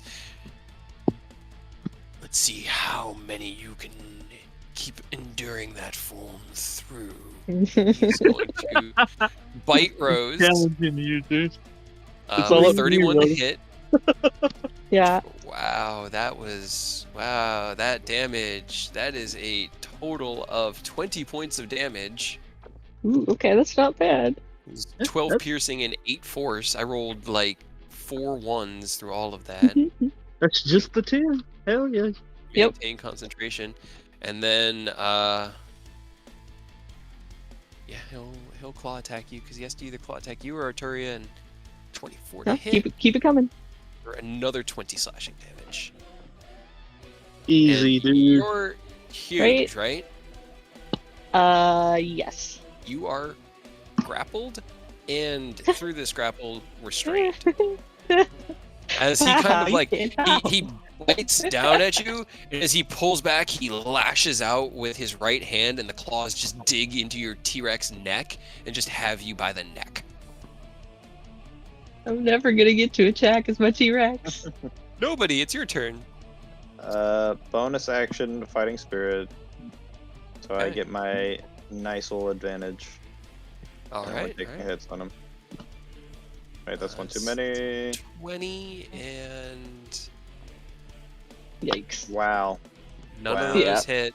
None. Wow. None. Oh, Unfortunately, you released the flurry of blows, but you're still kind of... most of your vision has come back, but there's still this kind of like weird haze at a distance where things are kind of going double vision from the flashbang. You're doing And your then best. I'm running further back. Alrighty. End of nobody's turn. He's going to do a tail attack on... Let's roll a d2 to find out. Just where does he end up hitting? Because he's trying to hit Eodos, but like you're on the back of his spine. That is a 2, so that is Eodos left to right. So he's gonna swing his tail up and try to just sweep you off it with a 22 to hit. Yep, but let's see. Yeah, it is. 15 bludgeoning. Well, Eidos is out.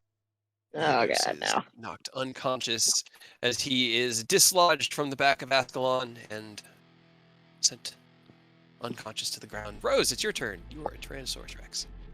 I am. I'm only restrained, right? You are restrained. Yes, you can still attack. It is at Okay. disadvantage. Yeah. It would have been flat, but Eidos just got yoked. Yeah, it would have been a That's flat fine. hit. Those got duped, and Aerith is outside of his melee. Right. 5 feet. Okay. Yep, I'm just disadvantage or not. I want to try to at least hit this fucker All right, go for it. for once. Come here. 19. Nope. Unfortunately, 19 does not hit. Eh, yeah. You No. you thrash No. and bite, and he's just holding you, and he's just grinning. Ah, Anything else? son of a butt. That's all I got. All right. Legendary action at end of your turn is a 25 to hit the T-Rex for 18 slashing. 18. DC 10. As he takes his other claw and just rakes it down across you. Oh, now I roll it down to 20. Now you roll a 20. So unfortunate. Right. Eidos, give me a death save, please. Ready?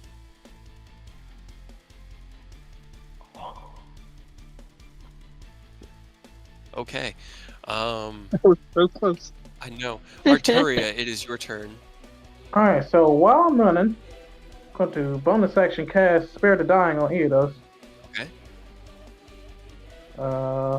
5, 10, 15, 20. Please reach 25.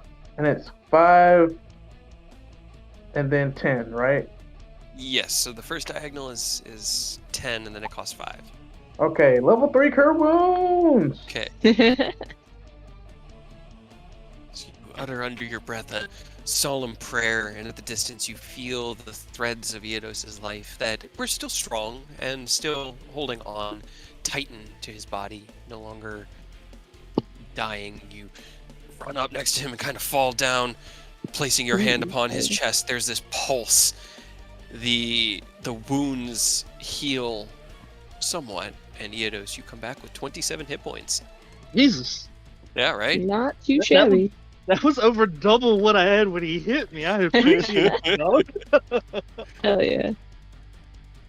Oh, wait, I have a D10. Can I add that to healing or just damage? I think so, yeah. You can add it to his healing. With Rose's Yeah. D10s, you can add them to literally anything, including damage Yep. or healing.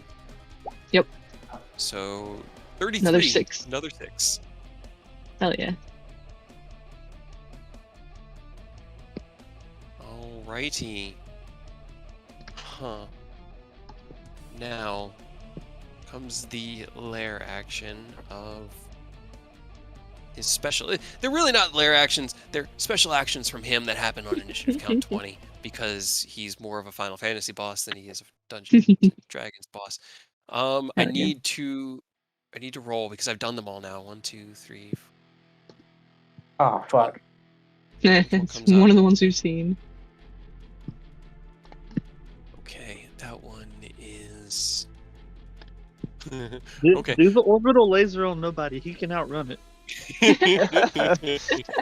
All right. I mean, I'll include everybody in this roll, and I'll go from left to right, and we'll see who gets targeted by this. it is not nobody. It is Aerith. As The one healthy guy. as He's his about lair half action now. starts, he looks back. You see the light start to manifest itself into the giant fist in the air above Okay. Aerith. Oh no! I can tell you that one's not fun. Yeah, for some reason his token says he has full health. That's why I got confused. Who, Aerith? Mm. Yeah. No, Really? he's Like his the- character sheet's right, but like when I'm He's- looking at his He's at a hot token, 40 he's something got a- right now. Yeah. The All right, He's Aerith. got 86 health in mine. It is his turn. A massive Cool. version of the Tiamat Slayer has materialized above yeah. him. Can I want to. What did that one do again? It just hits you, or did you have to make a save, or did it have to hit you? There was a save. Strength save, and Strength. Okay. I assume it halves it. And he's got crazy Here's- strength right here's now. Is that That's the great. stack? Right. You Was don't, that the Okay. stack marker? you don't know. It's a big fist that's floating above his head and pointing down on him. Interpret that however you guys wish. Pointing inward at Aerith or Yeah. outward. It's pointing Too down, bad. like directly down, like it's about to just slam down on him. Too bad this is the one person who doesn't know the mechanics like you guys do. Honestly, the best bet is just keep him away. Hopefully, like if it is Go a chance, under Ascalon. Have him crawl between his legs. That's what I was wondering. Like, would that help? Mechanically, you can't end your turn in another space. You could Okay. end it in the others if they step over yours, I guess, but you can't really end your turn in someone else's space. So if Okay, we can't throw end- Aerith on our Off turn, the mountain. can Aerith fly right now? Can he just fly above Ascalon so that when he inevitably gets blasted, it also blasts Ascalon? Hey, I mean, I appreciate out of the box thinking here. It's great. Does he have? Do we make bad decisions at this point? I don't know. I'm down for it. I mean, what's the alternative? You know, like Right? it seems like it's going to target him regardless. He's going to get hit. So All right. Can Aerith Misty step onto like Ascalon's shoulder? Sure. Give me a dexterity saving throw to land on his shoulder. As a moving platform. have Aerith literally. pull his hair. Yeah, right. I just like grab his hair. We'll see. Maybe. Save. No. Ooh. He kind of like lands and grasps out at it and then falls. He is technically like on his shoulder, I guess, but he's hanging Just on not there. like standing on it. Yeah, and as he looks up, the fist is above him. That's fine. We'll see how this goes. I'm gonna use. Do you have? Yes. He has inflict wound. No, wait, that's necrotic. Yeah. Never mind. Fuck. He also used He a also level spell. Yeah. Oh, that's right. Well, he can. I guess do a.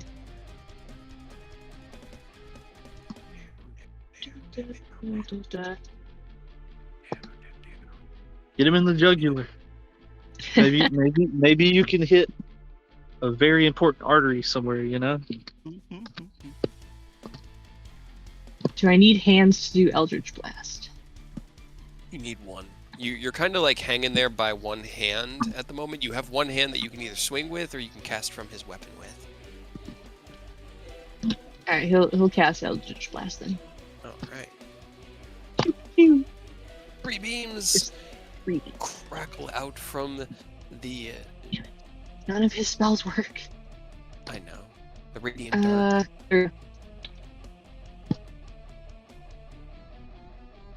There we go. God damn It's it. also Roll20 is also just going really slow today, Yeah. so it could also I be know. that.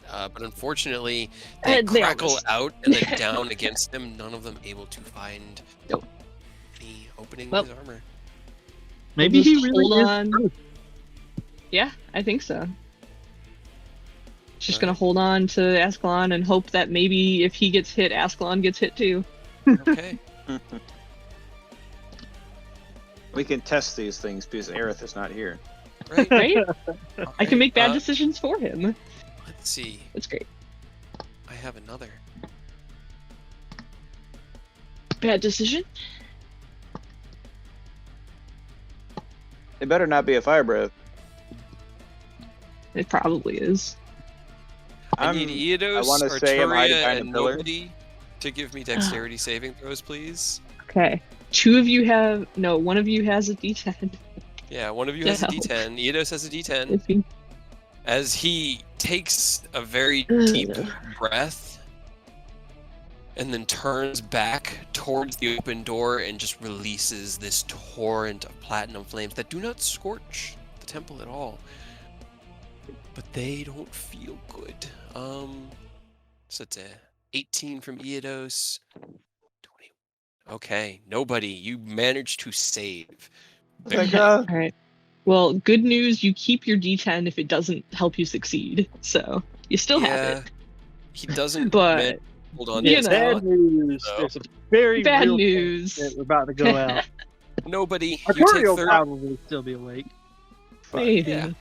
I was Nobody. sure- 34 points of radiant damage. Oh, Arturia, you Not take 68 points great. of radiant damage, and so does Eodos, who is knocked unconscious as he kind of like snorts, and there's this like flare of platinum flames. You can see he is definitely looking beaten and harried and like desperate to at least Man, I didn't even see. get back to my turn.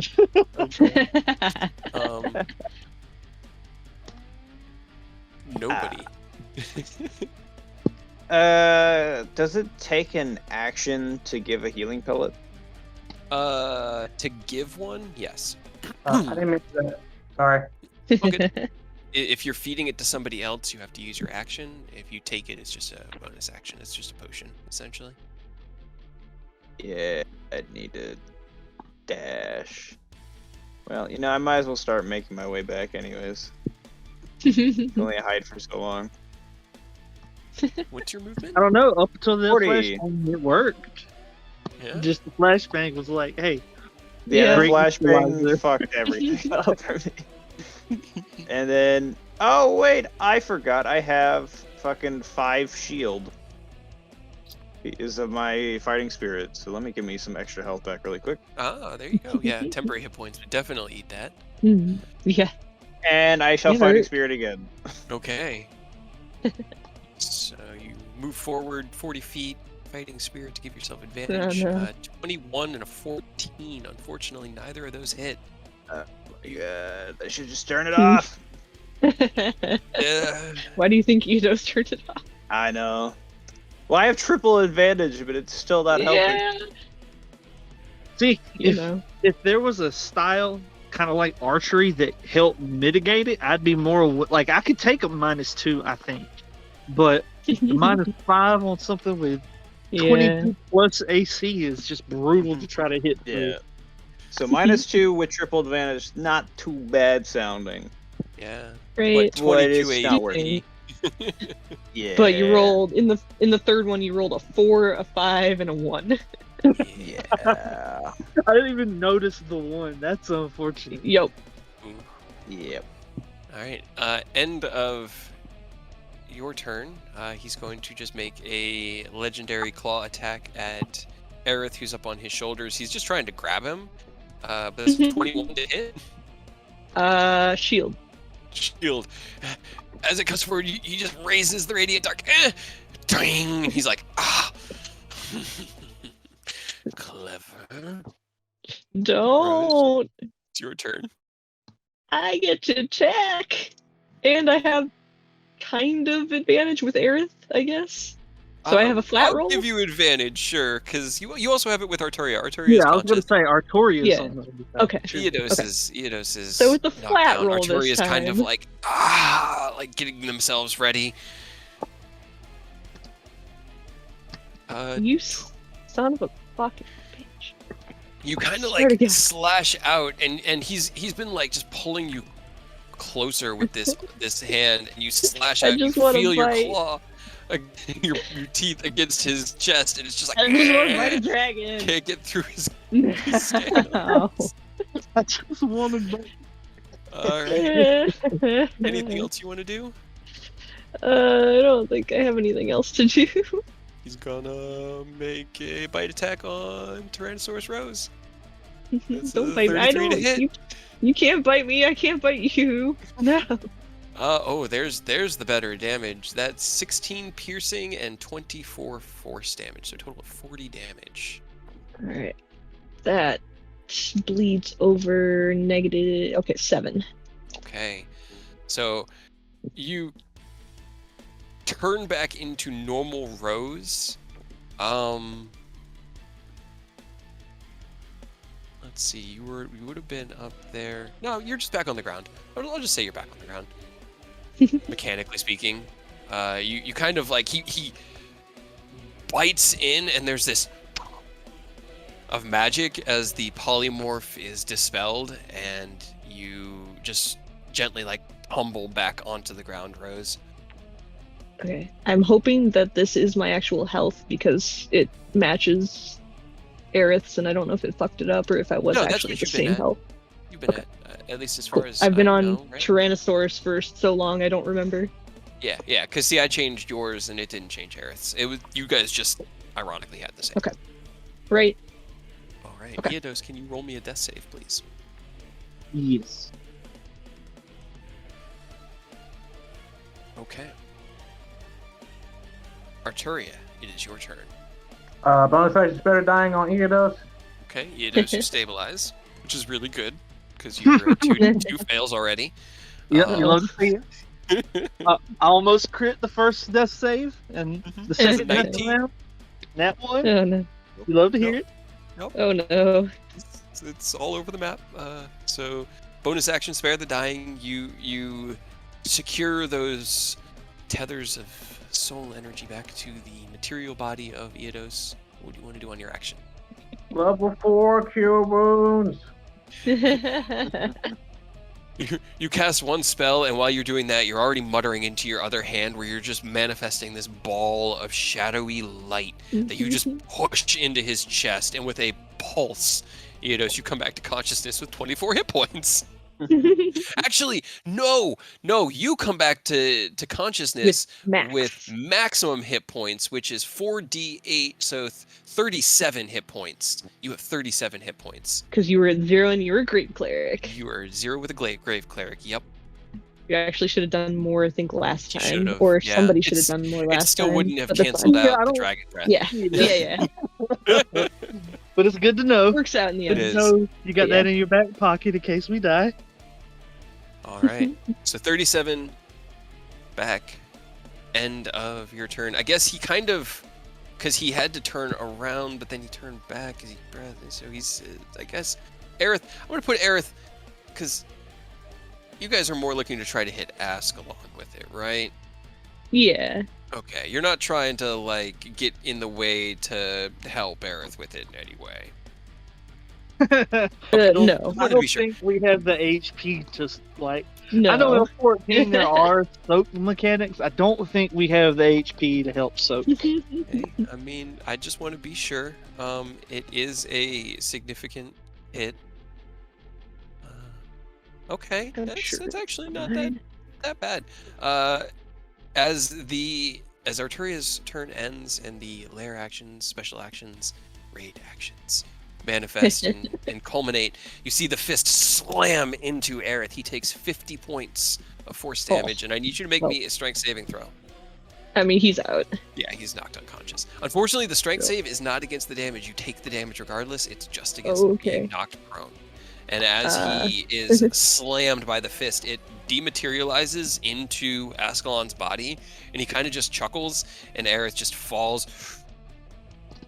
And he would actually take a death fail from hitting the ground. Probably take a death save, yep. Oh, no. You got your work cut out for you, Artori. With the battle medics 4. All right. Somebody, I don't care who it is, but it's not going to be me. Somebody needs to roll me a death save for Aerith. I believe I in will. you, Rose. That's You've fine. been piloting Aerith. You could get there with 80 feet, yeah. What's the worst that could happen? Okay. The aspect's turn. The cool thing is we can all see. All right. Doesn't get his breath back again, unfortunately. I feel like Oh. Aerith would be mad if he's the only It's person me. who dies. It would be fucking hilarious, but really, would really be sad. Funny, Can't really but do very that. sad. Yeah, Well, it's- pretty unfortunate. It would be up to him if he declines the raise again. Right? We could try it again. He's got plenty of fucking diamonds. I mean, it'd be funny too. It's like, how did I die? Well, we had you climb Whoa. Ascalon with a giant fist above your head. Hey, maybe We- it hit him too. We Who knows? Maybe all it hit him. knew. Look, let's not kid around. We all knew Aerith would want to fist Ascalon. Oh no. Oh no. Anyway, on did I Ascalon's die? turn, he Well, strikes you out against fisted this Ascalon. nonsense. As Uh, he should. 21 to hit Eodos as he strikes down with a claw. Damn, it has worked it. one time today. You take 14 points of slashing damage. And he's just gonna claw you. He's not looking to grab you and restrain you anymore. And then with his tail, he's going to slam down on Rose, and that's a natural 20. Well, before you can cancel that. Well, yeah, you can cancel that. Yeah, no. Okay. So as you see the tail slamming down this flash of watching Rose just get absolutely bodied, you take the reins of fate in your own hand and redirect it just enough to make it not a critical hit. You still take 23 bludgeoning damage, and I need you to make me a Okay, strength that's save to not be fine. knocked prone. Okay. But 23. yep, 23 Fine. and a strength saving throw. Oh, strength save. 3. You cannot make this save, so you are knocked Nope. prone. I didn't know your modifier, and I was like, maybe it's like that's a 0. No, you need a 22. So You cannot make this. you are knocked prone. Nobody, it is your turn. Bonus action dash and Okay. give him a healing pellet. So All that's right, roll your 5 healing H. type. It's just 5 HP, It's just 5 5 HP. temporary. Oh, is it Yep. temporary hit point? Oh, it's both. It's both. Okay, Both. that's right. You Like a run up heroism kind of. with this one small green pellet in your hand, and as you slide in next to Aerith, you shove it down his throat like a sensu bean. There's a moment where you're like, does he need to chew it? I don't know. I've always just swallowed it. And then he coughs. Aerith has 5 hit points and 5 temporary hit points. I will say there is a negative effect if you have more than one within an hour. It makes you sick. So Yeah. It does. You can't. But don't do it At rely least, on- at least he's not dead. He's not dead. And that is unfortunately your full action to do that. that is. I got Okay. 5 feet of movement, I think. But All right. Oh boy. Claw attack on the legendary action, guys. He's so close. As you are healing him, he looks down at you. Nobody. 17 to hit. haha. Ooh. Rolled a natural 2. You pull yourself out of the way. The large claw, like just soaring through the space you had just occupied. Rose, it is your turn. You are prone. Alright. Can I free action mask? Yeah, if you Oh want. god. I don't, Because You call for the mask. don't know if that's a great idea with who we're It fighting. is absolutely not a great. This is going to turn No, from a but- yeah. We can. I'm testing you to all right. You're dead. pretty much my threshold though, so you know. I got plenty of beans to go around. So as you lay on the ground, pain writhing your body, you know that it's probably not the best idea, but in this current situation, it's all you've got. So you reach for it. You feel it respond like a puppy longing for praise. It leaps to you and courses up and around your body and finds its perch atop your head. You are still prone. Yep. I'm going to use half my movement to get up.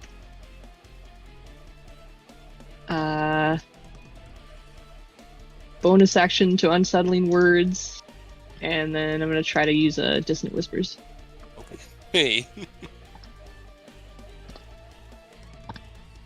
Hey. They're just like half up, pushing themselves up.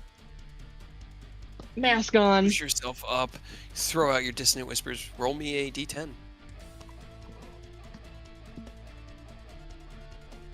Do better this time, please. Thank you. Okay. With advantage, that's still a 17 on his save after your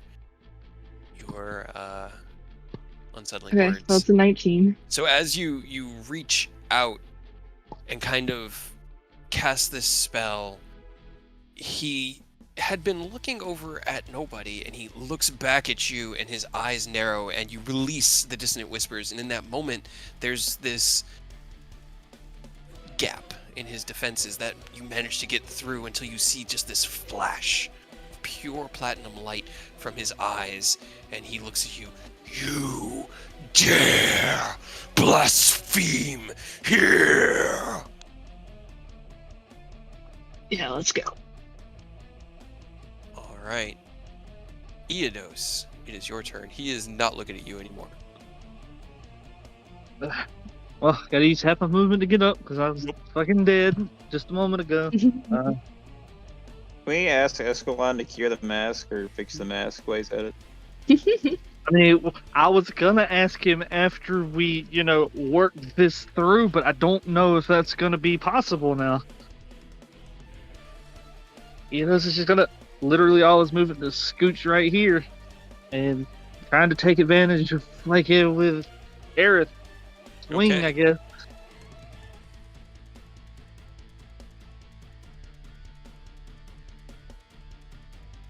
Yeah, 30 does hit. You are still on roll to DM. Oh, my bad. All good. Just so that everyone else can see.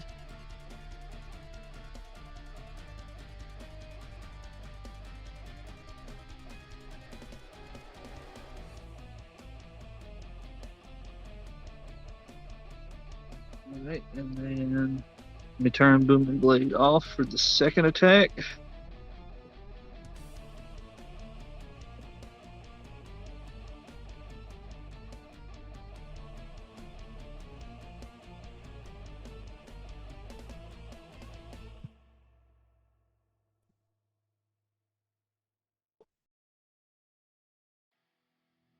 Jesus, I don't know what is going on with Roll20, but It's not. It's taking very, working so very well. long. Yeah, to roll everything. The whole game world we're in. I mean, maybe if we all quit out and came back in, but I don't think we could because Aerith is just going to be stuck in here. Yeah. So it'll just be. It's That's what it'll be. so we have a second to wait. Oh, hey, it works Oh, out because I alright. crit on the second one, so the third one does come through. It does, doesn't it? Yeah, all those do definitely hit.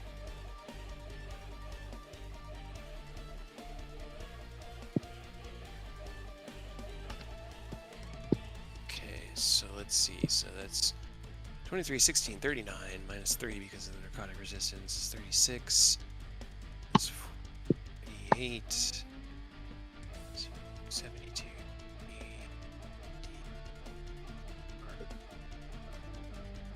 And let me see if I can get that first one higher.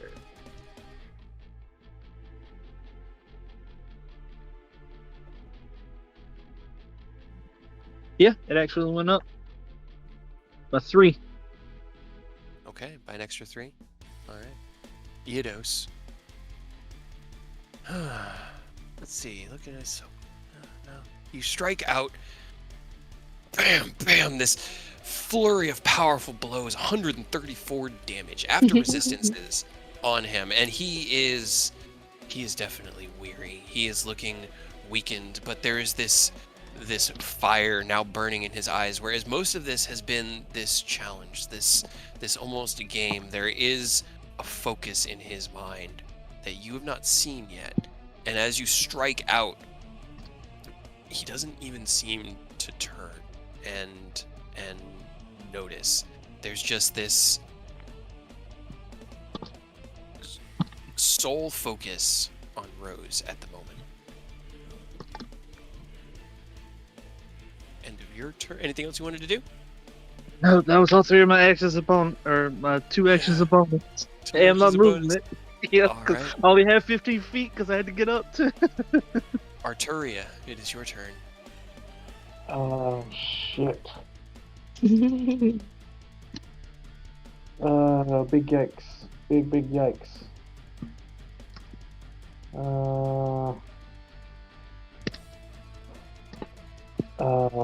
Bonus action. I'm drinking my last greater healing potion. Okay. So 4d4 plus 4. Okay. I'm like legit scared.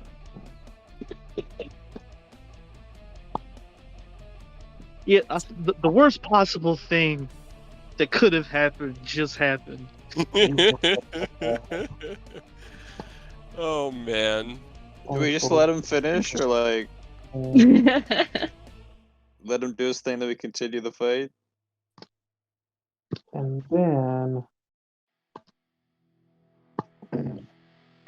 shit. Necrotic's resistant. For sure Radiant's either resistant or immune. Yeah, like all of my shit is either necrotic or radiant. Yep. Feel it. Bullshit. You big beefy god dragon. Just hit him with your big ass hammer, dude. Yeah, that's probably what I have to do. So yeah. Am I flanking? Moment, no. You'd have to kind of go down next to Eodos here. Rose is just not quite close enough. So shit. Shit. Damn it. Stop. I'm gonna need you to stop.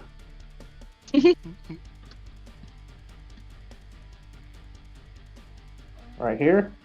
Yes, that would be flanking. Okay. It's like Aerith is still like on the ground after being picked up.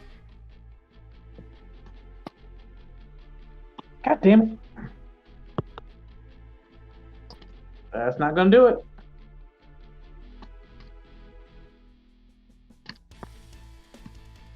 Okay.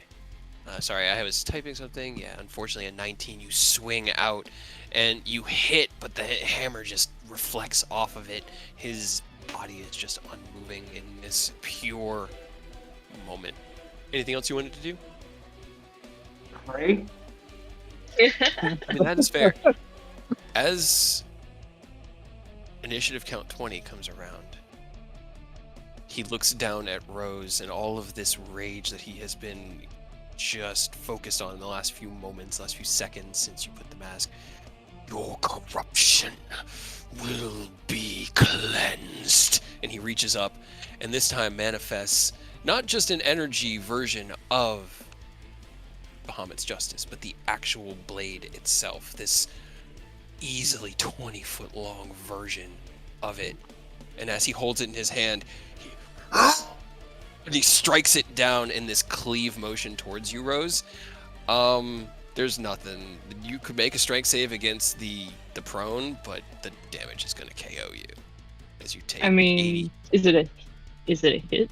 It's a Like strength saving throw against a cleave attack as he uses the Scar of Justice to essentially just tear a portion of this balcony off. You take. Let me actually roll the dice here because I had. Yeah, because I I do didn't have really a have legendary this one set resistance. up, I'll but just use one of those. Okay.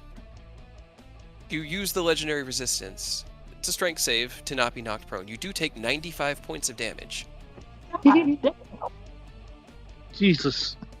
as the blast of pure radiant energy courses over you. It's blinding to the rest of you. And here, I'm actually going to do one thing. It is absolutely blinding. And as you kind of like stagger and put your hands in front of your eyes, the first thing you see is Ascalon as he's standing there, panting just heavily with the sword still in his hand. You see Rose standing with what looks like just smoke drifting off of them, still on their feet, held by this small bit of magic from the white dragon mask. And as you take in this scene, you see 1, 2, 3 cracks in the mask before finally it shatters into a burst of cold, radiant energy that undulates and pulsates through the air. And as it does, Ascalon takes up his sword and cuts through it and disperses all of the energy. Edos is immediately, whoa, hold on. Time out. I get whatever this shit is serious, but you destroyed that shit. Corruption must be cleansed. He's immediately unhooking his cloak to get this one off. We actually have a second one to keep from the cult. Break this shit right now. Yeah, Rose does hit the ground, and I do need you to make me a death save, Rose. I assume Artoria will take the moment that Edos is trying to convince him to break this second one now that we know he can do it to patch Rose up. But Edos, the second he saw that mask crack, it was like, okay, we got to get this other one while he's here. Roll me a... Well, no, you don't really need to. I guess roll me a persuasion check, as he's still, like, panting heavily and looks over Hey, while at you're beating the Rose. shit out of us, why don't you break this too? He looks down at all of you. Place it on the terrace, and I will see it destroyed. Yeah, Edos will probably help Artoria move Rose away from the edge, and he'll sit it right here so that he can bust it up, and Artoria can hopefully patch Rose up while he focuses on that. But if he can't actually destroy these things, this is perfect. He looks down. You are untainted by its power. Your friend is...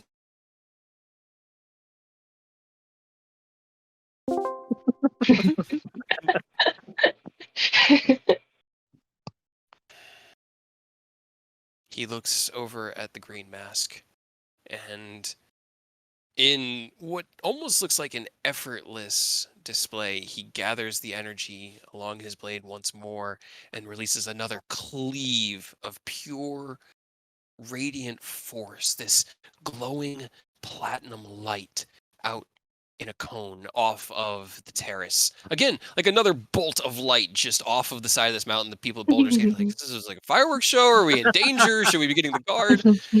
But as the blast goes off, before I narrate any further, I really need to pee, so I'll be right back. Quick, while God's away, heal Rose. I don't know if we're out of initiative turn because he might, once he finishes this, he's probably going to go back to trying to kill us. Okay, first things first. Holy fucking shit, 95 damage. Yeah. No. Also, I don't know why you thought the mask would protect you. Okay, out of game, I don't think it protects me. I have a, like, percentage limit point where it just happens. Fair enough. So, That makes more sense. This all That worked out. that makes more sense. Because it's Yeah. broken now, Right? so we don't have to worry about Rose getting hooked again. All right, I actually also need to use sorcerer.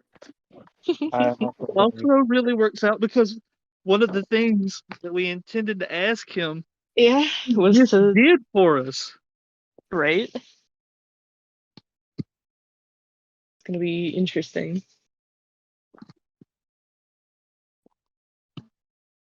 I'm glad he didn't like twiddle his thumbs because I was waiting because it wasn't being worn or carried when I set it down. I was half expecting Kate to be like, haha, I gotcha. No. And then keep going.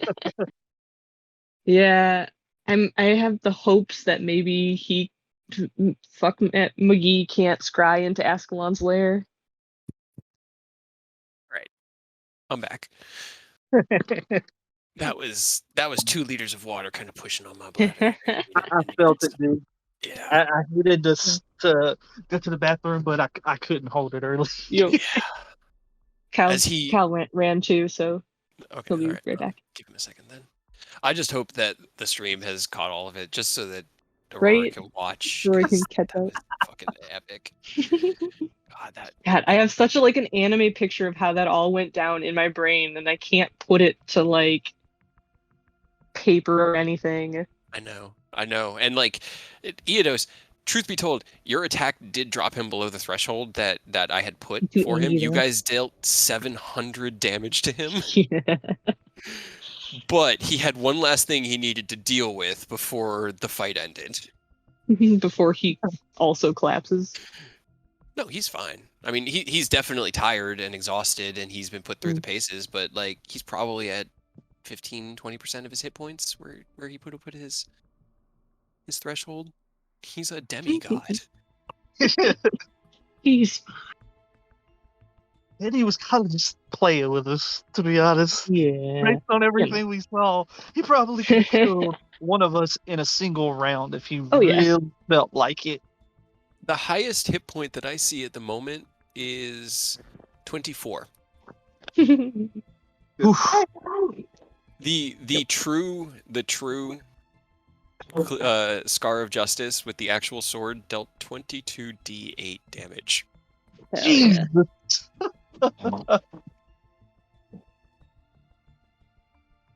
Took it to the face. Yeah, he it's his strongest move. That's his tank buster, and he's just like, nope, I'm gonna just destroy this shit. Yeah, tank buster on the DPS. That turns out great. Hey, I mean that's what happens when the DPS draws aggro right before it goes out. Sometimes they get. I'm not even a vibed. DPS. I'm a caster. Yeah, magic range. But as he cleaves once again, this blast of pure platinum light just erupts off of the terrace here. You see the mask once again crack slowly. It doesn't just like immediately shatter. It's like it's trying to hold itself together, but crack, crack, crack, and then almost like an egg hatching, it just breaks and turns into this cloud of just vaporous green mist. And as it does, he waves it away. Their energy has been returned to the world that bore them. The artifacts destroyed. He looks down at everyone. Arturia lending aid to Rose. This one carries corruption within them. They are susceptible. The rest of you have fought well.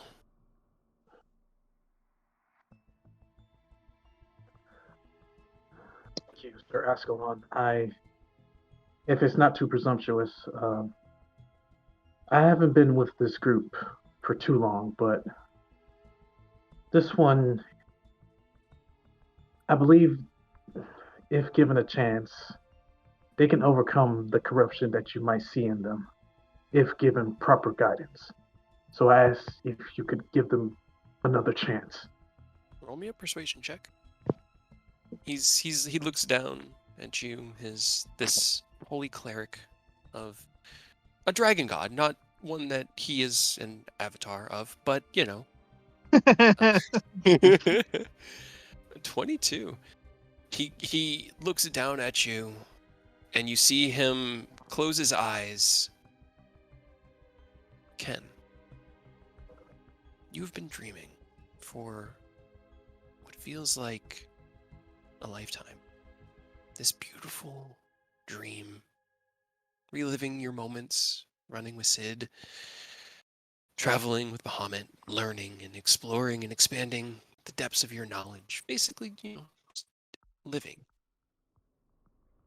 You're in a small cabin in the woods that you and your father had stayed at for a few weeks during one summer.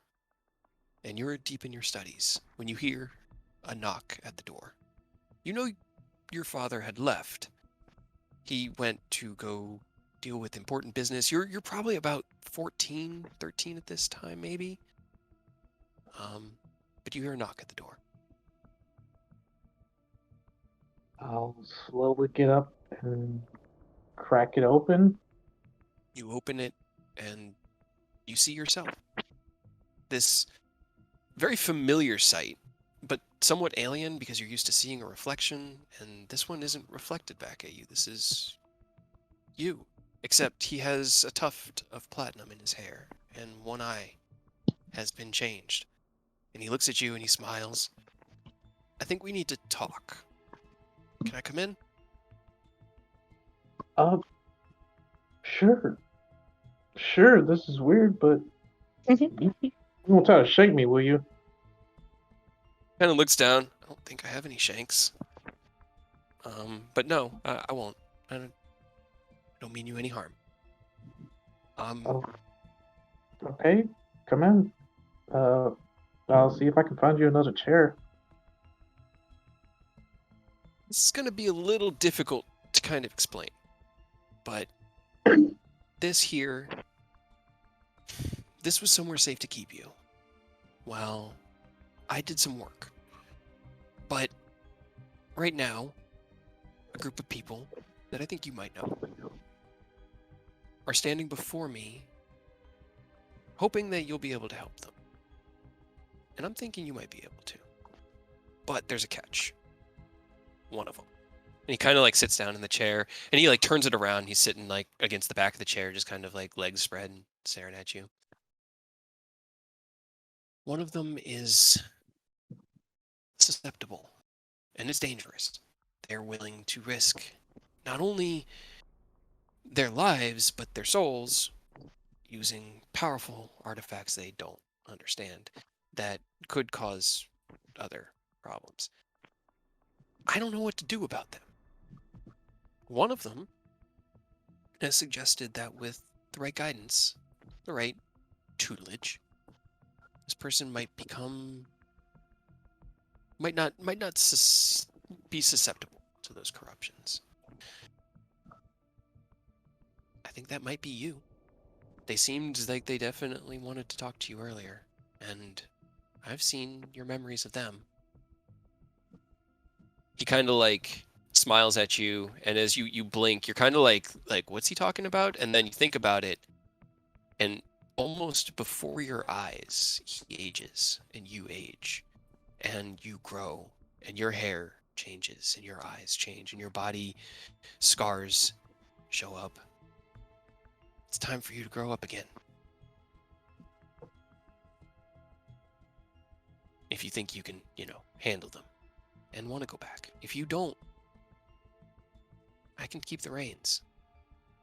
But I think they want you back.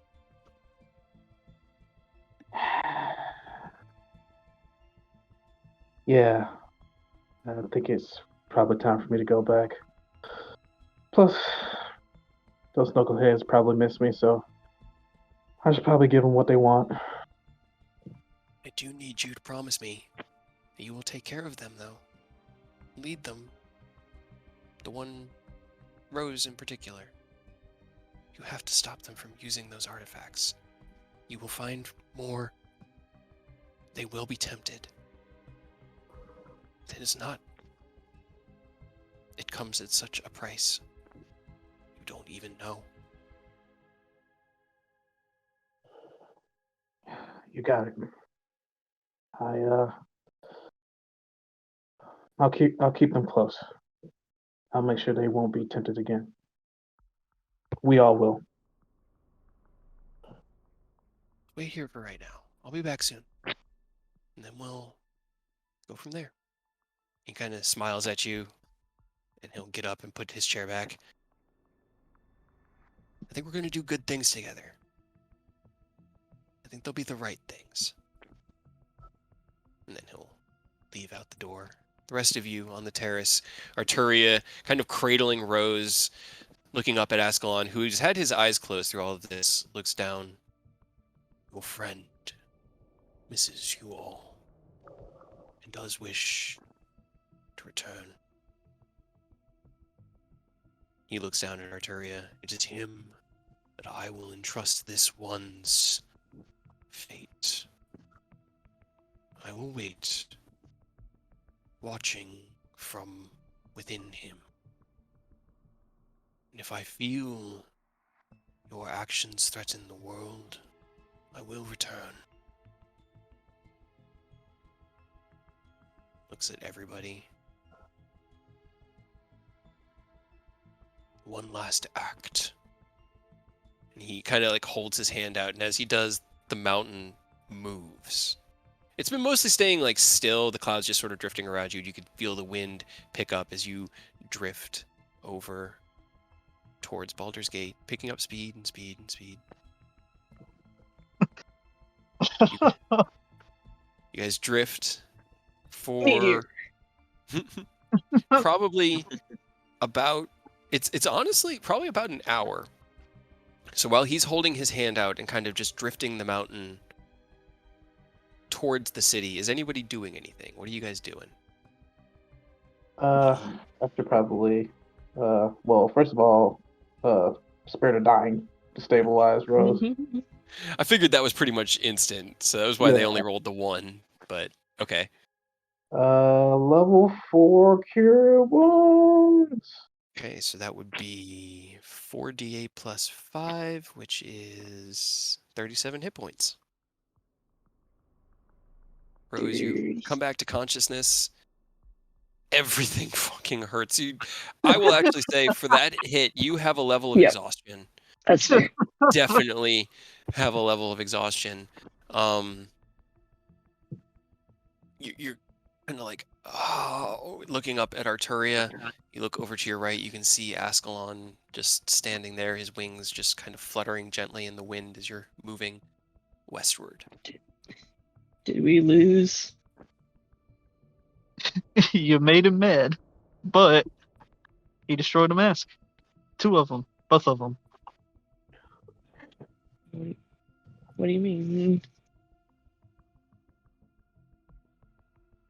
Like, what do you mean, destroyed? You shattered their physical form and dispersed their energy back into the ether that bore them. And he looks back down over his shoulder at Rose, where they always belonged.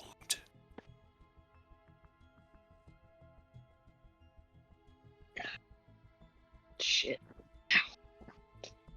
They just like close their eyes again. Yeah, probably not your best career move to,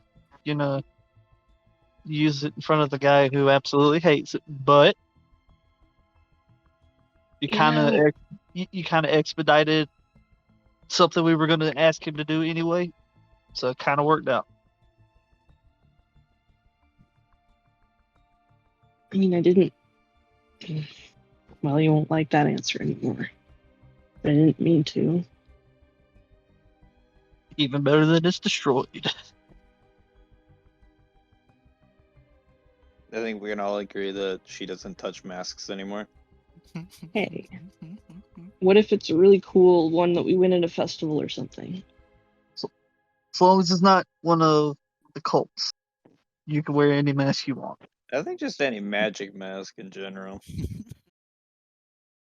There might maybe there's some good ones.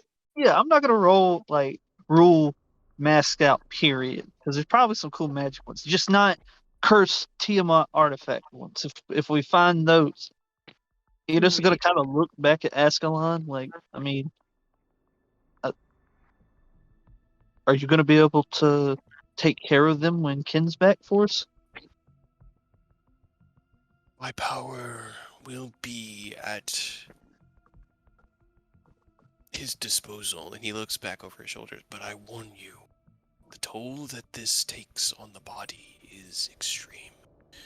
He will be as though returned from the dead for several days, once returned to you, and any time he chooses to focus powers such as that, it will take its toll.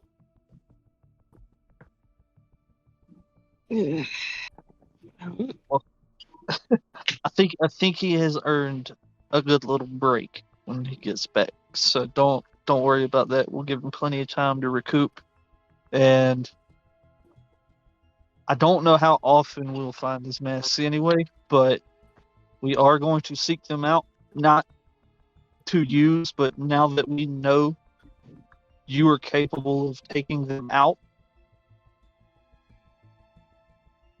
I mean, we kind of have to take them out. They must be destroyed. They must not be allowed to reunite. Well, 2 down puts a hole in the plan, right? At least. Doesn't make it impossible. Makes it more difficult, yes, but the energy exists somewhere. If we can destroy them all, it will be as though it were destroyed. But as long as one remains... He kind of just takes a deep breath of the evening, because at this point, the sun has completely set. You basically fought him with the sunset off of this, balcony.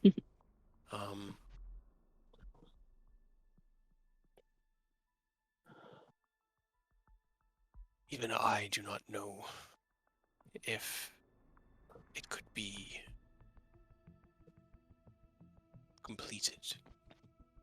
But I do know that the temptation and power that the individual artifacts posed has been dispersed. But as we all know, corruption often roots itself deep.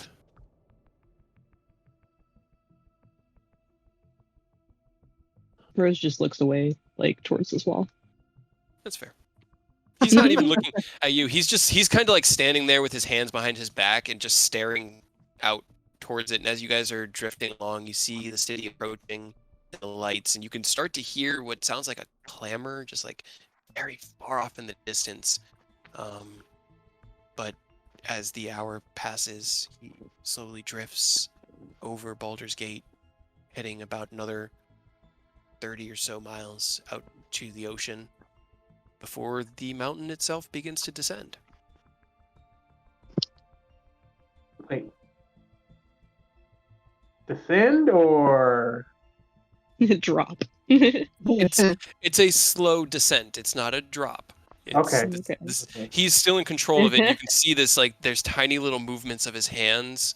That's as the mountain itself just slowly drifts down and then into the ocean with this loud splash and a wave that was probably about 10, 15, 20 feet that courses out from the base of it. And the coastline of the Sword Coast has a new island. As Ascalon lands his keep, the Platinum Keep, here about 25, 30 miles off the coast of... Actually, it's not even that far. It's probably about 2 miles off the coast. You can still see the city from where you're at, and the balcony is facing east towards the city to greet the rising sun. And as he sets it, he kind of takes a deep breath and turns back to all of you. This place will remain once I am gone. And perhaps in time, we can learn to shape it for you. But for now, it is time for me to rest. And for your friend to come home. And he bows his head. You have proven yourselves virtuous and wise, intelligent and strong. I beseech you to take these lessons into the world and, in your way, remove corruption from it. Make this world better. Everywhere you go, try to improve it. Because if you don't, I may come back. And he smiles, and there's this, pulse of platinum energy around him. Pulses once, twice. Totally fills his body. He's just this massive being of pure platinum light. And then it just shrinks. And I need to go get a token we haven't used in a long time. Hell yeah, dude. Ken. I don't even know where Ken's token went to. Hold on. Can always Ken's find him in token. Erebor, I'm sure. Yeah. I mean, that's true of many things. I think he was on... Yeah, okay. Back to the map you guys are on. Hey, no nudging my hand. The massive form of Ascalon gives way to the very familiar, smaller by, relation, body of Ken that is just kind of curled up. His gauntlet there on his left hand, and Race Velgar curled up kind of right next to him. This like massive energy splitting into the two of them. And as you guys look at him and see Ken, he opens his eyes. Ken, you have 4 levels of exhaustion, Oh, Jesus. but you are back, and you find yourself awakening on a oceanside terrace, on the side of a mountain, or like kind of mountainous island, I guess. You can hear the splashing of the waves beneath you, and you can, as you kind of blink to and take in everything, your whole body hurts. Your hair hurts. Your fingernails hurt. Everything hurts. But you look over and you see Eodos and Rose and Aerith. You don't see Robert, but you see your friends. And I think that's where we're going to leave off this week. Unless you had anything you wanted to do in this moment, Ken, as you first take in this scene. He's probably gonna just let out a big ow. Perfect. And then just gives everyone a big old smile and just simply say, "I'm back, knuckleheads." Hi, I'm nobody. He's an intern. This is the other intern, Arturia. All right. Wow, that was awesome. Speaking of Arturia, can I shoot a message to Otari Leotanos real quick? Sure.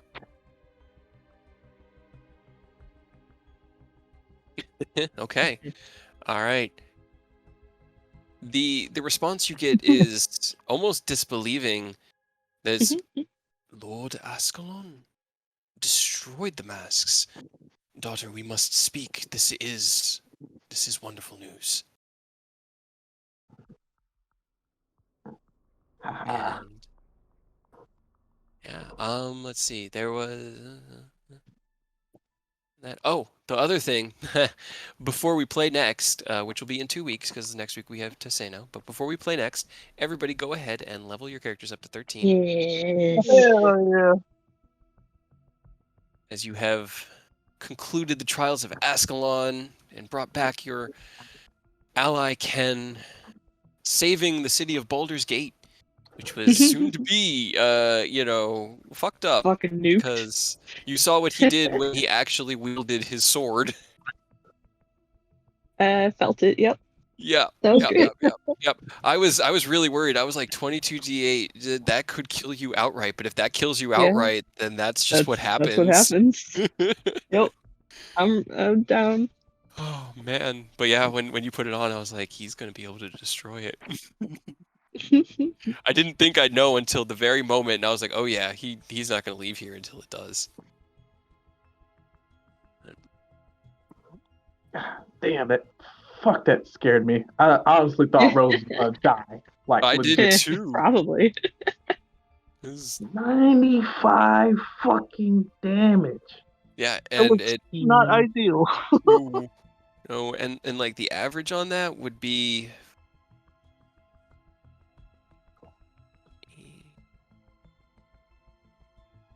like it was just at average. That was just the average damage of that hit. if it had been above or below, because you were at like 14, right? I had 15 hit points. Or, 14 hit points. So I would have needed to do a total of 100 points of damage. I was 5 short from killing Rose outright. Oh God. Uh-huh. Hell yeah. You put on the Yeah. mask. You Yeah. did it because of the things we had set up, which is totally Mm-hmm. fair and reasonable. But it brought up this about now you have no more mask anymore. Cry. But at least this one left your possession in probably the best way possible because it wasn't just Yeah. taken. Rose hasn't really said much because they don't really know how to feel about it because now they're out that power source, but it's not back in enemy hands. It's just gone. Mm-hmm.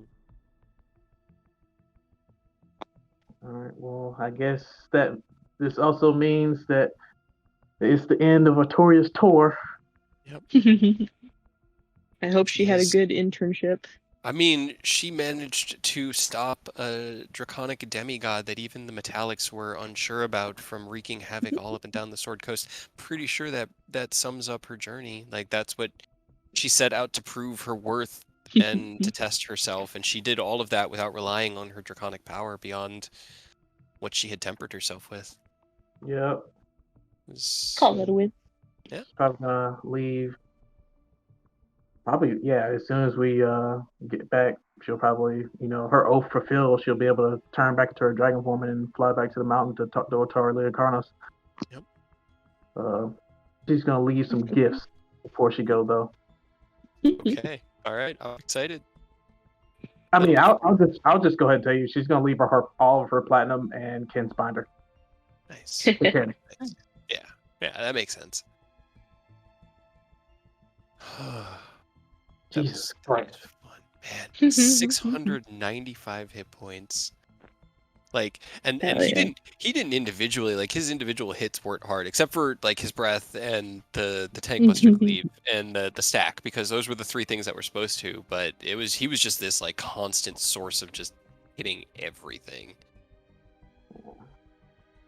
I was going through like Ken's stat block, making Ascalon, and I was like, oh yeah, the flashbang grenades, that'll be fun. I'll just put that in there. It'll be just like a legendary action where he can just blind them, and maybe it'll come up. And then when nobody was shooting from back there, I was like, this is perfect. A test of your reflexes. Yeah, I saw that. Like, but that messed him up so much because it threw him out of his stealth. Yep. He's like, ah, God, what the fuck was that?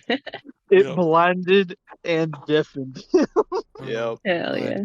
That's horrifying. I'm just happy he didn't use Aureus's artifact to heal himself. That I had different ideas for it, but it didn't really fit in a lot. It was the same reason why I didn't want to use. I wanted to use Ken's stuff for Ascalon. Yeah. Like Arturia, or not Arturia, Aerith's rapier was in there because Ken had it, but I didn't really want it to be a part of his fight, regardless of how funny it would have been, because it wasn't Ken's. He had enough between Nidhogg, Vidofnir, Justice, all of that. It's like, yeah, I think we're good.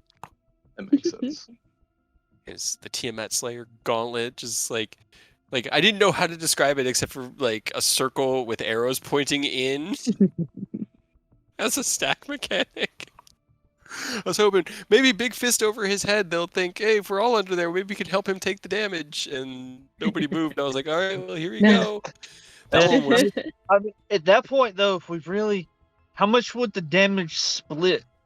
evenly. It would have just split between all the people under it. There wasn't the save didn't reduce the damage. The save kept you from going prone. We would have needed everyone there to not get someone killed. Negate a little bit. Yeah. It's true. It was It's a true. lot. It was I mean, I think definitely it worked squirrely by out. the end. Yeah, if he had been here, we might have actually tried to stack, but I think Yeah.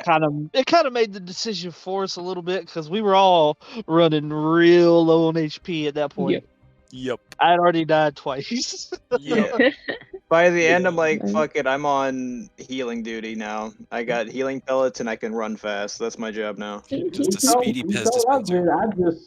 I just gave up. Like as soon as that what was it? That first Toll of the Dead didn't work. I was like, all right, yep, I'm just switching Healing to duty. support and healing. Yeah, Yep. let me see. Hold on. Because, all right, so Ascalon's stat block was an amalgamation of things that I made up. Most of the abilities based on Ken's weapons were ones I made up with the literal aspect of Bahamut. I tuned it down a little bit, took away some of its hit points, lowered its AC a little, and took some of its saves, but it still had a plus 18 on its con save, plus 16 on its int, 12 on its wisdom, and a 19 charisma save. That's why, like, I had the 3 polymorphs, and then I was pretty much out of stuff to do because I can't hit with my weapon or any of my spells. Yeah, he was resistant to acid, fire, cold, lightning, poison, and necrotic. Oh, He God. was So everything. immune to radiant, bludgeoning, piercing, and slashing from non-magical attacks. He was immune to charm, deafen, frighten, paralyze, and stun. And he had true sight out to 120 feet. I'm glad I didn't try to do anything. I know. I told you that the fight I know. before was better for Rose because it was the trash fight. I was like, boss fights are not going to be fun for you, and this one's Nope. really not going to be fun for you. Nope. I'm more surprised that I even hid from him in the first spot. Yeah, that was Hey. a natural. That was a 43. Even with him doing a natural 20, he can still only hit a 38. So I was like, okay, that's fair. I mean, I tanked almost 300 hit points of damage, though. So You Rose is the tank. Tyrannosaurus Rose apparently, into the rescue, pushing Ascalon around. Yep, that's all I can do. Also, my passive perception is now 25.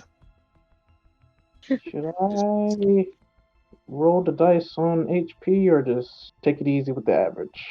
That is entirely up to you. I went average just because it made a nice, like, clean number for once.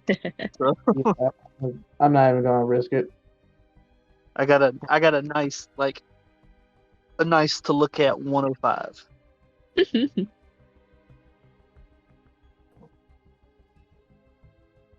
Ooh, 13. Oh, fire shield and greater invisibility. Yeah. Yep. 'Cause that's 13 is 7th level spells for you full spellcasters. I know Yep, Eodos gets that's what his I'm Mystic playing Arcanum. around with. I'm trying to decide if I want Crown of Stars or Force Cage. Right. I think Right. Ken finally gets 4th level spells. Yep. I think. Oh wait, did we talk about this? I get summon construct, right? I think so. I think that was what you were going to take, right? Yep. Yep. 4th level spell. Oh man, do I take the Beholder spell? Absolutely, you take the Beholder spell. Are you kidding Right. me? I don't know what it does. Another but it thing sounds that actually. great. Oh, it's great. It's a prismatic spray. Just 8 multicolored rays of light flash from your hand. Each ray is a different color and has a different power and purpose. Each creature in a 60-foot cone must make a dex save throw. Oh, Jesus. Hell For each yeah. target, roll a d8 to determine which color ray affects it.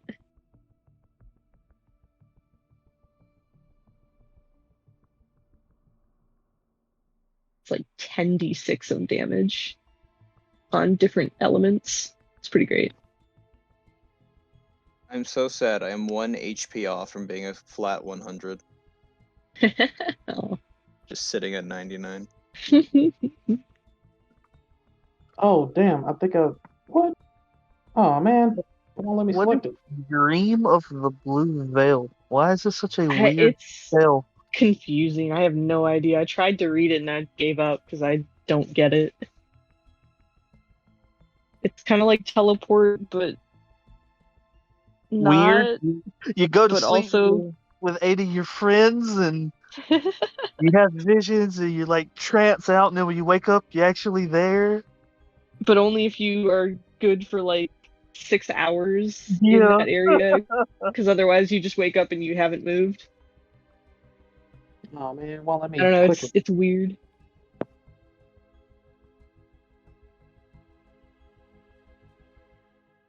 It won't let me click it. That's dumb.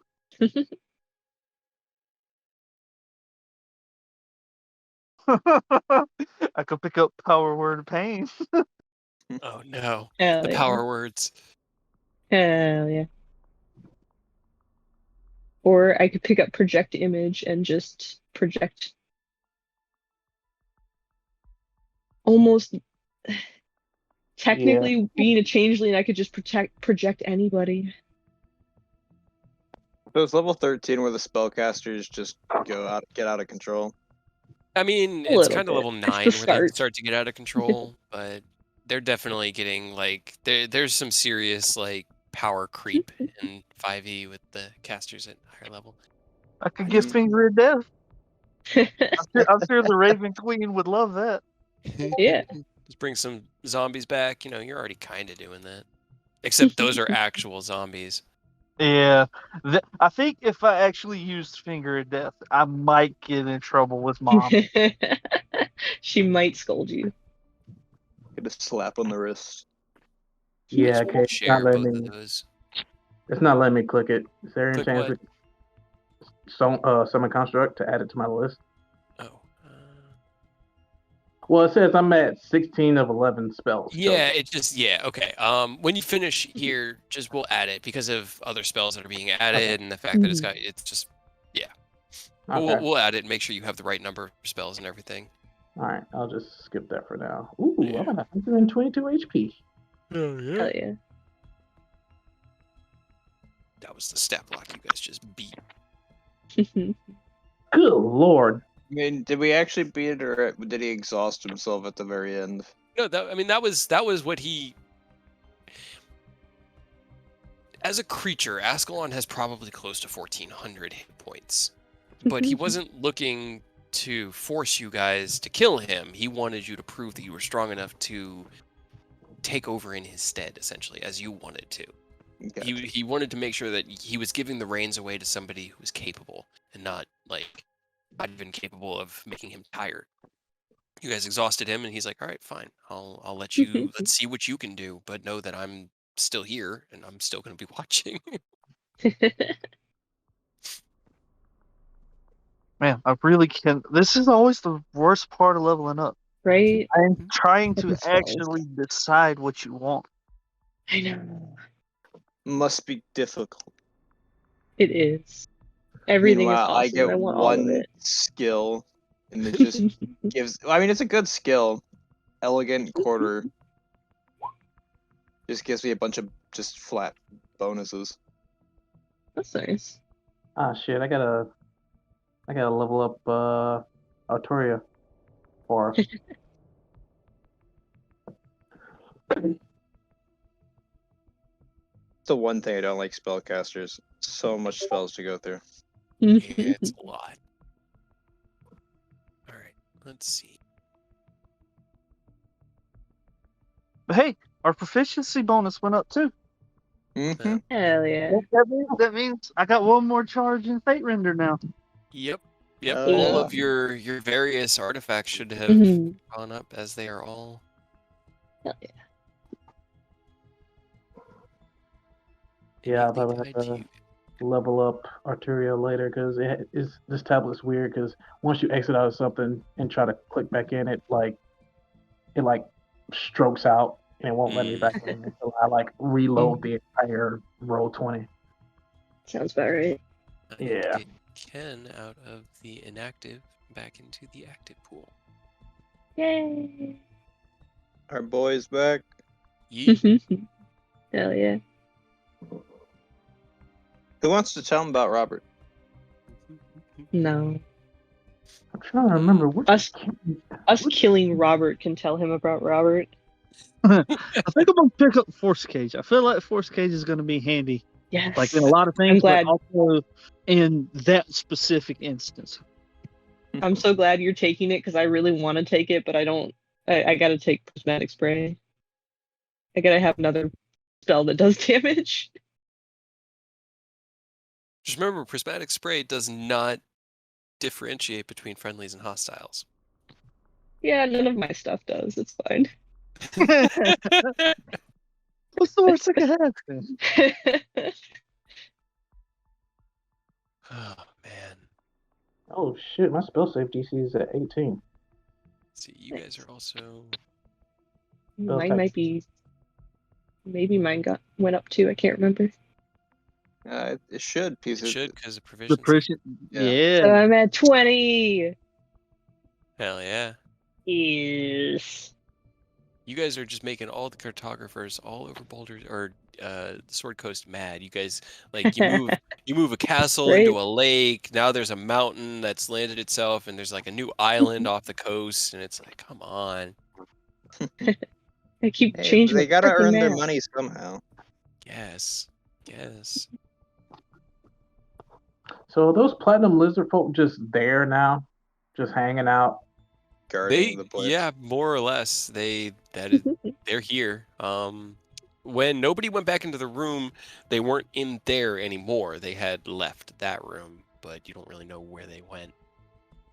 You'll have to kind of explore the whole hall during, the keep during the next game, because right now you kind of were being moved around magically, but there is a path, and the keep itself is still there. Let's see. I wanted to.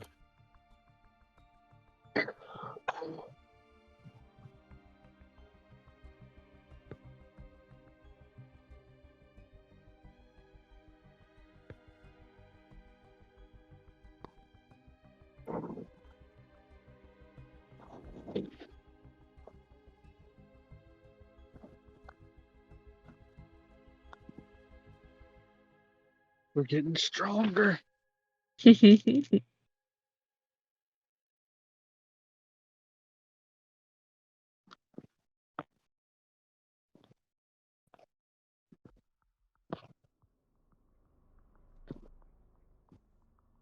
We've become unstoppable.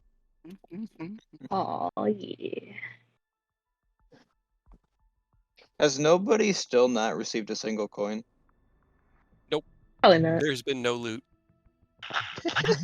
I mean, go back I inside. mean, he got the now that tattoo, but he's actually never seen the money itself. now that Ascalon just handed the reins over to Ken, I mean, the Horde's ours, right? Technically, I guess it's Ken's. take that belt from Aerith because this rapier's in there. Somebody else put that on. Oh, wait a minute. Can Ken have it?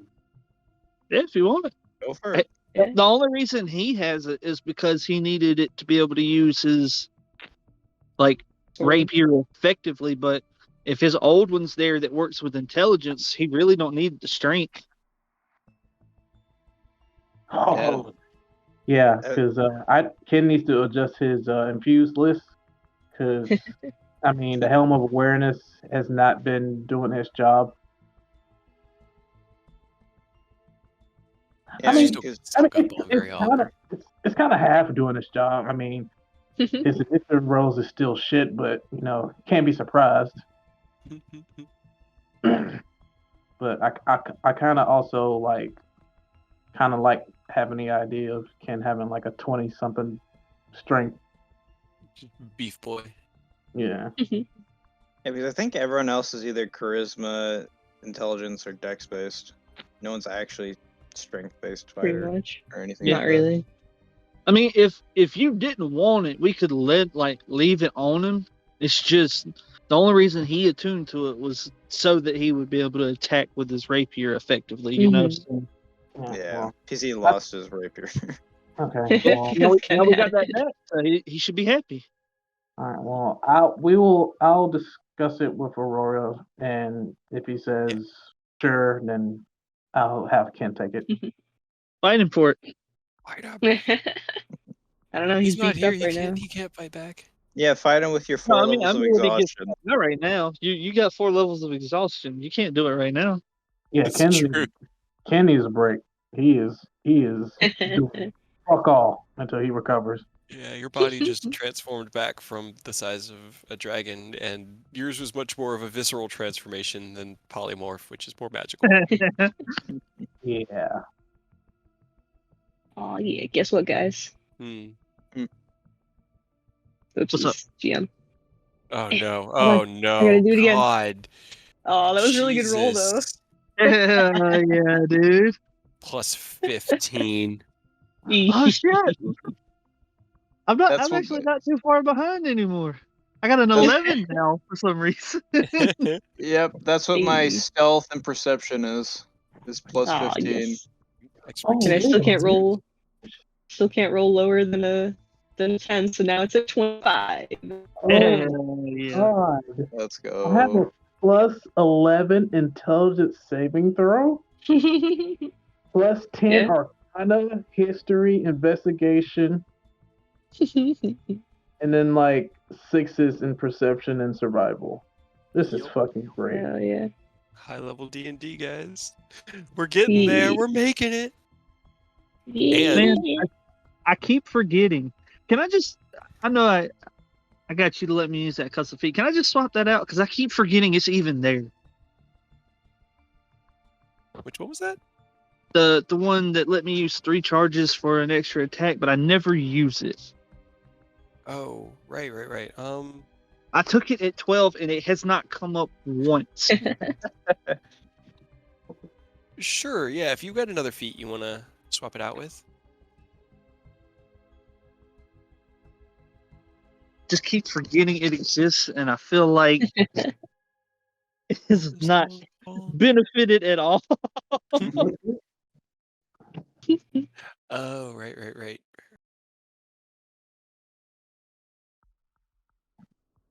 What That's feat the you talking reason in about? particular I'm looking for. It's just I'm realizing I have not used it a single Don't time. want So that. yeah,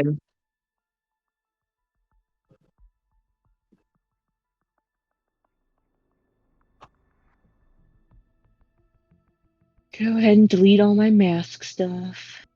Ah, sorry. It's gone for good this time.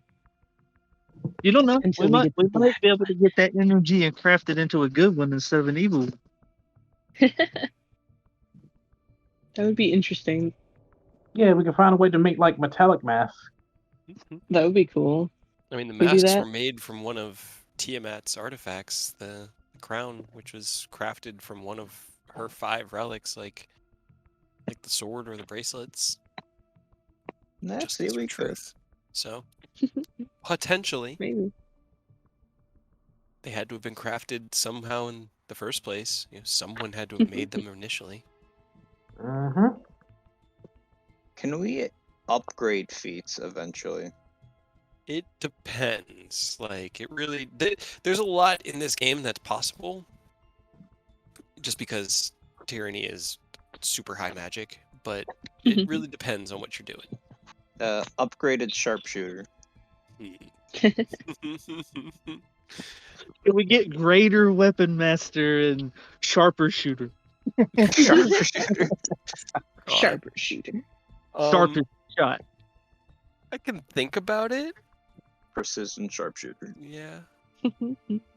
See if there's anything I can find online for other suggestions, because other people have run games as broken as this, so it's fun. Hey, broken ass game, but I can throw something at you with 700 hit points, an AC of 22, a plethora of moves, and you guys can beat it while surviving with the cumulative 100 hit points and 4 KOs I think I had during that fight. Yeah. So And nobody learned that hiding does not make him safe. yeah, Nope. you're not always safe. Then test you of also everything. learned that they weren't wrong. Dragon breath fucking hurts. It is do Right. indeed. All right, I'm gonna log out and go sit outside for a little bit and get some air. But y'all have a great night. That was a blast. It was everything I could have hoped for from the Ascalon fight and the Vanguard leading up to it. Yeah. Yeah, I guess I will see all of you next Saturday for Toseno with your Mhm. hilarious Whatever random monstrosities. one-shot characters that you always Right. I made a somewhat serious character. Whenever you get a chance, get slide her into the new game. I already got her over there for you. Oh, dope. Yep, I got her assigned I to you need to- and set up I a need to token add- for your friend as well that you should have access to. Do we know what everyone's characters is yet or no?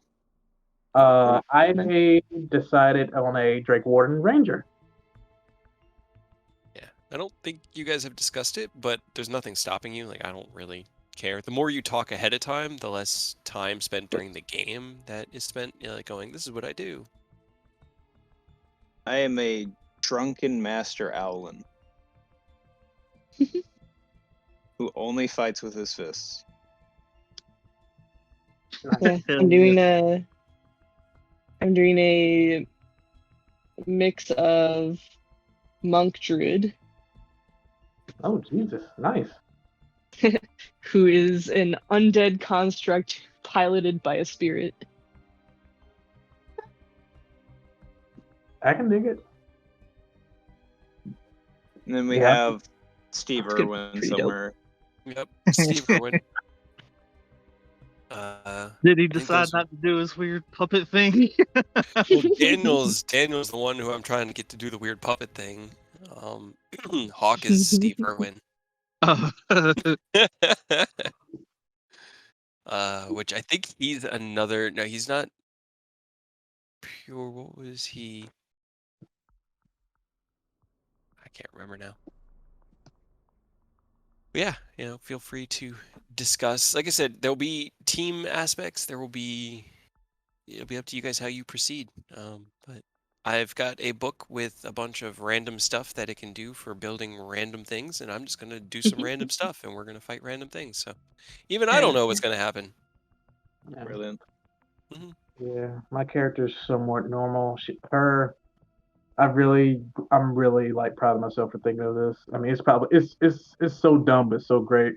Her Drake, it's a white Drake, but it deals fire damage, and his name is Marshmallow. His name is Marshmallow. No. And then Yeah. I think 9 is where the Drakes increase to medium size. Hmm. So she's just walking around with a fucking big ass like white Drake named Marshmallow. That's brilliant.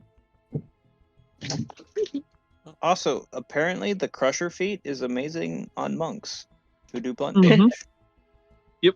And if you really want to like take advantage of it, take the fighting initiate feat and just get the unarmed fighting style, because it'll completely overshadow your unarmed strikes until level 11. Hmm. The only one that won't benefit from it is your extra, like the bonus action attack, because that uses your martial arts die. But you get a D8 as early as level 1 if you're a variant human on unarmed strike, or 4 for everybody else. Hmm. So you can, Well, the monk's really buff up your die hand. automatically increases if you're doing unarmed strikes, which is what he's doing. Yeah, but it that's what I'm saying. Monks, they don't get a D8 until level 11. Wait, is it unarmed fighting's a D8 at the start? No, it's Yep, a it's on- D4, but for You're- fighting style, yeah. Yeah, the fighting style, it's a D6. If you're not wearing armor or a shield, it becomes a D8. I didn't know that. Otherwise, I might have chosen a different feat.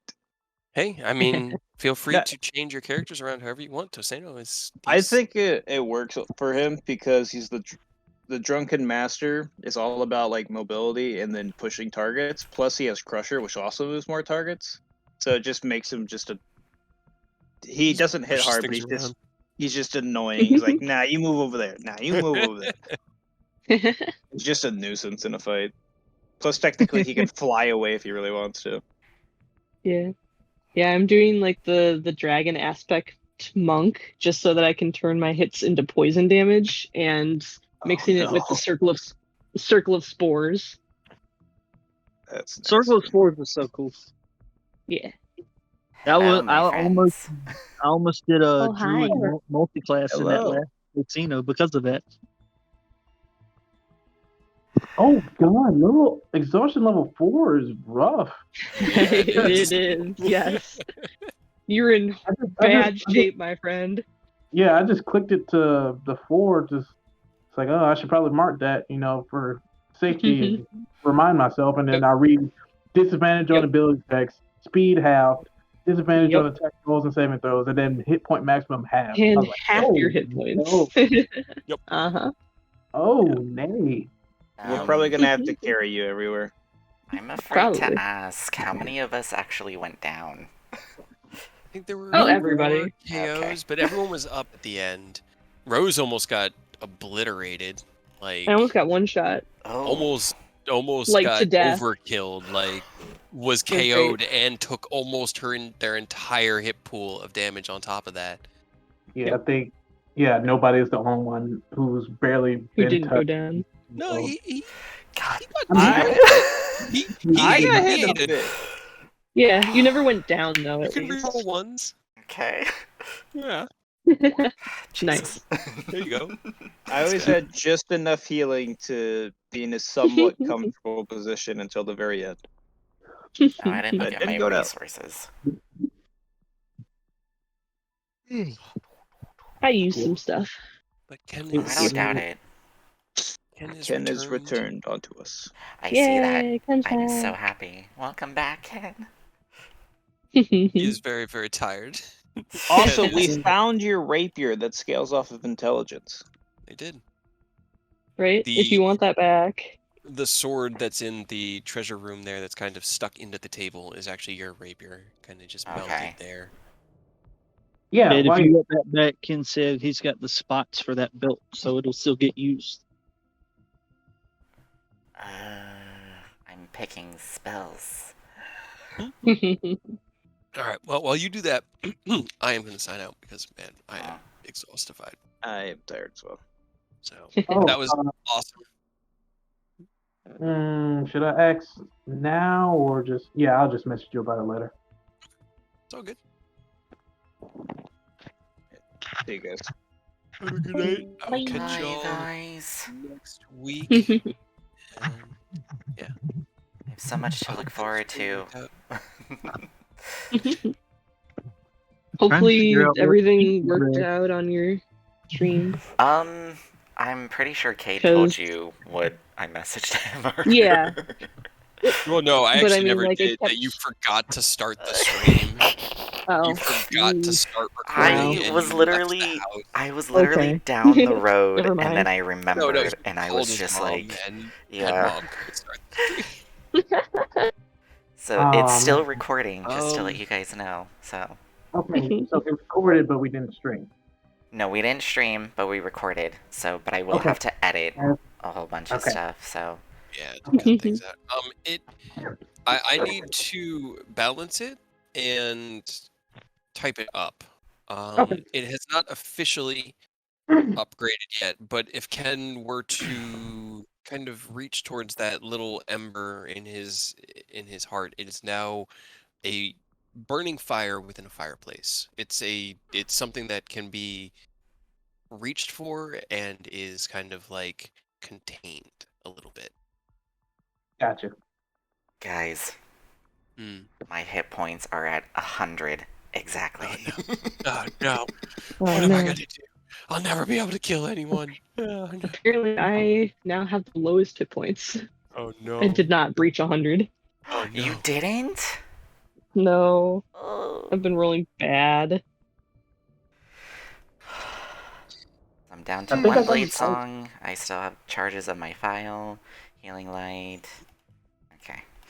The healing lights were coming in clutch, picking people up. Oh, I don't doubt A that. couple of those. It saved me. It Yeah. saved me those. I It is. think. It is really nice to Yep. just toss them across the field. Just Right. bonus action. Get up. Yeah, pretty much. Don't sleep Yeah. on the job.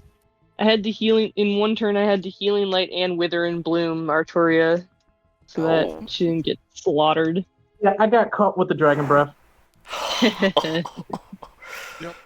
Yeah, it was the green dragon fight all over again. Oh my god.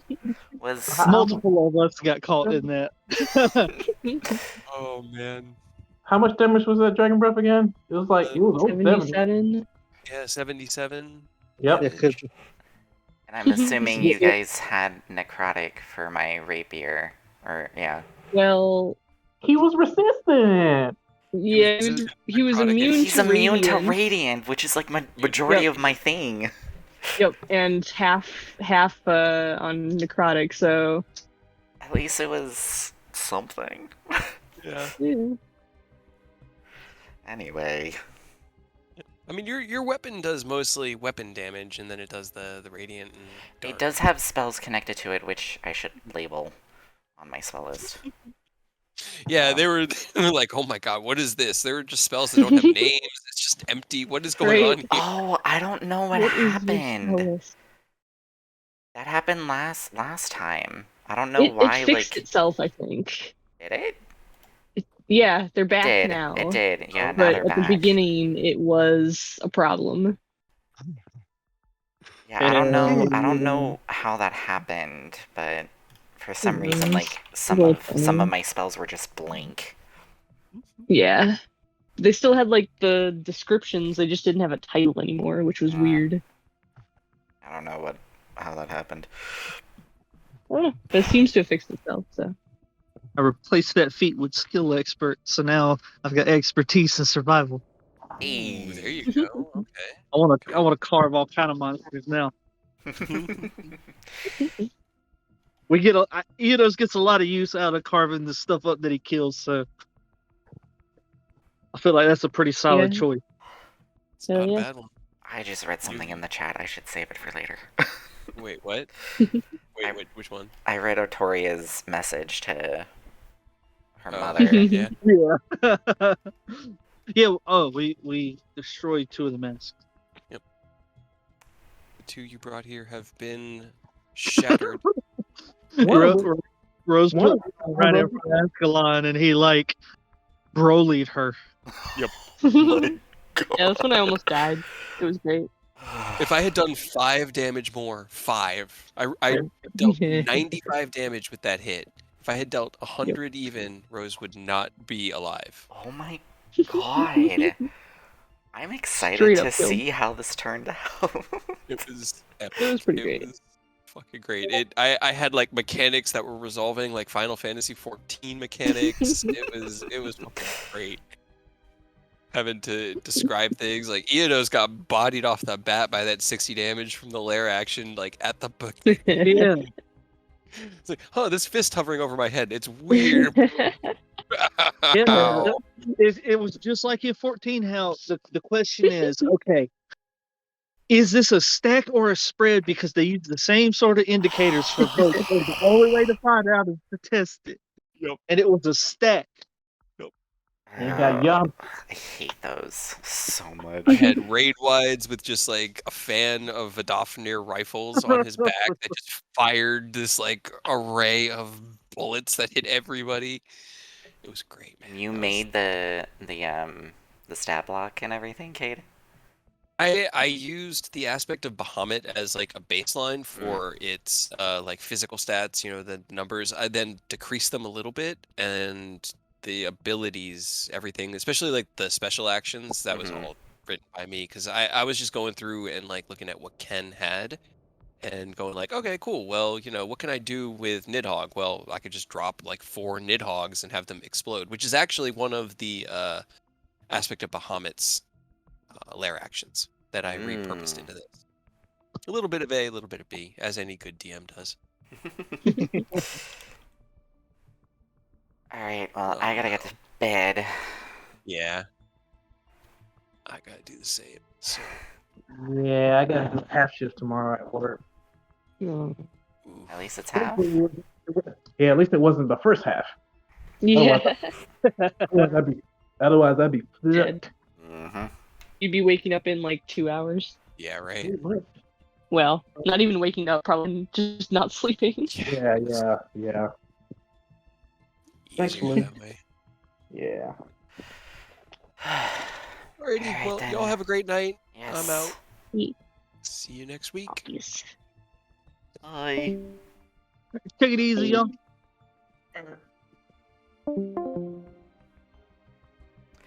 Thank you for watching, you guys. I know I posted on Twitter saying that I would not be able to record, but I was able to make it work, and due to some mishaps, I was still able to make it work. So thanks so much for watching, and I hope you guys will enjoy this as much as I will.